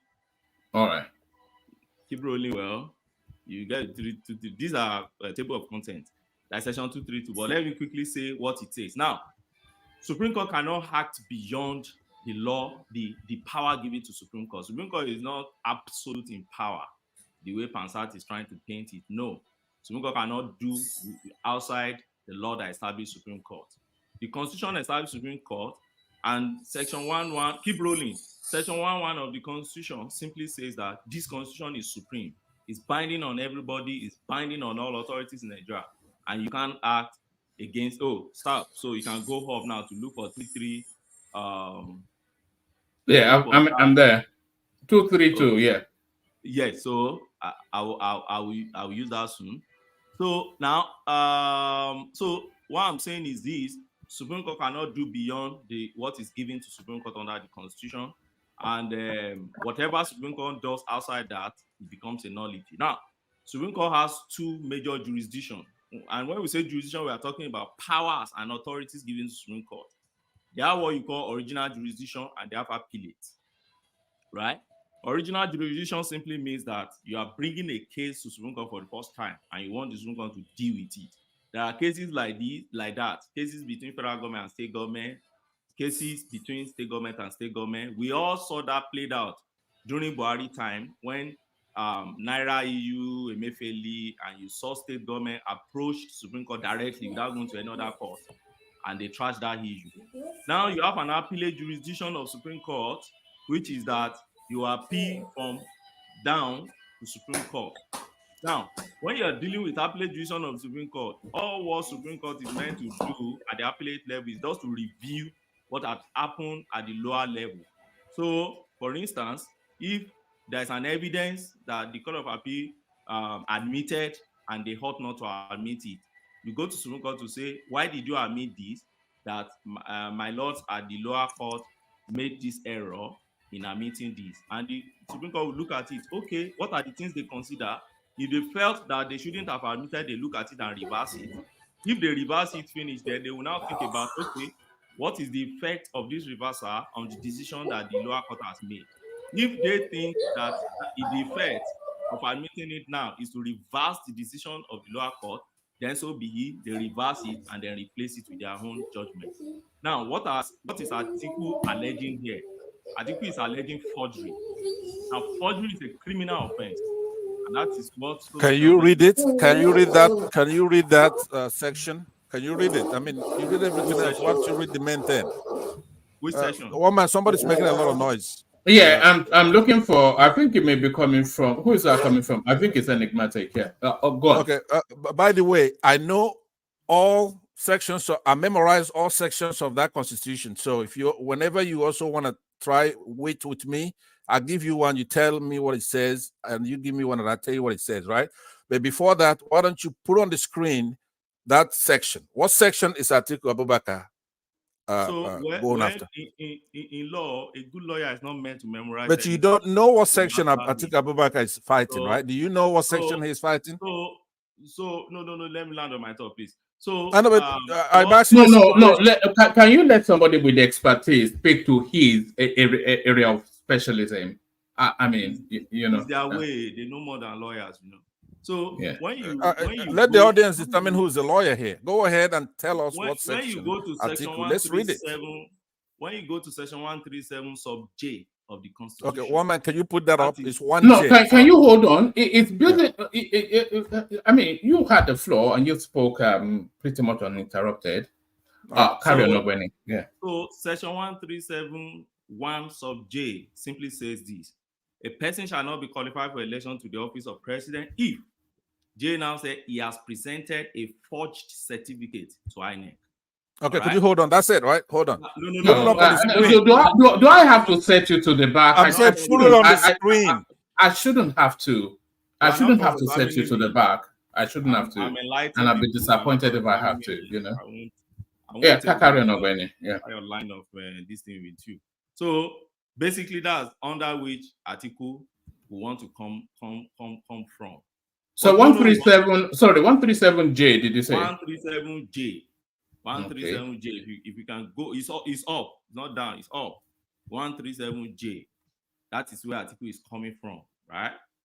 Okay, I want you to open that so that let's I don't see. I see 137(1) and 137(2), and then A and B. So you just roll down to J. Where are you now? Let me check. One, no, not 2, 3. You are in 2, 3. Oh, sorry. Yeah. You are in 2, 3. All right. 137J. 137(1)J. Oh, okay. Carry on. 137. All right. HIJ. All right. Carry on. I think I'm there. Yeah. Is it this one here? This one here? Yes, 137. Then roll it to J. Yes, it says he has presented a forged certificate to the independent national. Yeah. So that's the qualification points that Atiku is coming under. And now you see this particular provision doesn't stay on its own. That's what we call substantive provision of the law. It says that if somebody has presented what is forged before INEC, then the person should be disqualified. If you now go to the Electoral Act, right, under the Electoral Act, Section 29 now tells you who should come and question you when you present this. Secondly, it also talks about the procedure that you will follow in question this. And you know what? That's the first hurdle Atiku is going to cross. So the first hurdle is this. You go to the Electoral Act, Section 29, it talks about the party members of that person should come and question that person. And it also limits you questioning it to 180 days. And that flipped this case back to the pre-election matters we talked about. Do you know why the law says there are some issues that if you don't trash it within a particular time, you don't escalate it to election time? I've explained it here before. The reason is this. You don't just wake up one day when the government has settled down to start, governance, which is the reason why government is there. You go down and be fishing different things, and you are coming with all these distractions here and there. That's the essence of Section 308, which is the immunity the president has. And that is also the purpose of Section 29. He's saying within 180 days, bring this issue if you discover that a candidate forged a document and attached that document to from TFO 7, which is the affidavit they file at INEC. That's first thing. Now, secondly, forgery, as you see it there, is a criminal offense. You have to come and prove it in court. So if you now roll it back to that Section 232 that I first cited then, you will see where it is clearly stated there that the Supreme Court cannot entertain any criminal matter of criminal nature. That's the under. Look at it now. Let me quickly read that so that everybody will understand what is there. It said, the Supreme Court shall not, to exclusion of any other court, have original jurisdiction in any dispute between federation and Go to that provider. It now say, but the National Assembly can add to the jurisdiction of the court of the Supreme Court, right? But it now says, provided that no original jurisdiction shall be conferred upon the Supreme Court with respect to any criminal matter. Do you know the meaning of that? Let me tell you the meaning. First and foremost, before you establish forgery, you need to go to trial. You don't establish forgery by saying, "Oh, I brought this thing from Can I foreign, interject, from please? Let me interject. It's not let me true. land so that you now ask me questions. You're just not making any sense. Let me interject. Let me You're not making land, any please. sense. Let me land. You are like you are becoming like a client in the court that wants to be interjecting a lawyer talking. You are not a lawyer. Wait. Let me Now, interject, please. Now, wait. Now, you break my flow of thought, and you have this way of going to other matters that are not relevant to this matter. That's my issue with you. I would have carry on, Ogwene. Carry on. Yeah. So my point is this: this matter is criminal in nature. You are saying I forged my certificates. If you are saying I forged my certificate, it's a matter that is criminal in nature. Now you need to prove it. In proving it, you see, whatever you are bringing from that your foreign proceeding now becomes a question of facts in Nigeria. They are not things we just accept, then based on that, you hold somebody liable or guilty for it. So it has to go through the test and the fire of cross-examination, meaning that you come to court, you come and say, I have forged this thing. Therefore, this person must be held responsible for that. Then we start calling witnesses to show that it is true. Now, at the Supreme Court, you don't call witnesses. And any case of criminal nature, the Supreme Court does not have original jurisdiction on it. So where does it land us? First, the first order, Mr. Atiku will first cross. One man, you might as well kick me out because it's not fair. Yes, I want to be able to interject. I think I'm going to have to. Sorry, carry on, Ogwene. So what's the first order Mr. Atiku have to cross? Mr. Atiku have to cross the order of showing that grant in the Constitution is not of criminal nature. And I don't know how he's going to escape that. Forgery is criminal. It's elementary to every reasonable lawyer, except lawyers who are politically exposed. They won't tell you the truth. Secondly, let me tell you, you see, the Court of Appeal said something. They said the issue of disqualification that Atiku has brought, you did not bring it properly. It's not part of your pleadings at all in any way. You brought it through the back door and they threw it out straight through that same back door. Now, before you can bring any document that even relate to that issue, you must need to first vacate the decision of the Court of Appeal, meaning that you must be able to convince Supreme Court first to reverse that decision of Court of Appeal. That is the second order Atiku has to cross. And how do you cross this? It's very difficult because I keep saying it, election matter wants to file your petition stands. You either swim with it or you sink with it. You're not hiding anything. And it play out here. We all heard what Court of Appeal also said about it. And so you brought this thing through reply, and you are not even explicit about it. You didn't talk about forgery. You talked about disqualification because your issue was that he didn't even go to that school. Now you have realized he went to that school. You are talking about forgery. So how do you link it to any of your pleadings? If you are not able to sit it on any of the paragraph of your pleading, Supreme Court is not going to reverse any decision for you. That's second order. Now, assuming Supreme Court even reverse that thing for you, then the second thing you need to now do, or the third thing you need to now do, is to now prove exceptional circumstance for which you can now bring this evidence. So, and what is the exceptional circumstance? Let me tell you, one of the things is that you have made a new discovery. And I keep saying it. All the documents we have seen today that they are bringing from CSU, there is nothing new in it, except for those that don't follow the politics in the Southwest. Some of us, we follow the politics. Some of them are emergency political analysts that just came into the space, probably because of, they've seen Tinubu, they don't even know what happened in 1999, they don't know all these things. All these documents were documents that have always been there. There's nothing new. There's nothing David today is discovering. They are there. So the point now will now be, what have you discovered? And before you can bring this thing under exceptional circumstances, it must be a new thing you have discovered. That's one thing. Secondly, those things mustn't have even been in existence as at the time you file, or you can't reasonably get it. Sorry, is the forged document, if the concession is that the document was forged, is that not a new discovery?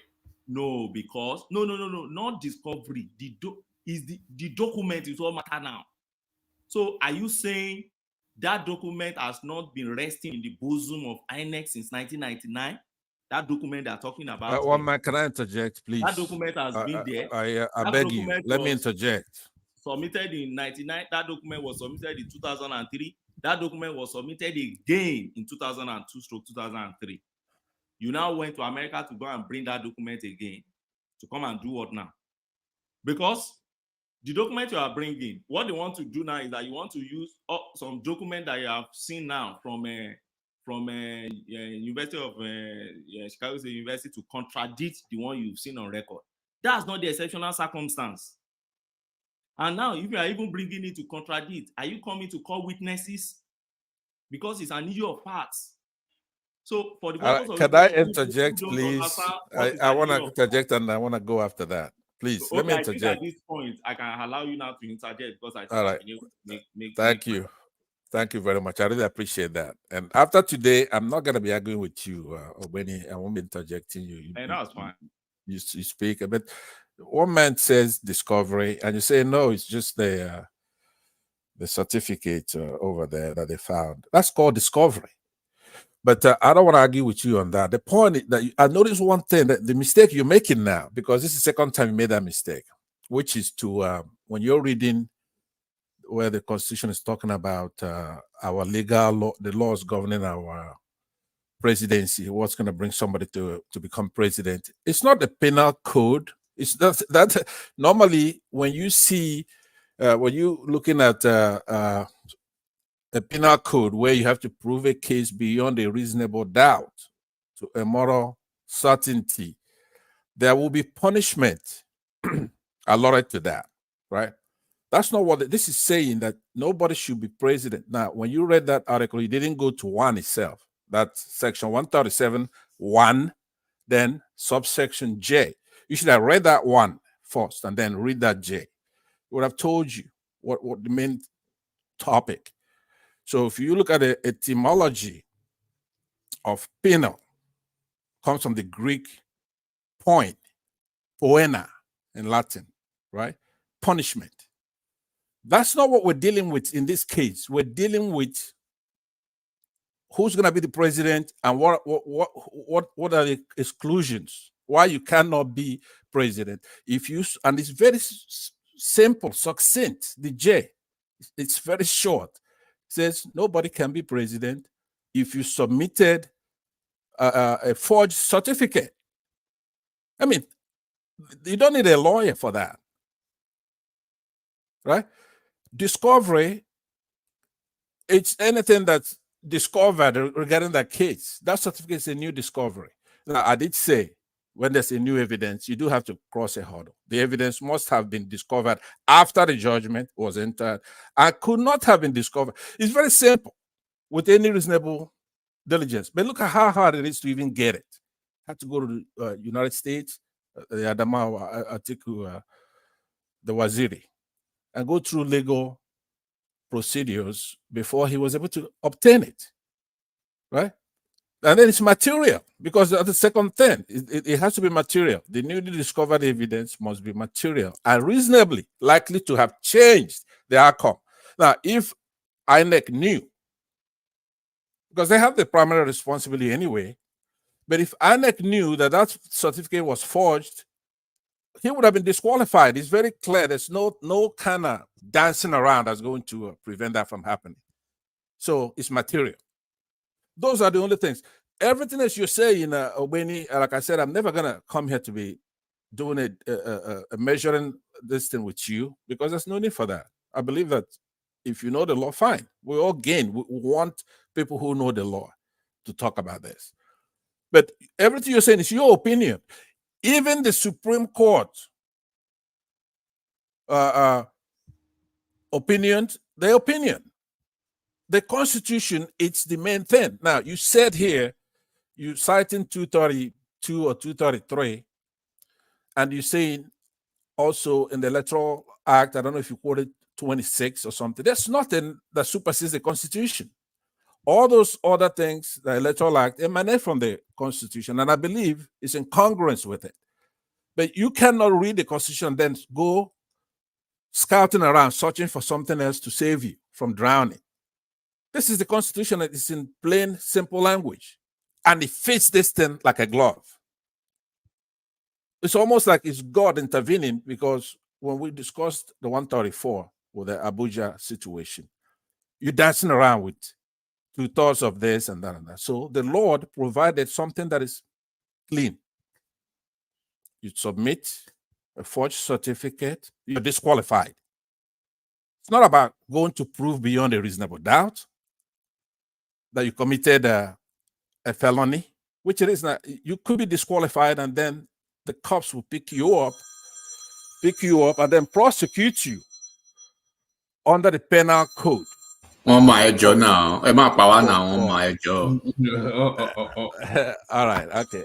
I don't speak Yoruba, but I guess a job means it's enough, and I would respect that. Thank you very much for the opportunity. Mama, I would exit and I will listen. One reply. Just one. I won't waste time. All right. I think the phone call was actually what rescued you. It wasn't anything you said. I think some babe is calling him.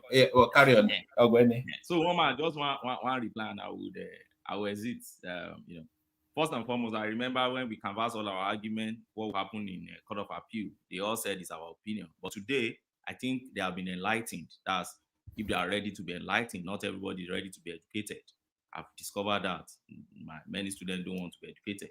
So I think it's our opinion, but they've seen now that the court re-echoed everything that we said here. I'll be expecting it also to happen in Supreme Court. If they will be enlightened, fine. If not, they remain in their ignorance. But one of the things they don't understand is this. You see, there is difference between substantive law and procedural law. Constitution is not a procedural law. Constitution is substantive. When Constitution tell you do this, Constitution will not tell you how to do it. It is the other laws that tell you how to do it. And in that section 232, you will find out that they said the National Assembly can now give the Supreme Court how to do whatever the Supreme Court can do, and also add more power for the Supreme Court. They now said, but in criminal cases, don't add any power to Supreme Court. Let their power be static there. They don't have anything to do with calling witnesses and everything to establish what is criminal in nature. Now, let me give you a simple example. If you want to disqualify somebody from somebody who has contest and you want to file petition, you won't file procedure that you must follow in filing your petition in the Constitution. The best you will find in the Constitution is the qualification of that person and then the ground upon which you can bring your petition. Simple.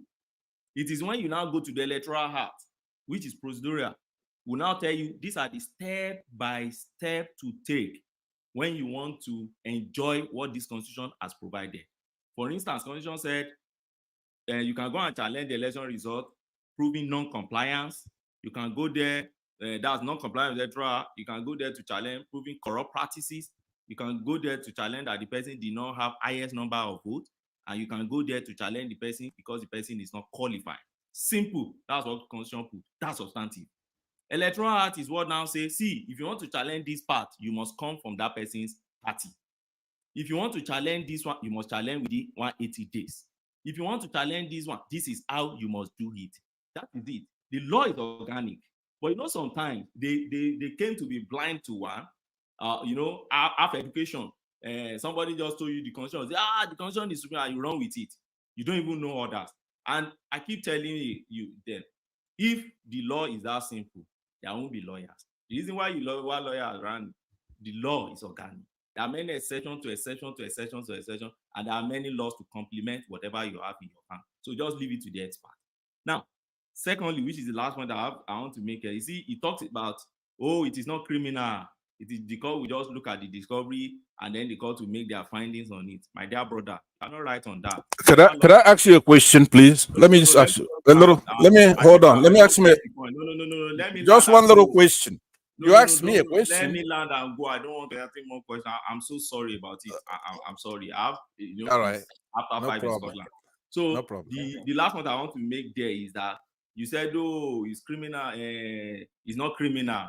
It's just they just put forgery and they will not go. But you are wrong on that. Let me tell you why. You see election matter as a civil matter. Election matter is not just a civil matter.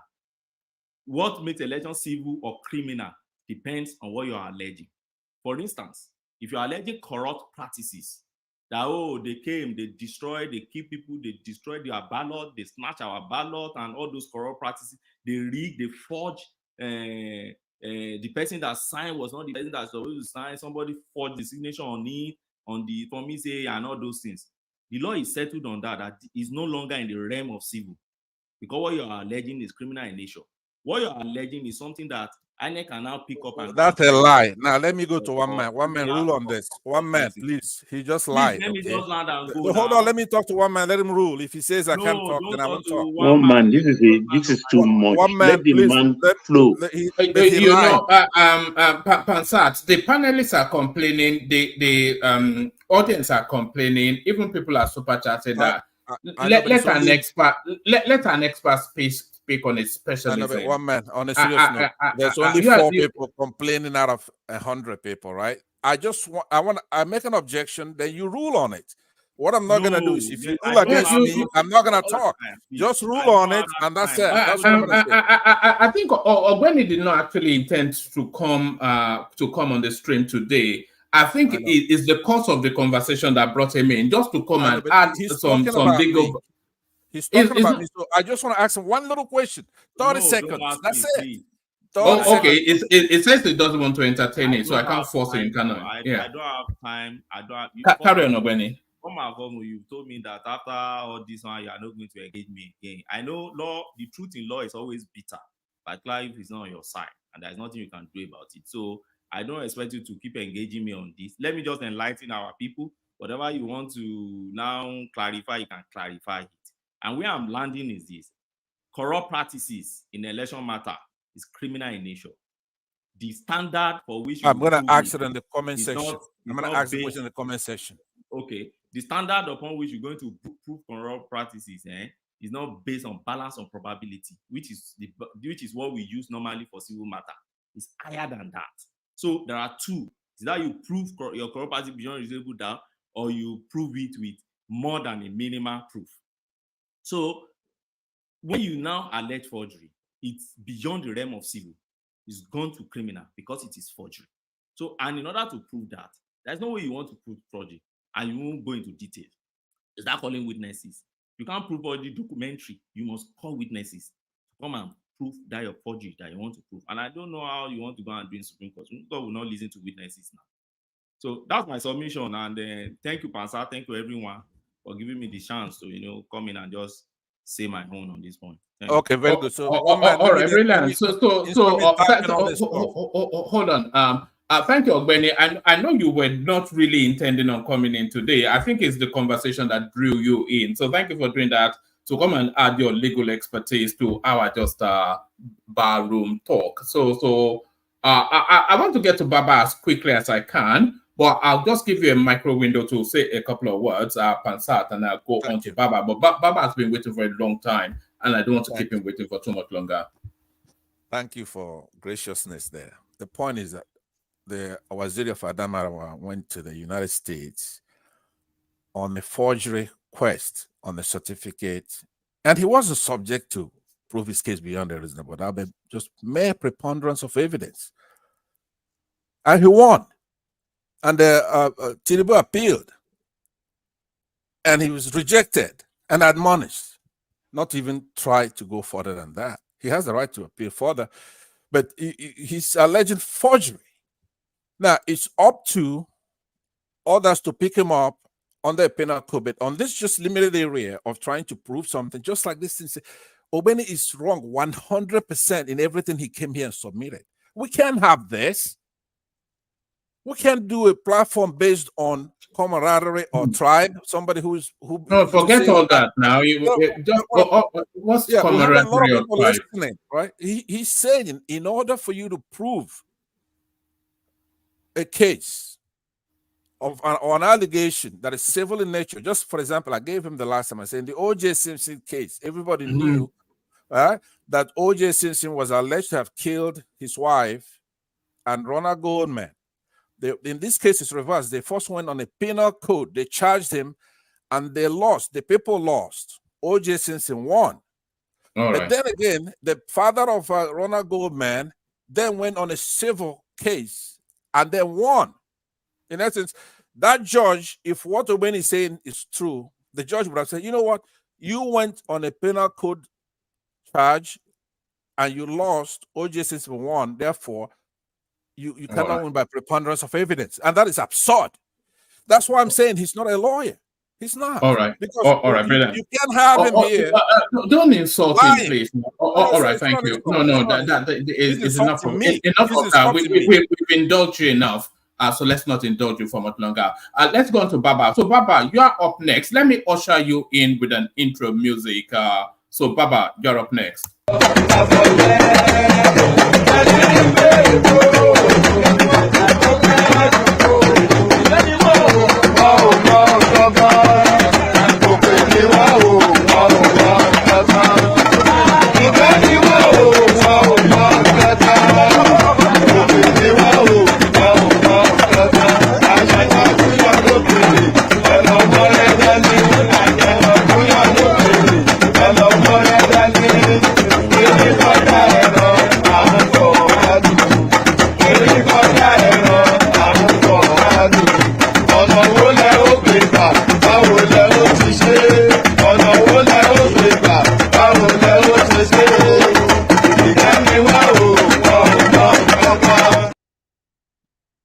And there it is right there. Baba. Wonderful one, man.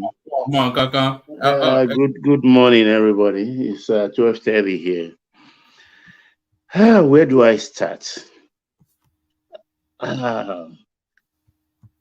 People are so ignorant like me when it comes to law. And when those that are lawyers are talking, they don't allow them to talk. It's not surprising anyway. We know the antecedents. We don't say nobody wants to stereotype. But stereotype at times is necessary. A man who read 20 years of practice, got his PhD, as a professional in another direction is trying to correct him or argue with him. Only a Nigerian will do that. Thank you, one man. You see, this matter is very, very simple, even though they are shifting the goalposts.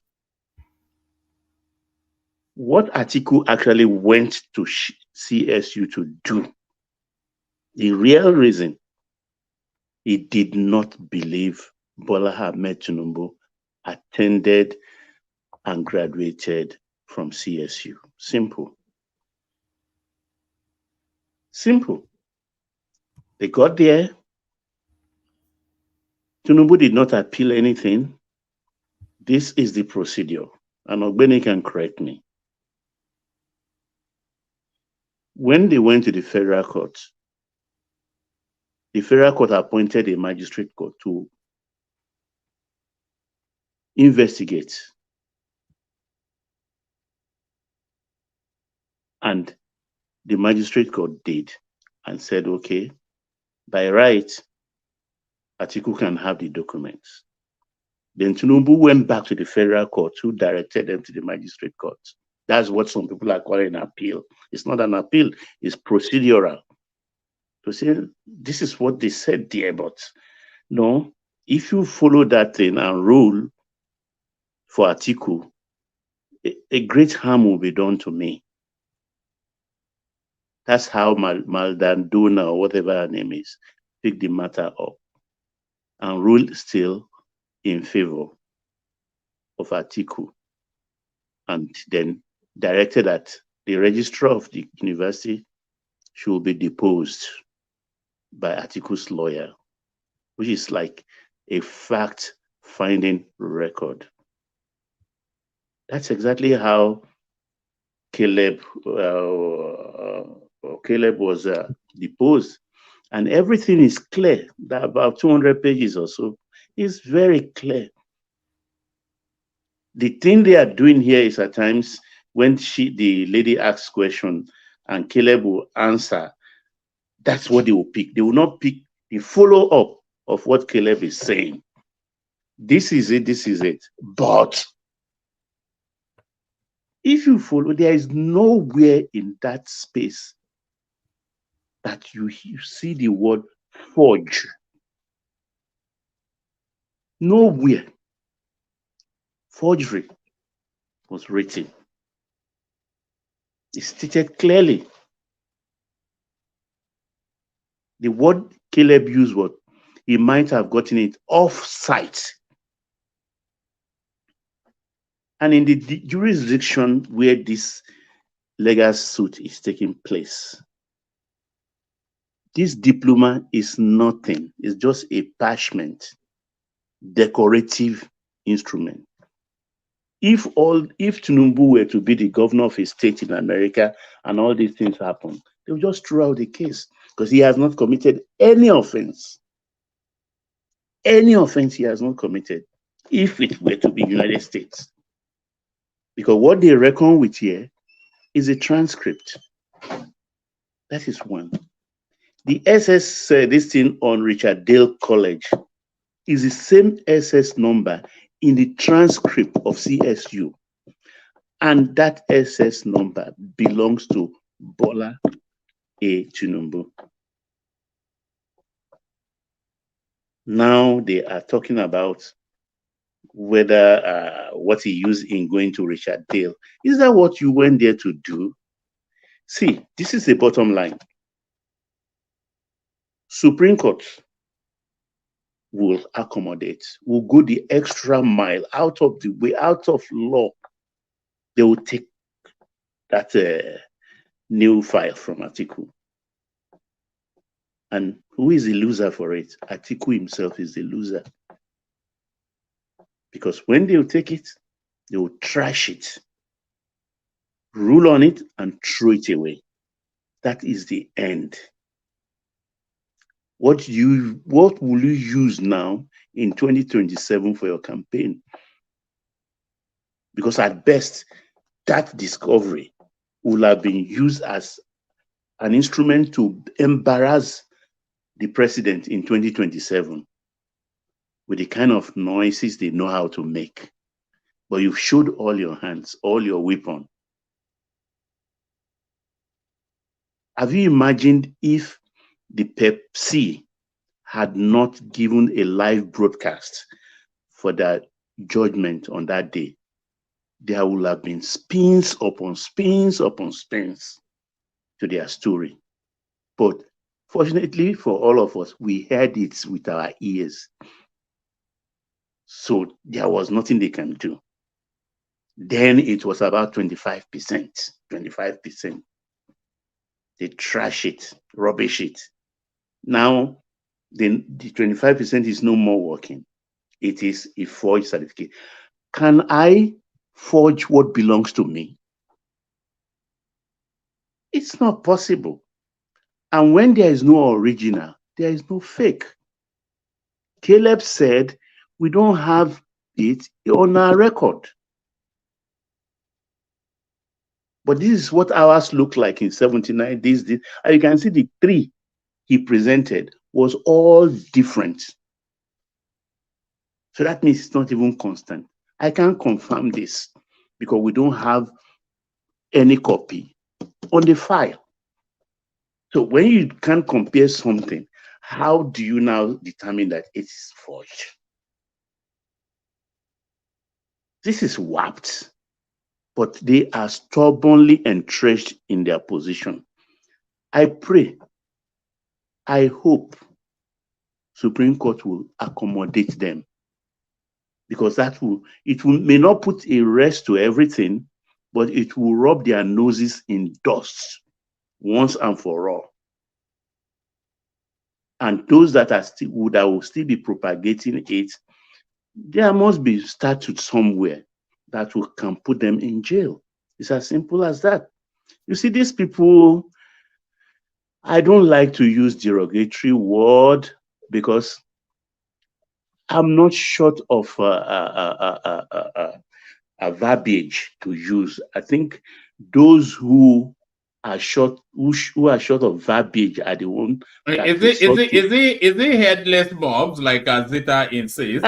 I don't want to go there. You understand, woman? But I'm a very civil person until you provoke me. Then I don't get enough. But these people with a kind of spatula personality with limited vocabulary, they always resort when they become short of words and lash out with gory language. Your platform, I will leave it at that. One thing I came up to say, because I know and I've been saying it, your platform, like every other platform on YouTube, it's a platform of record. Long after everybody on this panel has gone buried, people will still be tapping into YouTube and discovering what we are discussing today. 3 issues from our Eastern brothers. During Igbo Day, they were just talking about that in the First Republic, their economy was the best in Africa and was growing from double digit of 20, 30, 50% every other time. That's a lie from the pit of hell. They can Google it. Statistics don't lie. They can go to Gazette. Statistics don't lie.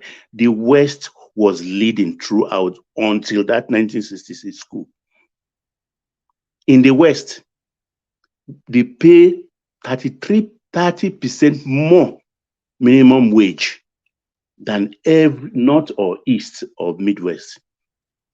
That means if you are paid £100 in your region, you will be paid about, the West are receiving £130.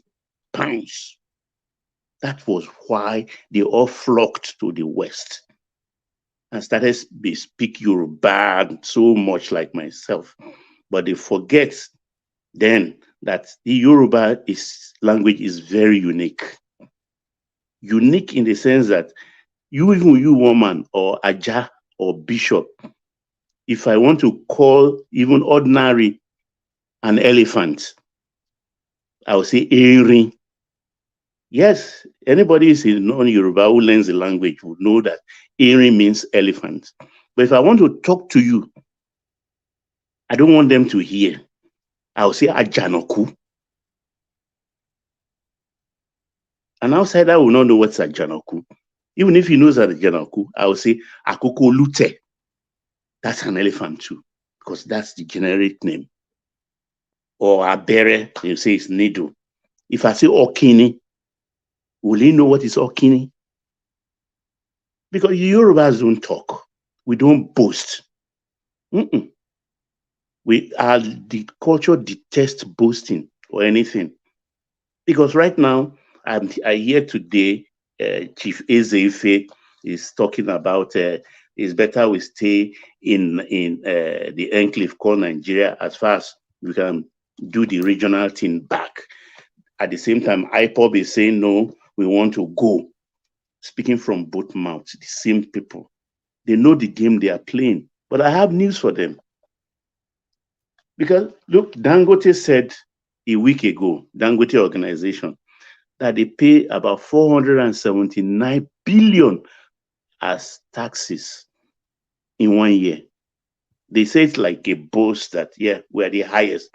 479 billion naira they paid.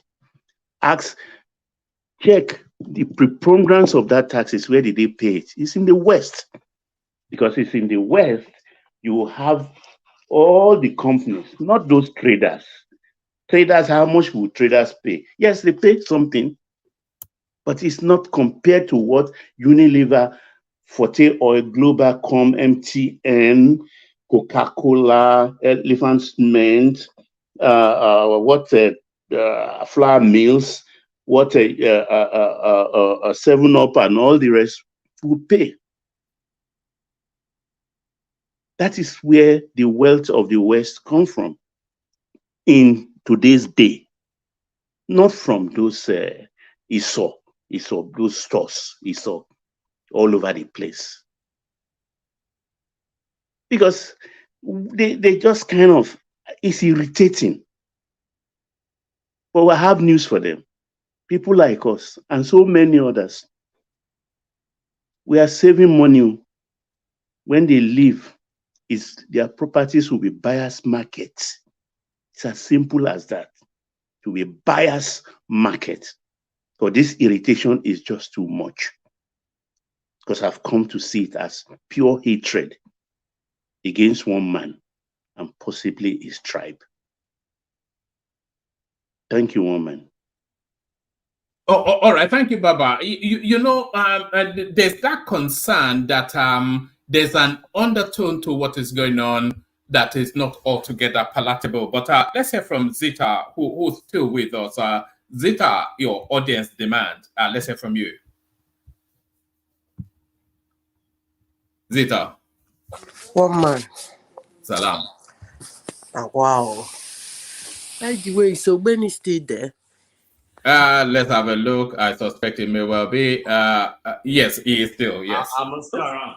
Oh, well, thank you. Are you still coming for the Floyd Polar tour? You say you like it? Yes. Oh, it's beautiful. But I don't know. January you are talking about is extremely cold. I will not. It's extremely cold. Maybe February. Okay, I can plan. Are you coming with your kids? So yes, I'm coming with 2 of them. It's like Winter Wonderland in is it Iceland? It's Iceland, isn't it? Norway. Yeah. Yeah, it's like Winter Wonderland in Norway, isn't it? It's like a theme park, that country. Yeah, it's Floyd. They call it Polar Night Floyd Tour. It's like, that time that. How do you spell that? Let me see if I can get it on the screen. What's it called? Floyd. F-L-O-R-D. F-L-O-R-D. No, you give me Mayweather. Polaroid. What do you say? Polar. P-O-L-A-R.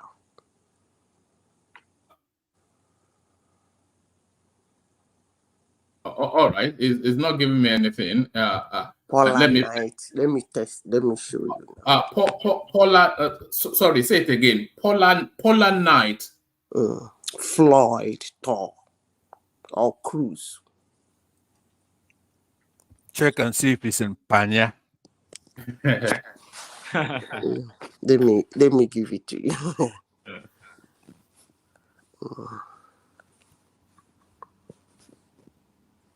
Is it some phenomenon? No.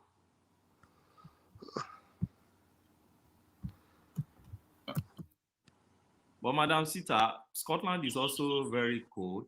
No, it's the northeast. So no, I don't think Scotland can ever be as cold as places like Norway. Places like Norway and Iceland, they are God-forsaken places. It's Yeah. No, let me cut it and put for you there. It's beautiful, but I don't know whether they have no unemployment. I imagine in Norway, they can't have unemployment in Norway. They don't even have enough citizens to fill the jobs. What's the black backdrop in Norway? What sort of level of blacks do they have? The area I am, I don't think I see much. Do they see is it black people at your end of society, or do you have the pedestrianized blacks in Norway? No, the head of society, I beg. What would you be coming there to do if not for a good job? No, it's not. You can't come there to. So it's not on the Japa route, Norway. Not at all. You freeze to death. No. Not that area, far north, Tromso. No. I don't imagine you have people sleeping on the streets in a country like that. But they are very rich now. They are too big for that. It's an oil-producing country, isn't it? Yeah, work in the colony. Very high. Is it part of OPEC? Is Norway part of OPEC? I don't even know whether they are part of OPEC. No, they are not. I don't imagine that they are. OPEC? I don't know. I've never heard them say such a thing here. The Arabian. Sorry, woman. A quick question for you. You said Norway is the coldest, or Iceland is the coldest. It's one That of the was coldest. heard you It's say. one. One I of the imagine. coldest. You still have I imagine Iceland. and Siberia probably, but certainly, yeah. Okay. I don't know the temperature, but I know that Canada has recorded minus 63 degrees before. So I No, don't I understand. don't. Canada cannot be as cold as Siberia now or Norway. No, I said he recorded. There was a time he recorded the least temperature Canada has ever recorded, minus 63 degrees. Only. Yeah, minus 63. So I want to know how cold is Iceland Can and you Norway. what I will ask you now is to check how cold we are now. Tromso. I know. I've seen. Where are you? Norway or Iceland? I just put it in the private chat. Okay. Because I know I've checked Iceland. I think they recorded minus 51 degree most. So private chat, I can't see it there. Let me see. All right. You wanted to put a question to Ogbeni, did you? Or No, I was just asking him if he's still coming. We are just talking about that. No, I like his submission. No, in as much as sometimes I don't even know what Baba was saying. Is he saying after the Supreme Court the thing will stop? No, Baba, where did you get it that will not one? stop. It will not stop. They have fertile mind. They will continue manufacturing things. We are still expecting the FBI files. They say, I think 250,000 pages. I don't know whether it's Tinubu that is Castro, Onoriega, Escobar mixed together. I don't know. They are talking of FBI files in advance. You know, it's the skitty way that the narrative moves from just one. It just flips very sharply from one extreme to another. You know, as early as just last week, the whole of it was subsumed. It's a heroin dealer. It's a heroin dealer. It's a heroin dealer. So that's now completely packed away from the conversation. It's a forger. It's a forger. It's a forger. So now, by 25%. You forgot. It's cumulative. It's not forgotten. That's there. We're waiting for the Supreme Court to rule on those things.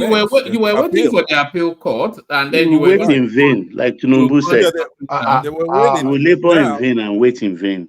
Yeah, but Baba, you see what some people are doing is this because they are limited. They are in terms of creativity in politics.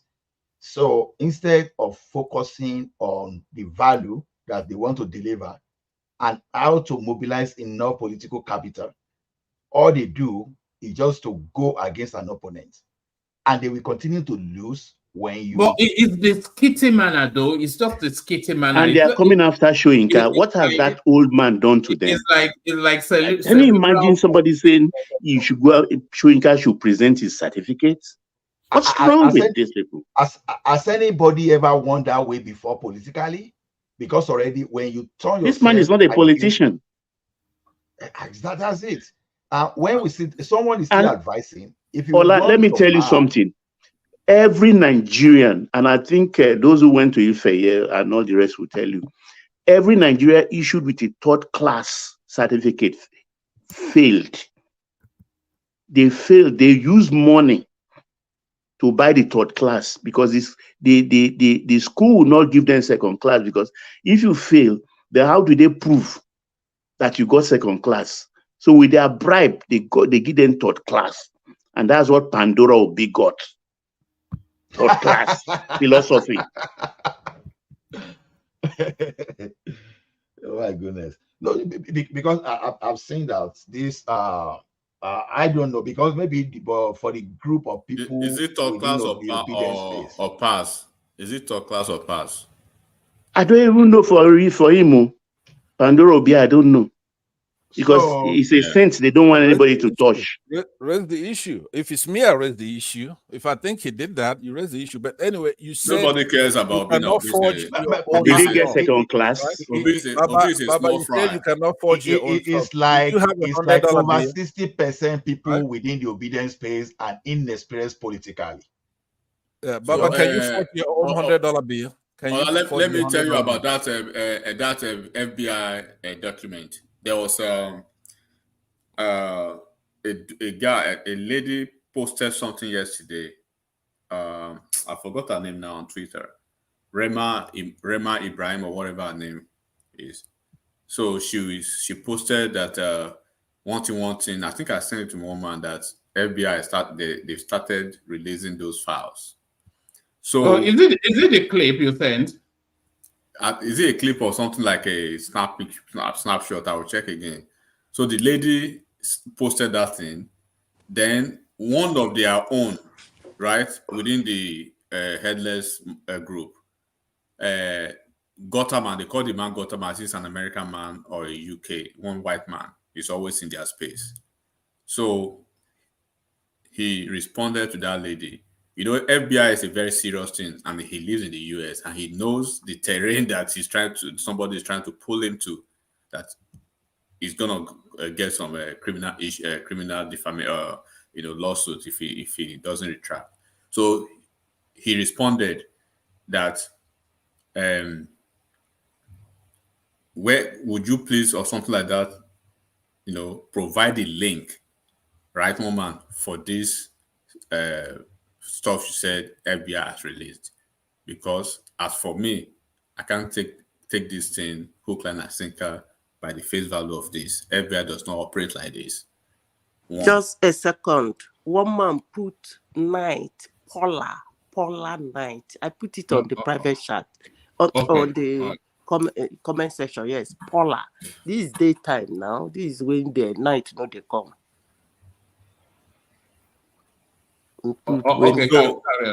So the next thing, the lady knew that this guy got him or got her already. And this is what I speak about Nigerians. Regardless of the disagreement in the US, they will always protect their nationality and the nationalism of an American. So that man, he knew that he lives in the US and he knows the uncharted terrain that lady is trying to drag her to. Instead of the lady provided the link for that verified whatever she was already posting, the next thing she did was she blocked that guy, and that guy had to repost that, right? Had to repost that this lady actually blocked me because she was already posting a fake FBI document that never emanated. So that thing actually generated some furore, right? Yesterday, there was a Can you imagine? Yeah, there was a guy eventually who lives in I think in VA. So she copied that stuff, took the snapshot of that lady and everything. They dug into the lady's background up to the point that they went into her LinkedIn.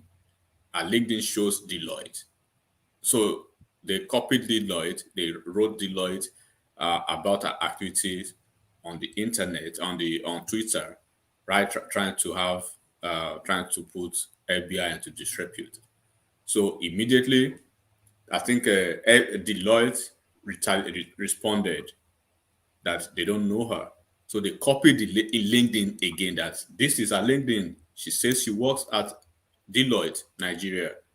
Once again, Deloitte actually, I think, eventually said they don't know her. Probably she's an imposter. Then the guy in VA now in the US, he had to take it upon himself.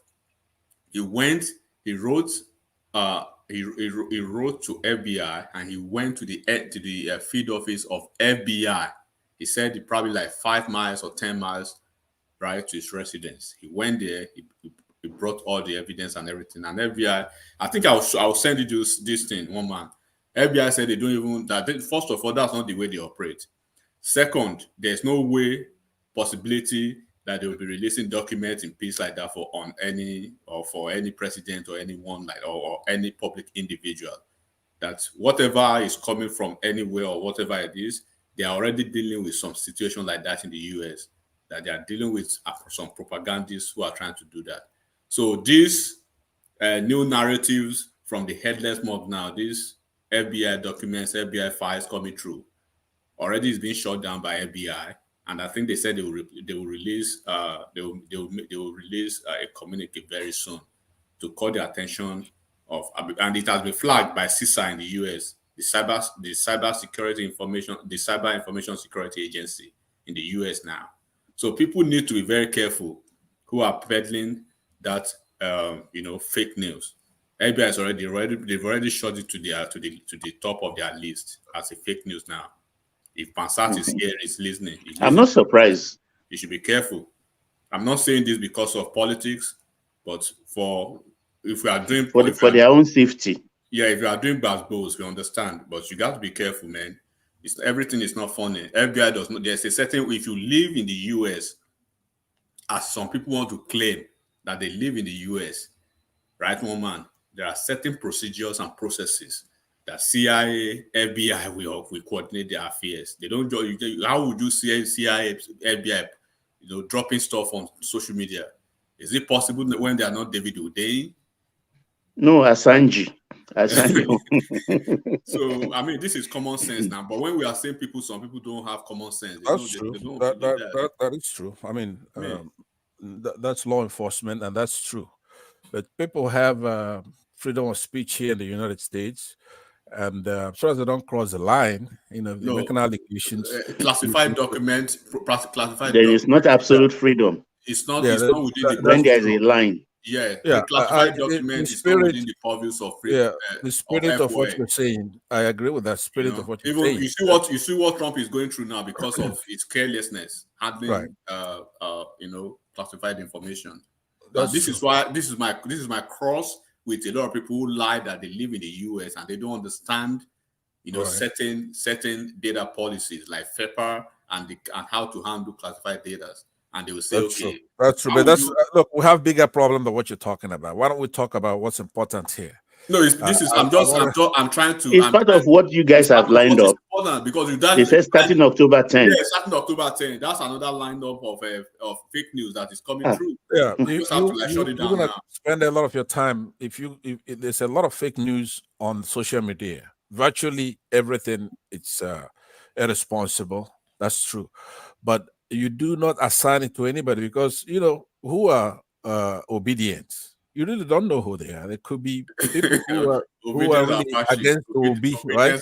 They are fascists. A lot of, as a trained lawyer, you should know that there is no way for you to really ascertain who are these obedience, especially. Pastor, you live in the US. I don't really know where you are now. I'm not trying to disrespect you, but you live in the US, right? Let me land. So no, I'm just asking. You live in the US. No, I'll come on. I've shown my face. I've talked to a lot of people. I come to CNN, for example, right? Really, so I thought you live in the UK. I do. UK. Before you were born, I live in the US. But here's the point I'm making. Listen, on a serious note, Baba, there's something you said that it was kind of it was a rhetoric remarks, but you were trying to make an important point. I just want you to know that yes, you can forge your own documents, right? I'm not talking about document again. No, I'm talking to Baba. I'm talking about that. Baba said, okay, Baba. Yeah, I stipulated to what you said, enigmatic. That is some admonishment that everybody should take to heart. But all these people who do those things on the internet, they're not going to listen, right? But it's not any tribe, it's not any political party. It's just irresponsible people. But Baba, what I'm saying is that you can forge your own documents, right? For example, a practical test. You got $100. I bet you have $100 in your pocket, right? We're talking about documents here. Yeah, $100 a document, right? So you just I don't look at it as a document. It is a bill of exchange. It's a bill of exchange. It's a bill of exchange, but let's say there's something that requires evidentiary hearing and it involves a particular note, a particular $100 bill with the serial number or whatever, or they want to dust it for fingerprints. It can be entered into evidence and it becomes a document in that sense. Like just here, that's not actually my point. What I'm saying is that if you go just casually and you take your own $100 bill and you forged it, now you have $200, right? One of them is forged. No. It's not the same thing. Talk to me about documents. It's not the same thing. Even the $100 bill is not really your property. It's the property of the state. That's government document. It's central bank document. But what I'm saying is that he didn't limit it to. He said here, you could rewind it, right? He said you cannot forge your own document. People forge exactly. So money, a bill of exchange is not a document. So an talk about example. Okay? documents. Let me land. It could be anything. Okay, your birth certificate. It belongs to you. Very right? good. Very good. Give me one thing that belongs to you. Let's do that way. My birth What's it certificate, for instance. Okay, you No, can't your degree certificate belongs to you. That's Okay, your birth Even my certificate. birth certificate belongs to me. Okay, let's use that. Your birth certificate, let's say you're born in 1952. It was issued to you by a particular county or state. I don't know where the hell you are. Whatever issues your birth certificate, they issue your birth certificate and you lost it, right? And then you go and make your own birth certificate, right?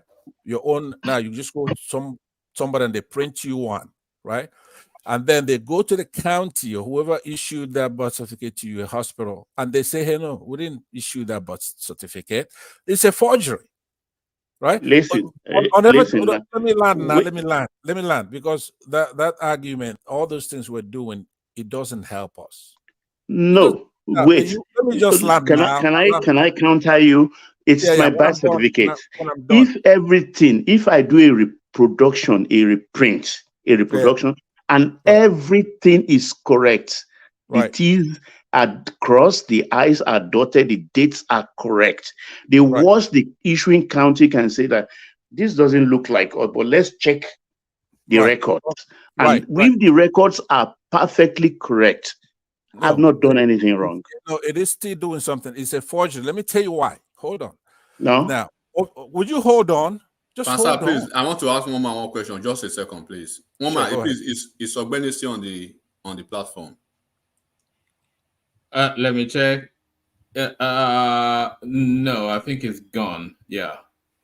Okay. I think I'll test you later. I want to connect with him behind the scene. Oh, all right. Yeah. Did you kick me out at first because I have to find out that I was kicked out? No, I didn't kick you out. You left. No, you left.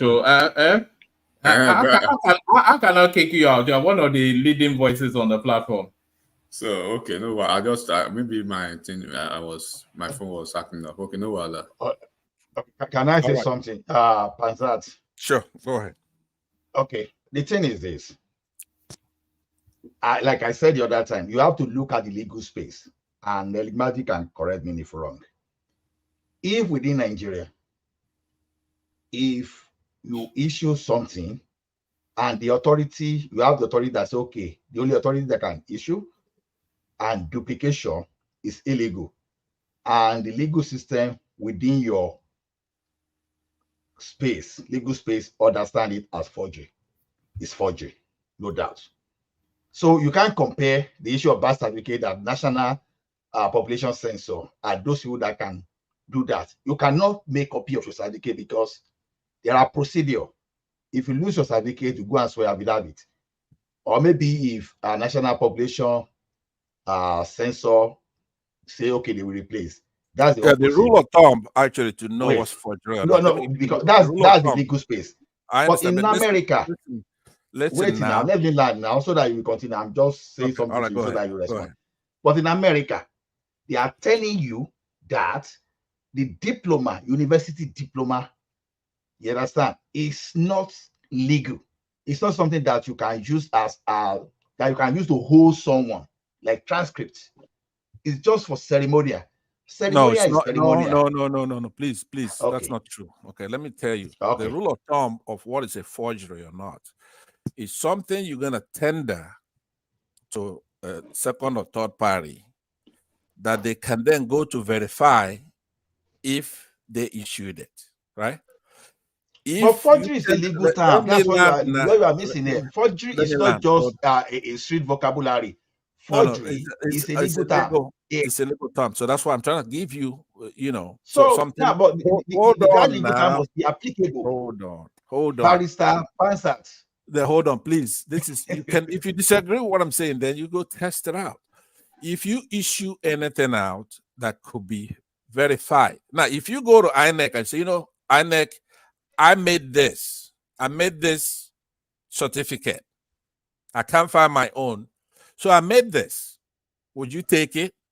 Right? That's not a forgery. You understand? That's not a forgery. You told them you made it. Now they're supposed to say, oh no, we don't take this one. We want the one that's issued by an institution.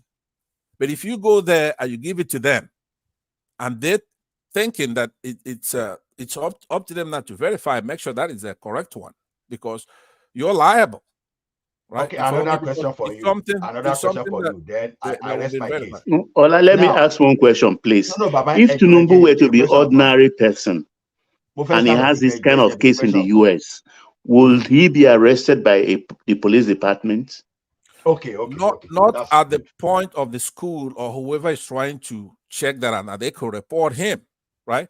Let's say there's an election. That's what he's done. No. Ordinary person, not a president. No, I know. But and this kind of issue crop up. Will they call the police department on him? If they want, yeah, they should, right? But they don't have to. Look at you. The issue at that point with that institution is to disqualify him, right? That's different. Now, if you're disqualified, you still are in for some consequences, right? In the penal code section. As far as that institution is concerned, INEC, the only thing they're concerned with, the only thing that's giving them authority to do is to disqualify you. That's it. It's not a penal code where in a penal code it will say that is not possible, even. They just laugh you to your face. That's all. Baba. The simple answer to this, their forgery expedition now, right? Is the simple answer, dead on arrival, because it cannot be. It can't. It's DOA. No doubt about it. It's DOA. At level of Supreme Court. Even if let me give you the big if now. The big if, the Oga Patapata of the big if that for any reason that they actually even want to by one abracadabra, right, take this matter up and go back. At a point, forgery is a criminal case, right? They will have to even cross-examine some witnesses and even the president himself. Are you aware of that, Baba? So, the president is covered by the immunity. So it means as long as the president sits on that throne, nothing will happen. I was going to go there. Let me ask you then. Do you recall the NSAS movement, right? During the NSAS movement, they had 5 demands of the government. Tinubu was a Let's go sleep, okay? Tinubu was a corporate in that activity, right? How was he a corporate? Those kids. Why didn't they repeat it for Mohbad? Only one tear gas. They all ran away. Let me ask you a question. You don't want to invoke the moderator. He's going to come in.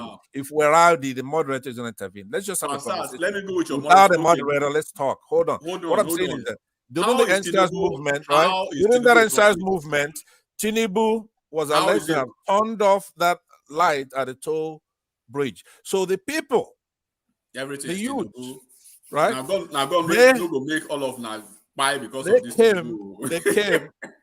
They came to talk to him about that.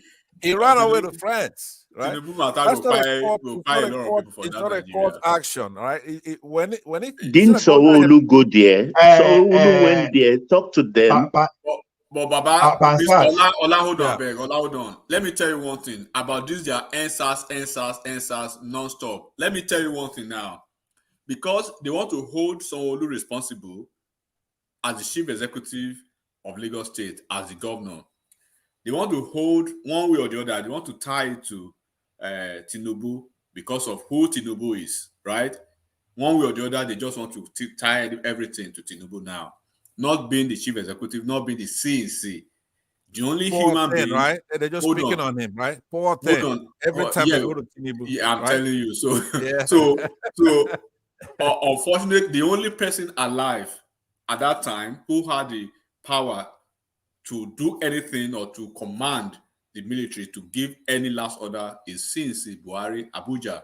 Now, and I always tell these people this thing. Are people aware of the fact that we can play the same scenario, right? Trying to pin in on Sanwo-Olu now. Let's go to our Anambra State. When Peter Obi was the governor, the chief executive at the same time, when at Okuzu, right, SARS, the Izu River, more than 100 or about 100 Anabrarians, Anambra youths, that they pied them, right? Floating on the river. On the Izu River. The executive governor at that time was Peter Obi. So there's no way he is the chief executive of the state. He's the chief security officer of the state. Of course, we understand the fact that FSARS, Federal SARS, or KUZU, right, is under the federal level. Now, is it right and fair to say Peter Obi is culpable? And meanwhile, hold on. And meanwhile, let me respond now. We don't have all day. Hold on. And meanwhile, more than 2 times or 3 times, even at the last time when federal government set up SARS commission or whatever of inquiry, instead of Peter Obi to go to that panel and present his report or whatever he knows, instead of that, he took some stance. He went to court, right, for stay of execution, perpetual injunction. Up to now, the case is still pending, and we still do not know who gave the order in Anambra State. But in Lagos State, you want to flip it on Ashwaju, who was not in office. Who was not in government. Who was not the CEC. So now they want to respond. Let me respond. Claire will be out of that. Rationalize why Obi shouldn't be pinned to that. You want to pin Ashwaju, who was not in office. Enigmatic, you say you want to be a gentleman when you're talking. Be in order. Let's not invoke the moderator. Let's have a conversation. You laid it down, right? Is one man still here? What you're talking about, right? The way you couch those 2 scenarios is you have to look at it ontologically, right? You have Nigeria the way things are in Nigeria. Obviously, the governor is supposed to be the head of the chief security officer of the state, but that's not part of that's in the exclusive list, pretty much. So we know he collects security votes every month. All right, gentlemen, let's try and bring Patrick and Midwest into the conversation. So they are here, but we've not heard from them yet. So make that point, land the point, and then we bring Patrick, then Midwest in. All right, thank you very much. So you have to look at things the way things are. That NSAS movement was a revolt, near revolution of the people, right? They actually ended up having 5 demands. It's not just the brutality issue. Answer the Peter Obi one. You are not answering that. Yeah. No, but that's what I'm trying to tell you. You have to look at it ontologically. I mean, it's something you can answer within a second. I am. Remember, others want to talk here. So let me just say to you that, you know what, maybe we'll let those people come in. If you are interested in that, we'll have another discussion on it because it's... No, let me lead them in, but land your point, then I'll lead them in. Yeah. The point I'm trying to make to you is that Tinubu was a culprit in the shenanigans that took place in that toll gate. So the people came out. So Obi was a culprit too. No, but just hear me. That's the logic. So Obi was a culprit. No, he was not, because people didn't go after him. Why not? Hold on. They didn't Obi go was after the chief him. executive.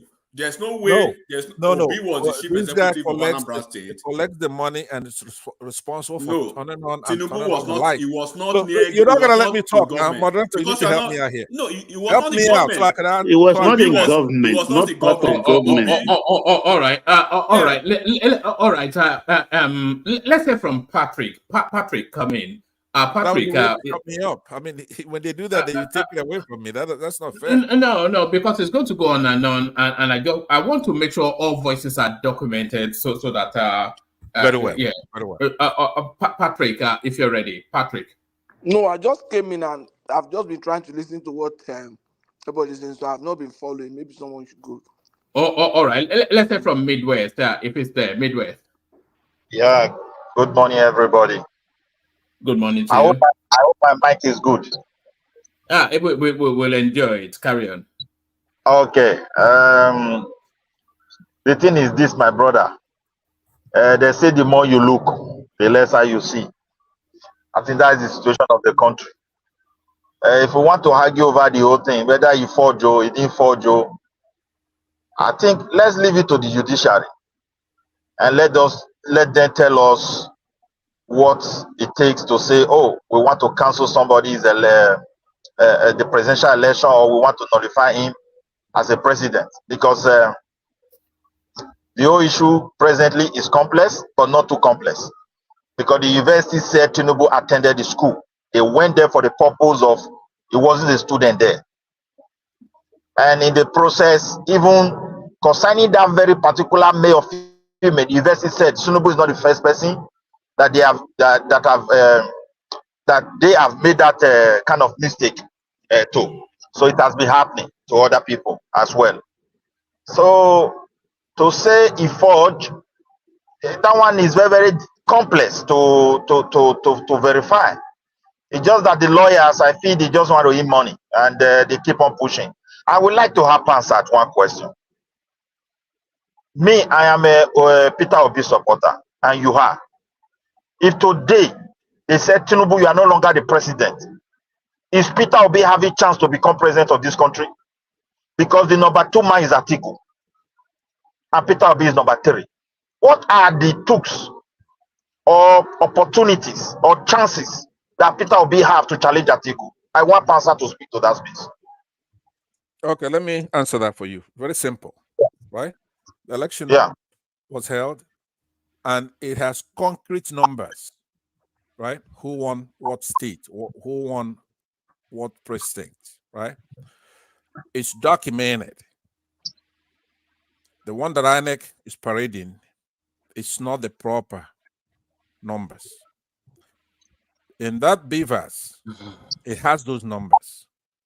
And in the forms with polling agents, they have those numbers. They have the thing that was signed, right? They know what it is, the actual numbers. So they've gone to the tribunal, and the tribunal just threw them away.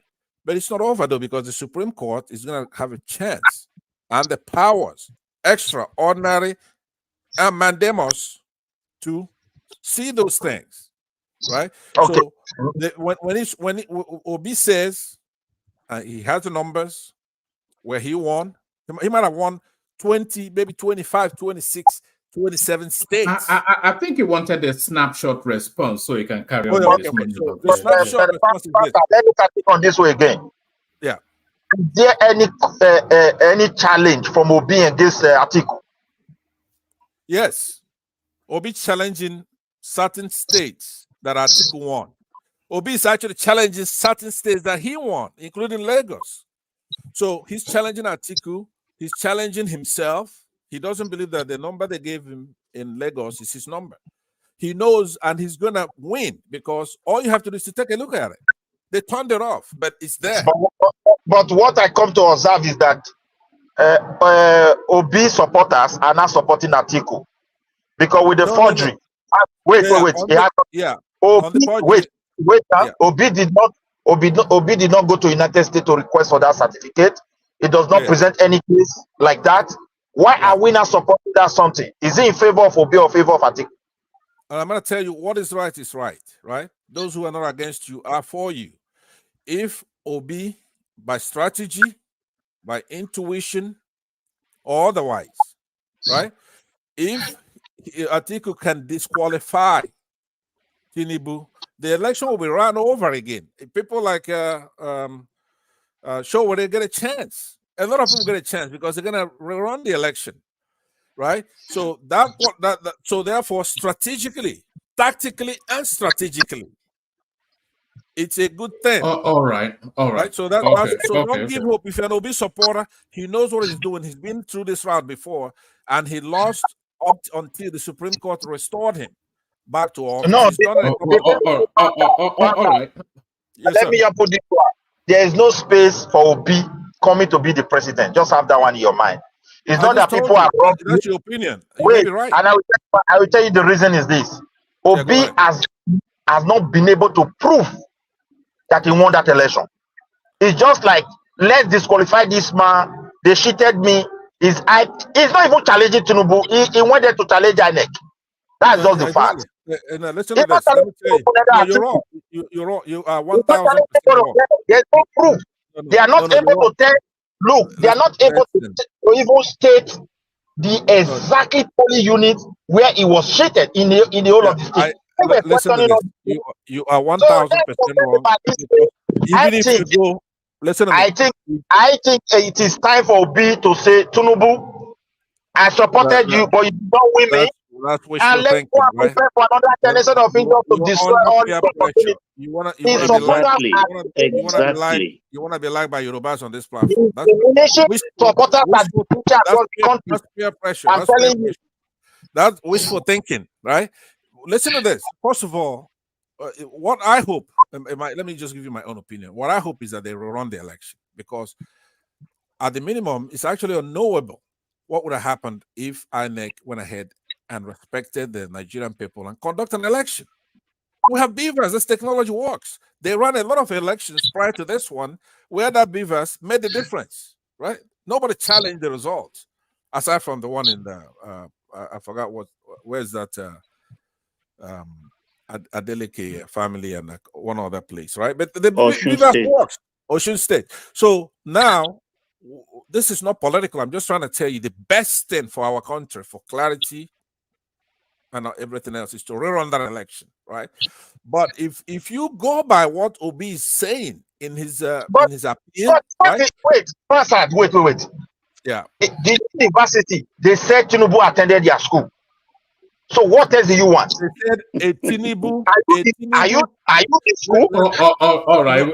I think we all right. Let me give you this answer. Hold on. Midwest, just hold on, because your system is quite woofy and somewhat.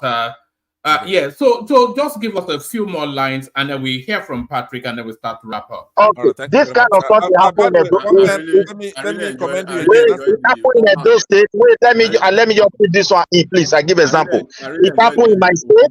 Obedient backbones. I just like it. Let them leave them with the woman. It happens in my state. Midwest, hold on. Your connection is a bit woofy. Okay. Talk later. Okay, so the answer is this, in a snapshot, in a nutshell, whichever one you like. A Tinubu with a middle initial A attended that school. Yes, that's a Tinubu that attended. So now the question is, which is it? Who is that Tinubu? That's where that one lies.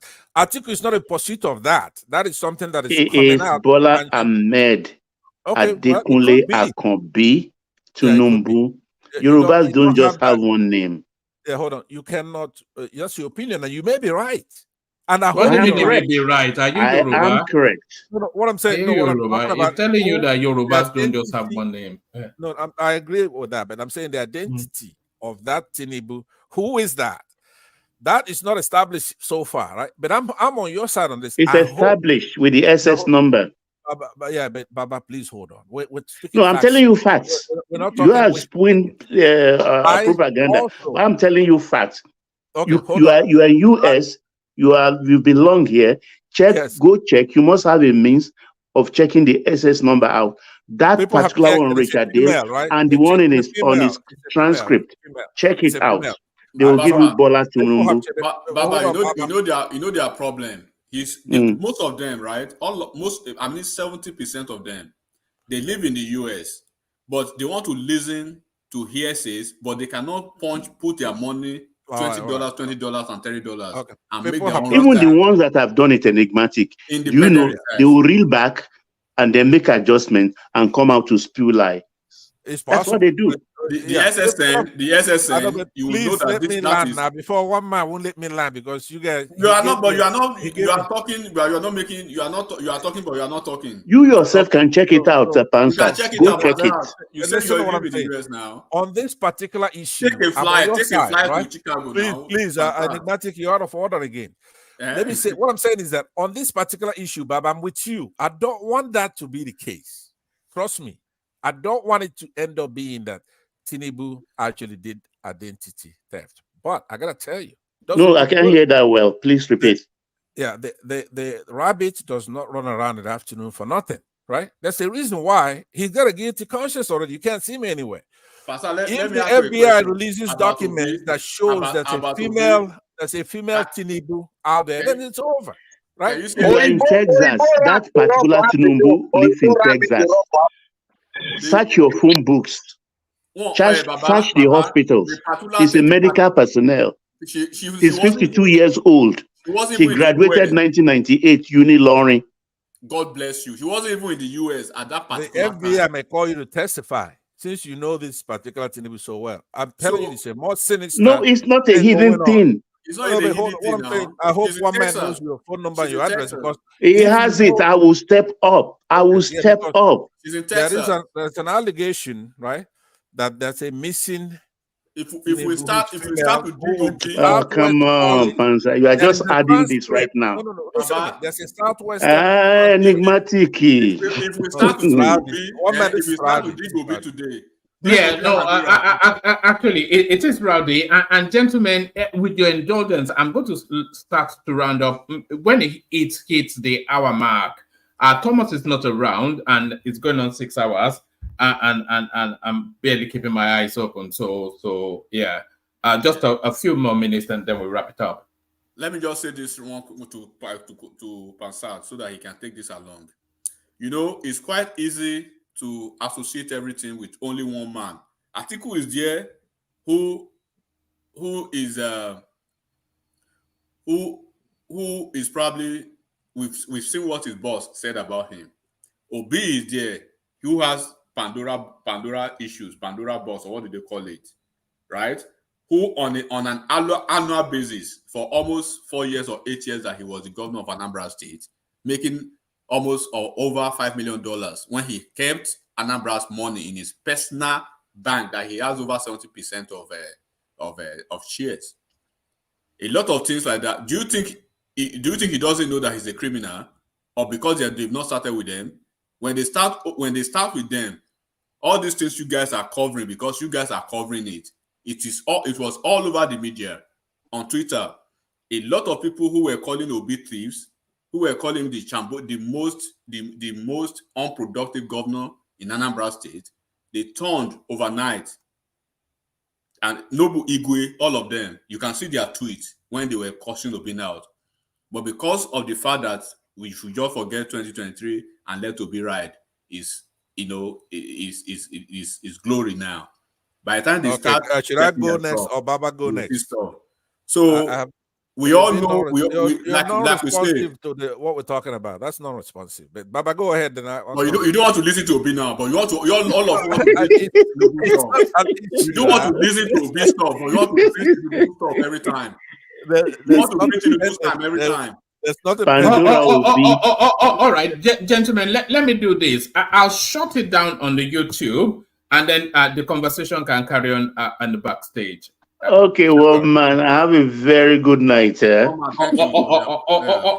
right, just stay as you are, because I think you guys still want to talk. But let me shut. Yeah. Let me shut it down on the YouTube. So thank you everyone, to the super chatters, the happy clappers. Of course, you're the official sponsor of the platform. So that's how you're wrapping through.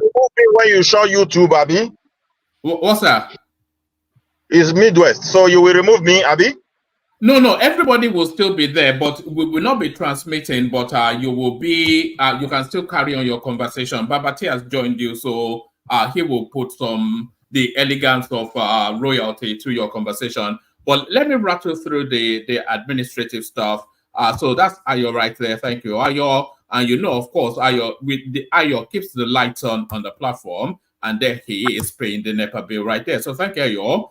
The man with the golden gun, Ike Ogiome, here he is joining Ayo. Kulata discovers his wallet to do that. Olatubosun, a name that's a recurring decimal now, Prince Daddy, of course, said hello on the screens and said, how are you with a super chat. So there's Ayo again, having the final word. This is the fourth of many, asking what the point of Pansat is, a question we're still all asking. There is Ola chiming in there, and that is the fourth of many still there. So thank you one and all. One man, please, before you leave, please do me a favor, and maybe next week, let's dedicate just a day going through. I know we've done it before, during the electoral cycle.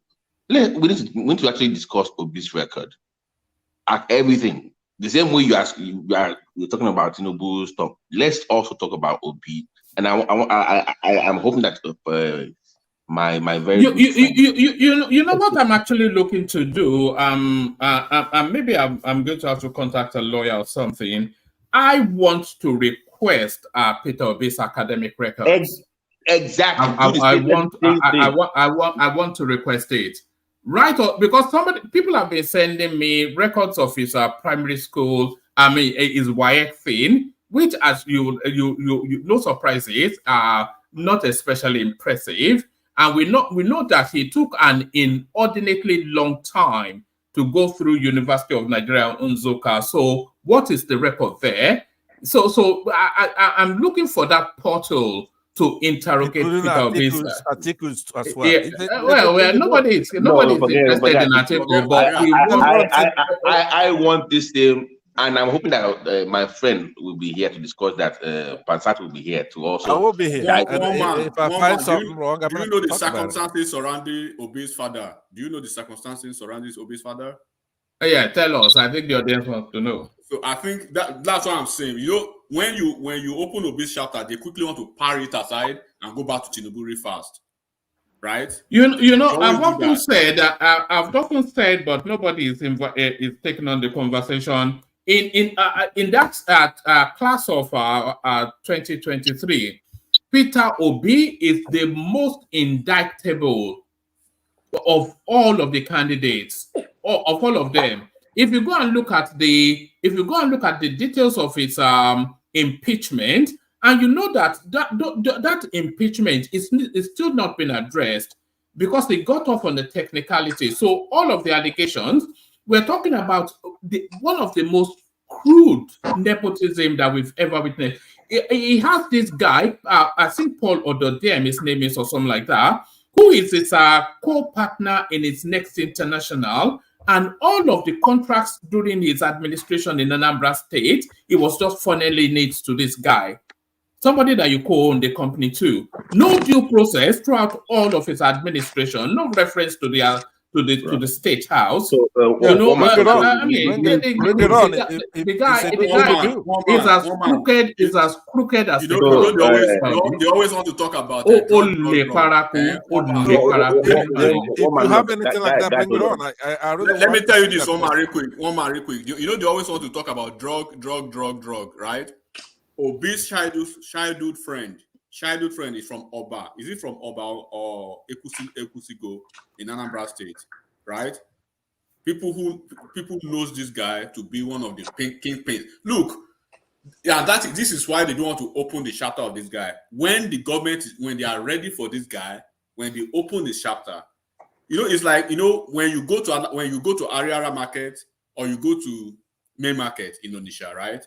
The way they will package fake Adidas for you as the authentic Adidas, this is the way they package this guy for this election. And okay, you know why you're wrong about that. Let me tell you. It was not a binary election between Tinubu and Obi. No, we are not talking about. Will you be quiet so I can land?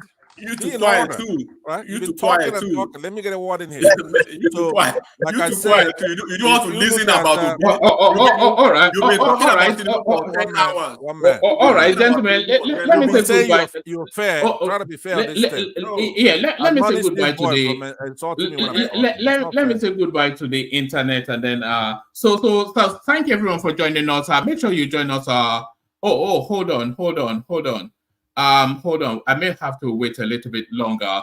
Let me see. Who can I shuffle for this guy? Let me shuffle you Midwest just because your connection is poor. All right, JB, are you the same JB that was backing and forthing on Rudolph's platform just now? JB, on mute. Good JB. morning, everyone.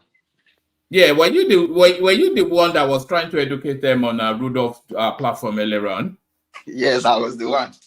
Yeah, I was speaking to you in the comment section that you are on a fool's errand. It's not going to land. They're not interested in the truth. But I think you've come to that realization yourself. You are right. I knew it. But I just went in there when Rudolph said he would like to see someone who can take them Do you on think Rudolph meant that? Anyway, let me know. Rudolph is a good friend of mine, so I can't slag him off. But carry on. That was why I went in. So I'm a silent listener on your platform. I'm on your platform almost every day, but I've never come on for once. So you guys are doing a very great job. This is the only platform where other people's opinion are welcomed. So I knew that on Rudolph platform, they don't entertain any other diverse opinion. Okay. Make that point then that you were trying to get across earlier on. So just have like a 3 to 5 minute window to put across the points that you were trying to make on the Rudolph's space. Yeah, the point is that all those things that they were saying that Tinubu did not attend the school, he did not graduate, it's a identity theft, all those shenanigans there. So I just went there to point to them from the position where the school are found that he attended the school, he graduated, he was issued a certificate, and there are points in the disposition that the INEC diploma that is consistent. That INEC diploma is consistent with those ones issued in the 90s. So all right, I'm going to ask you some questions, but before I do that, Pansat, in this instance, you must let this guy speak. So let him speak. So have you read the deposition, JB? From the beginning to the end. All right. Do you identify within it where either it was said directly or it was inferred that Tinubu's certificate was a forgery? There is no place. Okay, so which section within that deposition are they referencing to come to that conclusion? Oh, there's no place in the deposition where they come to conclusion that it's a forged or fake certificate. Okay, in that deposition, did the Chicago State University say that they have no recognition of the certificate that Tinubu presented to INEC? They did not say they have no recognition. They said they couldn't authenticate that INEC diploma because they don't have it with them. Any diploma that has been picked up, the school will not have it with them. So for you to prove that it's forged or it's fake, the school must have it in their possession.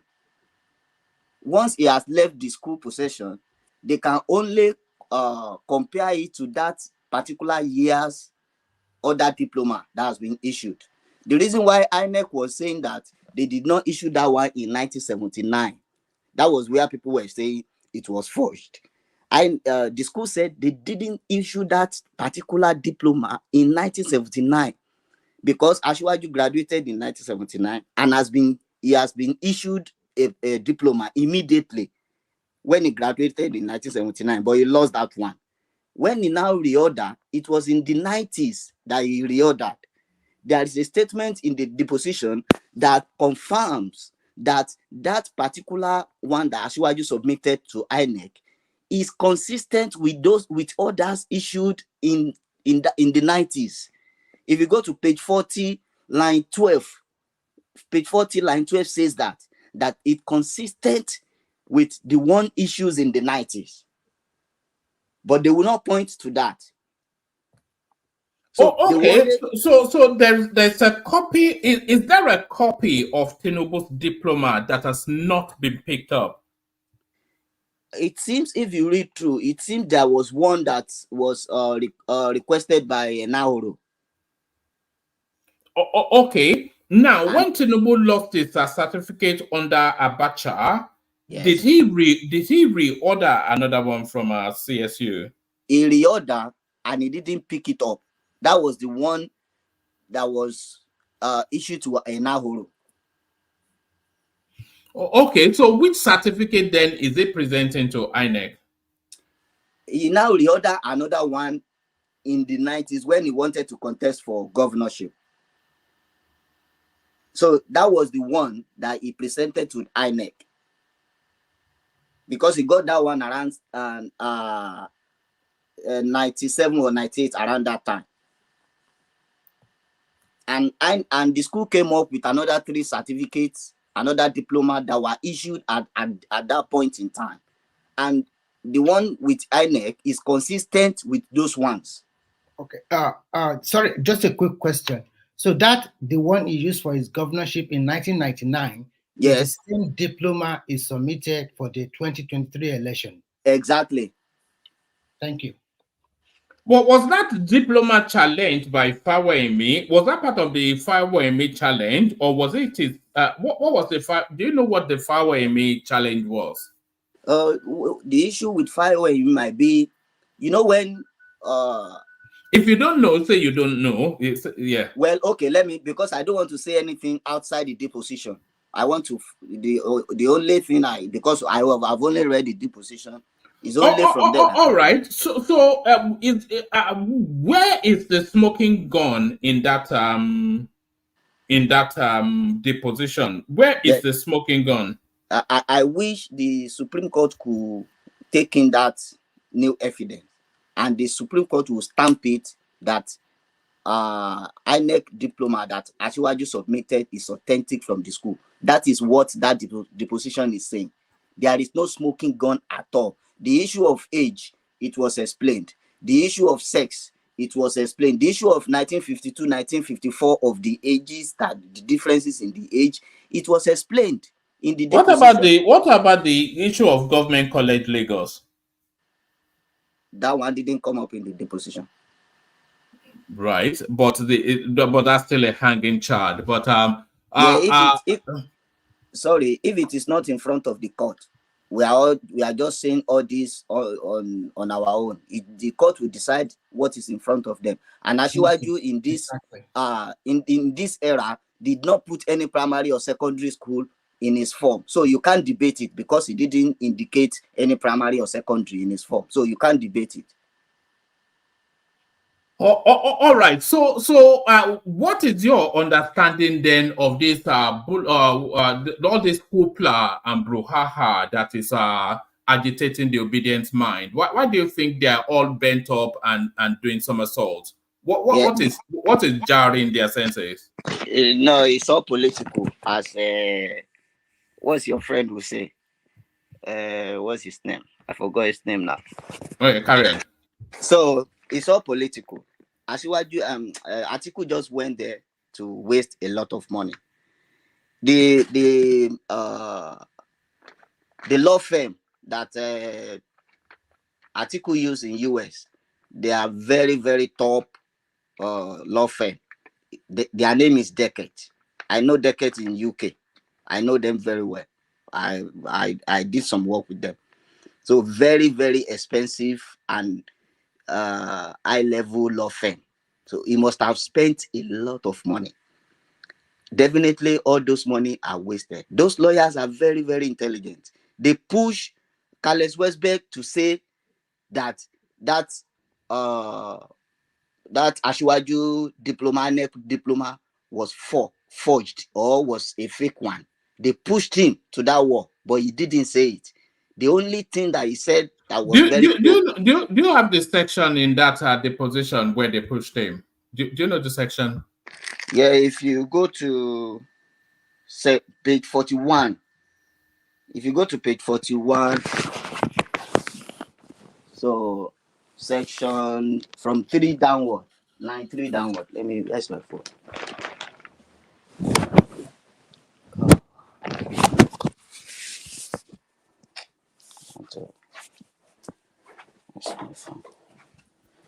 Do you have the deposition with you?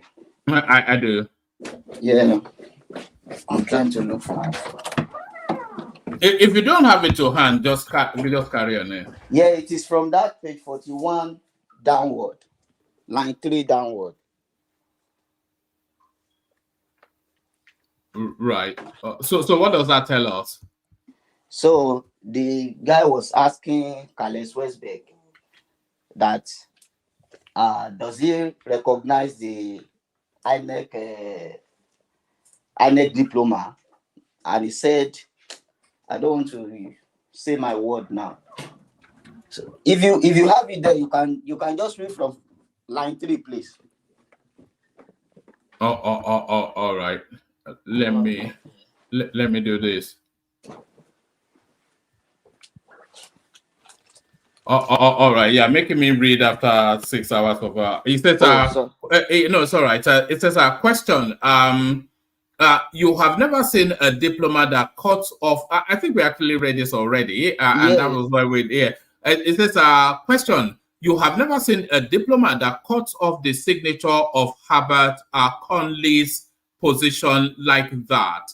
Correct? Answer correct. And then question. And CSU does not have a 1979 diploma that contains the same font, CL signatures and wording apart from the INEC diplomat. Correct? Answer correct. When it gets to the point, tell me to stop. Question. And CSU does not know of any diplomas like the INEC diploma haven't ever been issued. Correct? And then the answer, I believe that's what we produced in the request. Hold on. The ones that are like it are CSU 8, 9, and 10. Question. Exactly. Yeah. You see there that the one that is like the one they were showing is the one issued. Let me read that. I believe that's what we produce in the request. Hold on. The one that are like it, that are like INEC diploma, are CSU 8, 9, 10. There are other diplomas that they put on the table. So Carles Westbeck was now saying that particular one you are holding, the INEC one, we didn't issue that in 1979. That is where they are shouting, oh, it's forged, it's forged, it's forged. And how could they issue that in 1979 when it was reordered in 1990s? So it's now saying that those ones, 8, 9, 10, if you read the next line, the question says, CSU 8, 9, 10 are dated 90s, correct? You are correct. So those 3 certificates, they are consistent with the one that Asiwaju submitted to INEC because it was reissued or reordered in the 90s. So it will never be the same thing like the one in the 79. So that is why Carles Westbeck said this one, we didn't issue this one in 1979. That is the statement that they are holding, that it is forged. So, but later, the guy confirmed that one is consistent. It looks like the one in the 90s. And Asiwaju reordered that one in the 90s. While you have this exhibit up, could I ask him a question right there? Yeah, go on. Go on, all right, so, by the way, you're doing a good job, and we're proud of you as one of our countrymen. When I noticed that you paused a little bit when it said like in the earlier paragraphs, I believe it was 8. There's a noise. What man? Could you try to have somebody mute? So when you pause and when she used that word colloquially, like something can be like something. It could be similar, but it's not identical, right? You understand what I mean? Something could be colloquially it's like that. It looks like that, but it's not identical. It's similar, but it's not identical, right? Do you understand what I mean by that? Yeah. You agree with that? I agree with that. By using the word colloquially, the ones that are like those. Right? Look. Let's not get bogged down in some sort of semantic gymnastics. Hold on. No. It doesn't make anything. The language is consistent with the question. The question is, and CSU does not know of any diploma like the INEC diploma having ever been issued. Exactly. And then he in that tone of language answered suit. So carry on, JB. Yes, you I are know, right. but Because Don't I'm bog us trying down in to. I haven't nonsensities, gotten to man. where I'm going. I want to ask him something. That's why it's right. important, right? He's quite eloquent. He knows what he's saying. He's not here to trick us, right? I look at him as a credible person, credible witness. So don't worry. When it answered on 12, I believe that's what we produce in the request. Hold on. The ones that I like it are CSU 8, 9, and 10. That's what I mean. This like right here on 12 and 13. Okay. They are like it, 8, 9, and 10. Now you say that 8, 9, and 10 are dated in the 90s, right? It says you're correct. One man, could you go further down? Because I believe they also asked about the 79, about 19 and 20. Could you just or remove the fourth that super chat right there? Maybe we could see it without you moving. But if you're gonna leave the super chat, just move it up to 1920 because it talks about the 79. Which his point is that it's like the ones that were issued in the 79 in the 90s is different from the ones that are issued in 79. But because my point is that at no point, especially when we go to 42 and 43, they got the focus like a laser beam by asking her, "Did you issue this?" He said no. No. Hold on. It's right there. All right. Let's hear from JB. Let's hear from JB. We'll have that. Yeah, JB, carry on. So the reason, if you go back to the question, the questionnaire used the word like. So it is. Sorry, are you a lawyer, by the way, JB? I'm not a lawyer. All right, carry on. Okay then. Sorry about that. It's okay. I was only saying because the word like something can be similar but not identical. And once it's not identical, can you not do this, my guy? My guy, please now. Don't, look, it's gone all the way through. So let me just say this. If you look at this question here, and I'm going to do this, and then JP give us your summary, and then we might just want to be rounding it up. It says, and the CSU doesn't know of any diploma like the one the INEC diploma. And that was the tonality of the question, and that was the tonality of the answer. Just carry on, JP. I cannot abide this any longer. So the questionnaire was pushing Carlos Westberg to use the word forge. If you get down to page 41, line 9, you will see, have you ever seen a diploma purporting to be from CSU? What page? 40, that page 41. Yeah. Line 9.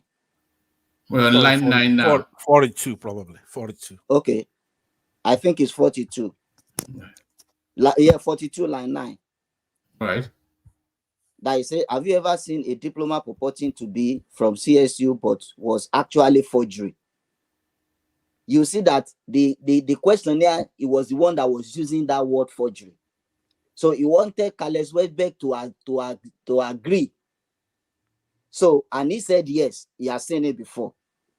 Can you give me some example of that? I cannot provide a name or entity that provider. You can Google it. So he now came back with the same question in another way. He asked that question for about 7 times. And CSU has no record of issuing this INEC diploma to President Tinubu in the 79. That was when Asiwaju's lawyer, Mr. Adamson, now objected to that. That you have asked that question. Why are you still asking it again? He said, okay, that the guy should go ahead to answer it. So the only thing that they couldn't find out from Carlos Westberg is that INEC certificate was forged. They could not find it out. They could not get that out of him. So, but they inferred that by their own, that because Carlos Westberg said this INEC certificate, we did not issue it in the 79. In 1979, we didn't issue this one. But this one you are holding is consistent with the one we usually issue in the 90s. And above in line 12 of page 40, that it says that he could not authenticate this certificate because he doesn't have it in front of him. So there is no place in the deposition that it was agreed or confirmed that the certificate was forged or is fake.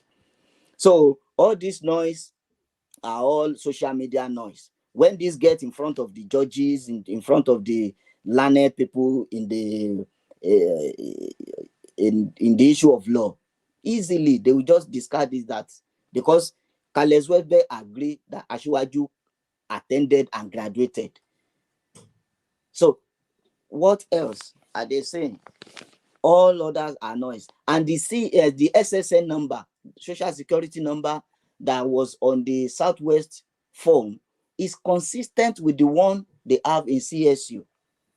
So they are dealing with the same person. That confirms that CSU is dealing with the same person.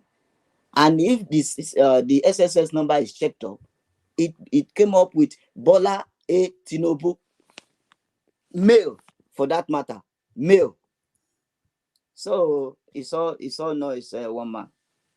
So I was just saying in just earlier on that it will probably serve for them to admit that that whatever it is that just to close the matter, you know.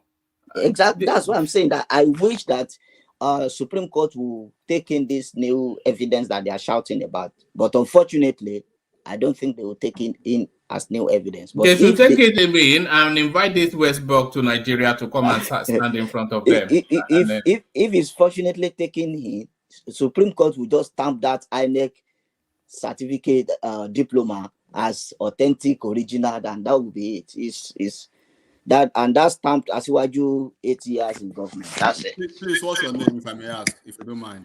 What's his name, woman? JB. My name is JB. Okay, JB.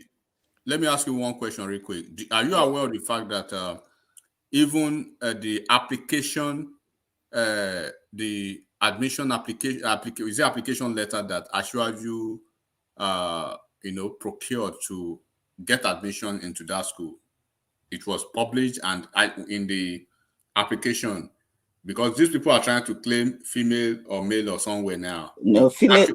He actually checked that box, right?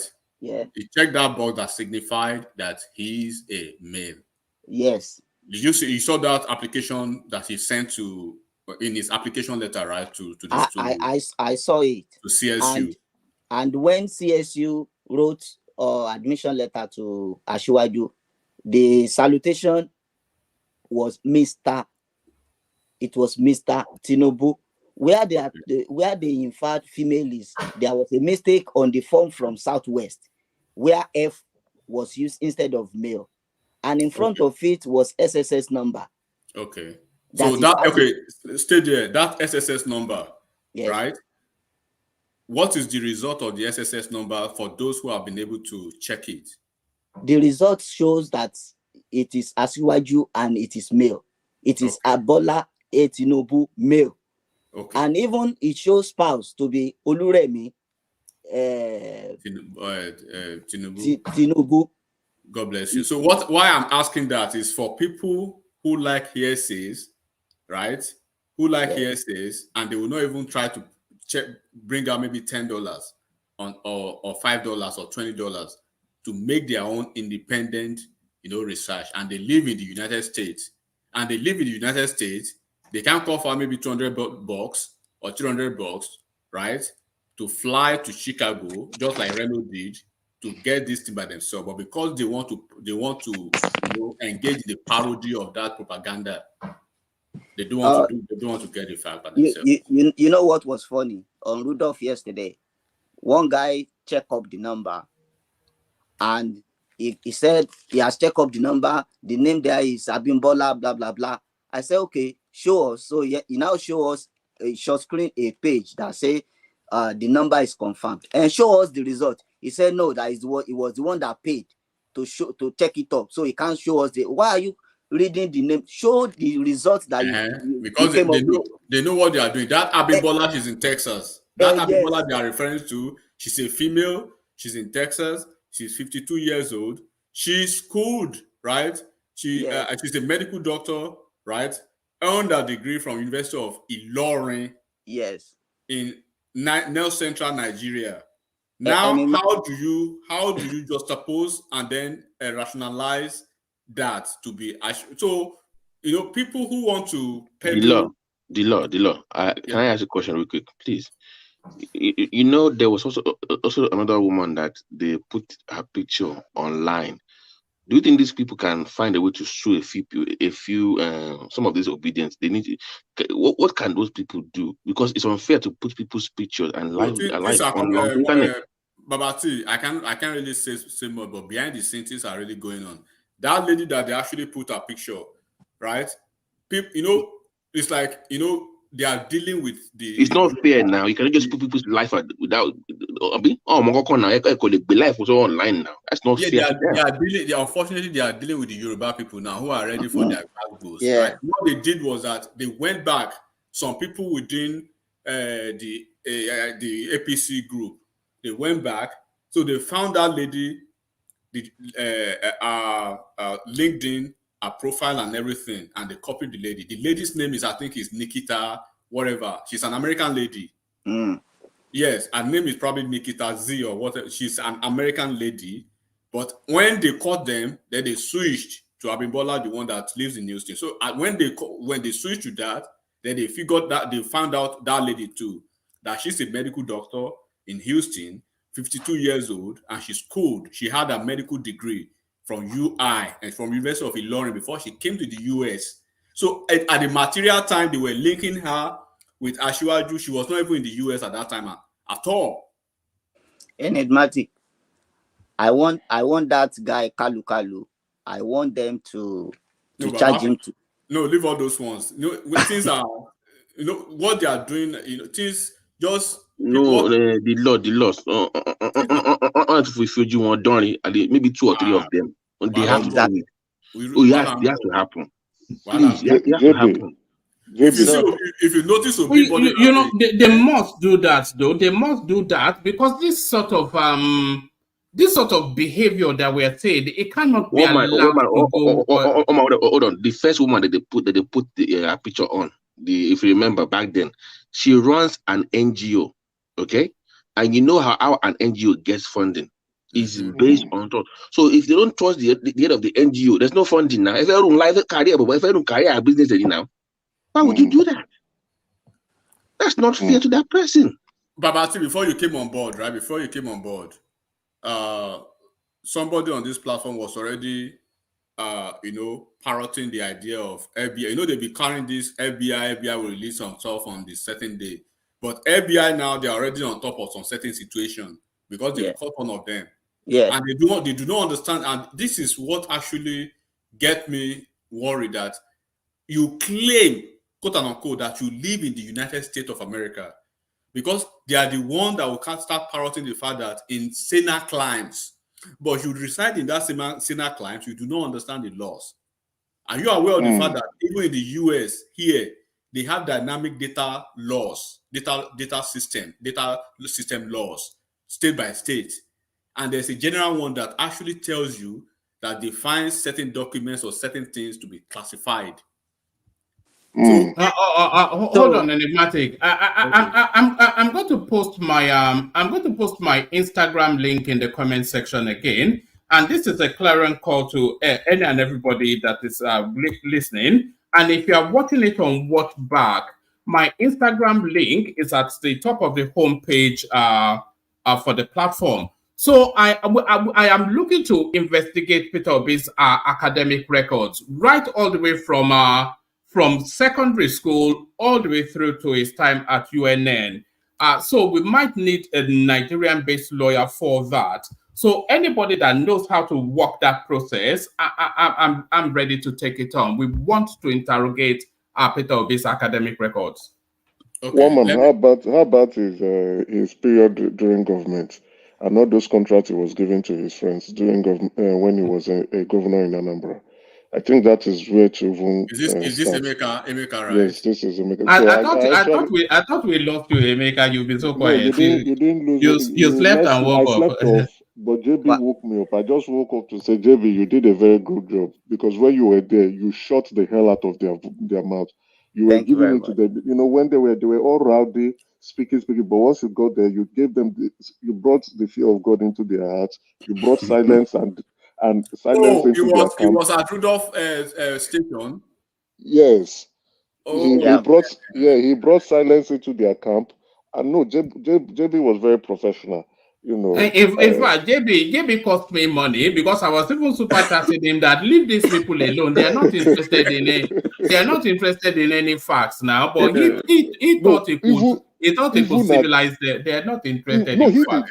Emeka, hold on a second, please. People are not playing now. You know, people actually went to FBI office now, and FBI they are, because look, like you said probably 2 days ago, you know, I think they are making a mistake that they are not dealing with the normal, quiet, and liberal northerners, right? Yeah, but what they don't understand is that the Southwest, they are just waiting for that Supreme Court thing to be over. When that level is over, even from Lagos there, they will smell pepper.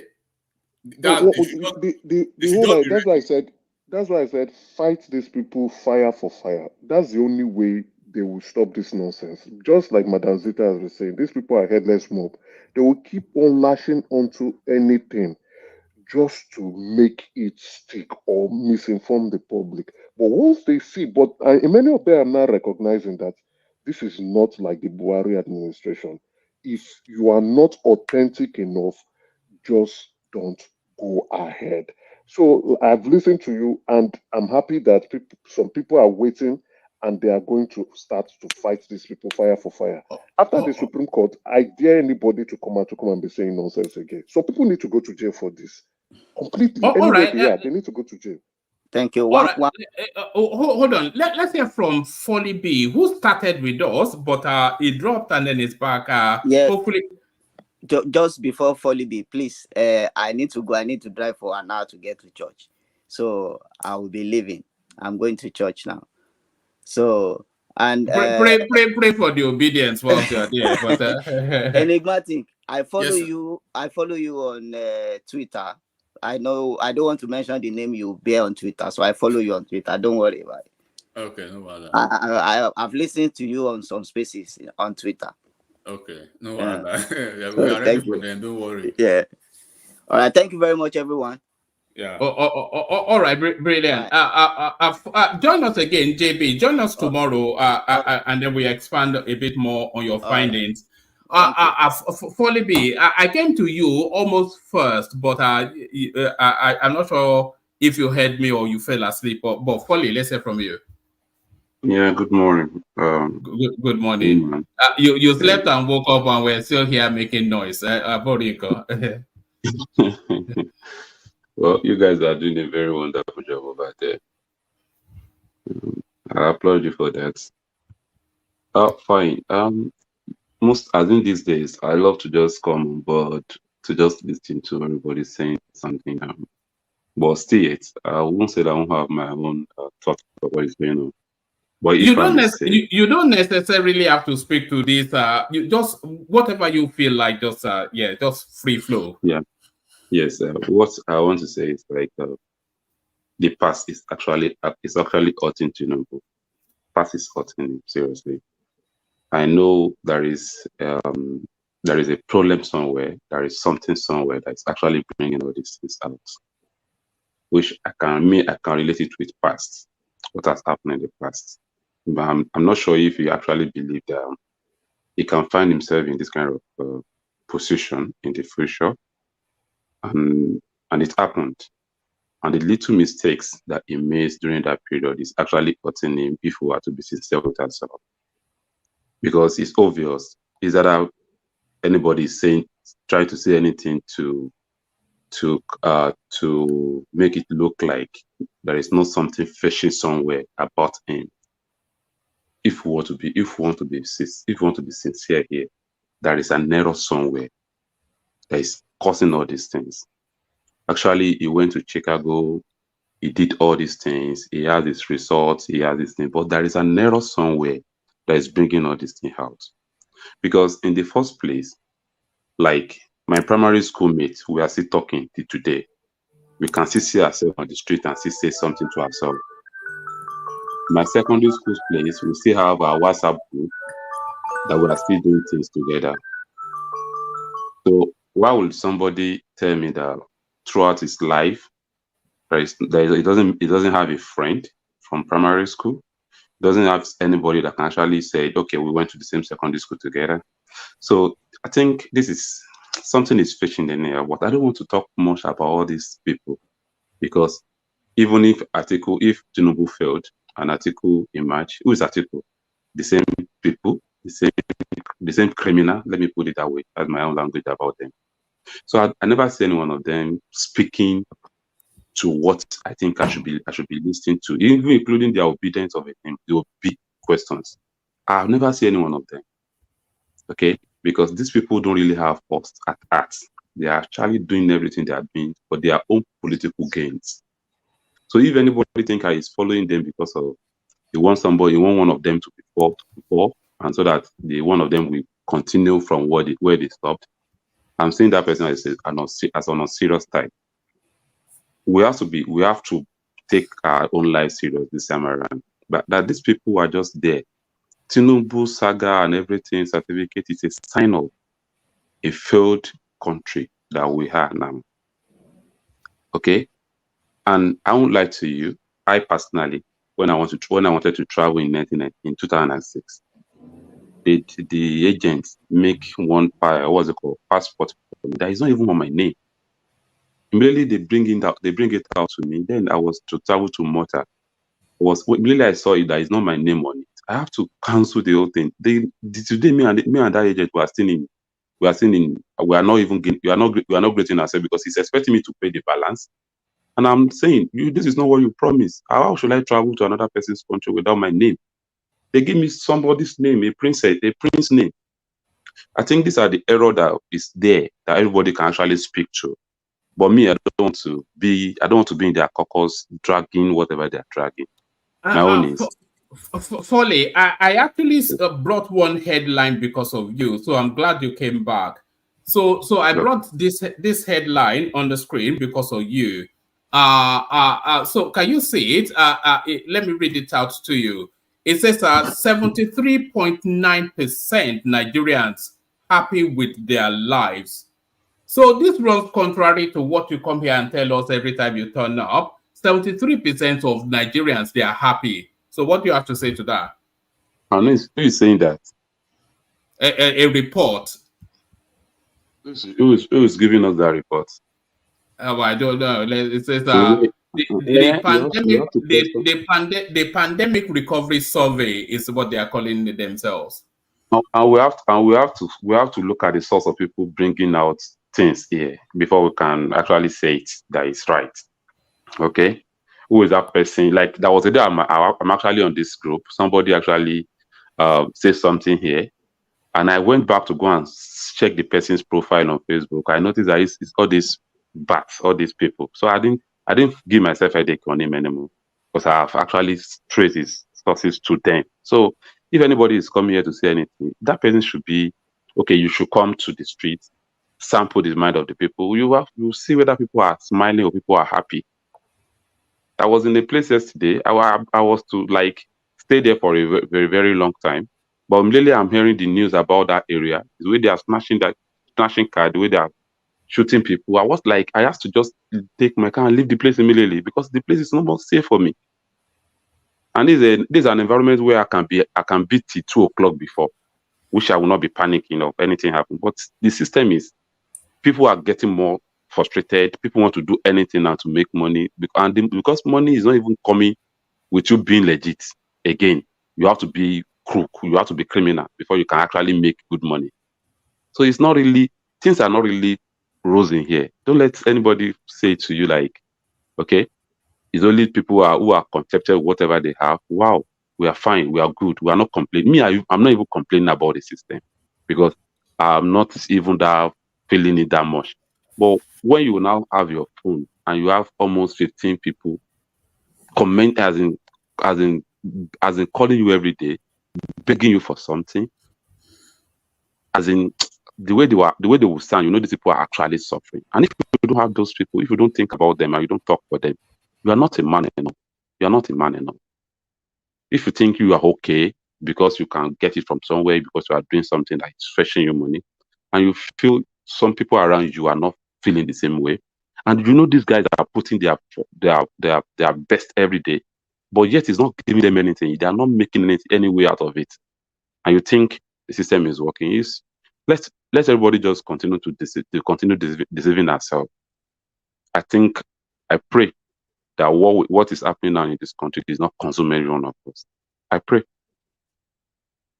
So I'm not here to speak about Obi, Atiku, whatever. All of them are failure. They are the same set of people who are just looking for themselves. I think Nigerians have to rearrange and organize themselves. Even the obedience movement that we're all talking about, these guys they have their mind. They want that change, but they didn't know how to drive, where to take their hunger to. They are doing it in the wrong way. They are making it look like it's an external thing these days. And it's not. It's a movement. It's a reaction of the system that people are reacting to. But they are reacting in a wrong way. They are not actually doing it in a way that people will actually see them as if they are doing anything meaningful anymore. By the time they wake up, they will know that people will definitely fight this. They are bitter about the system. And to be sincere with you, everybody that is in this mess that is not being trying to say something about it, you are not man enough.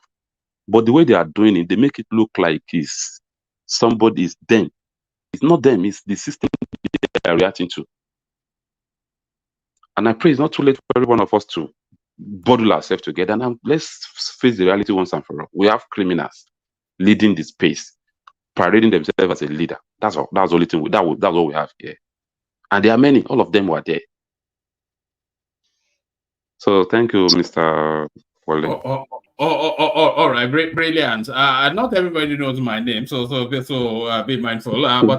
Yes. So thank you. Also, I'm going to shut it down from the main thing. So thank you to the viewers. Join us again tomorrow. Everybody stay in situation. You can carry on the conversation in the back room. So I'll shut it down on the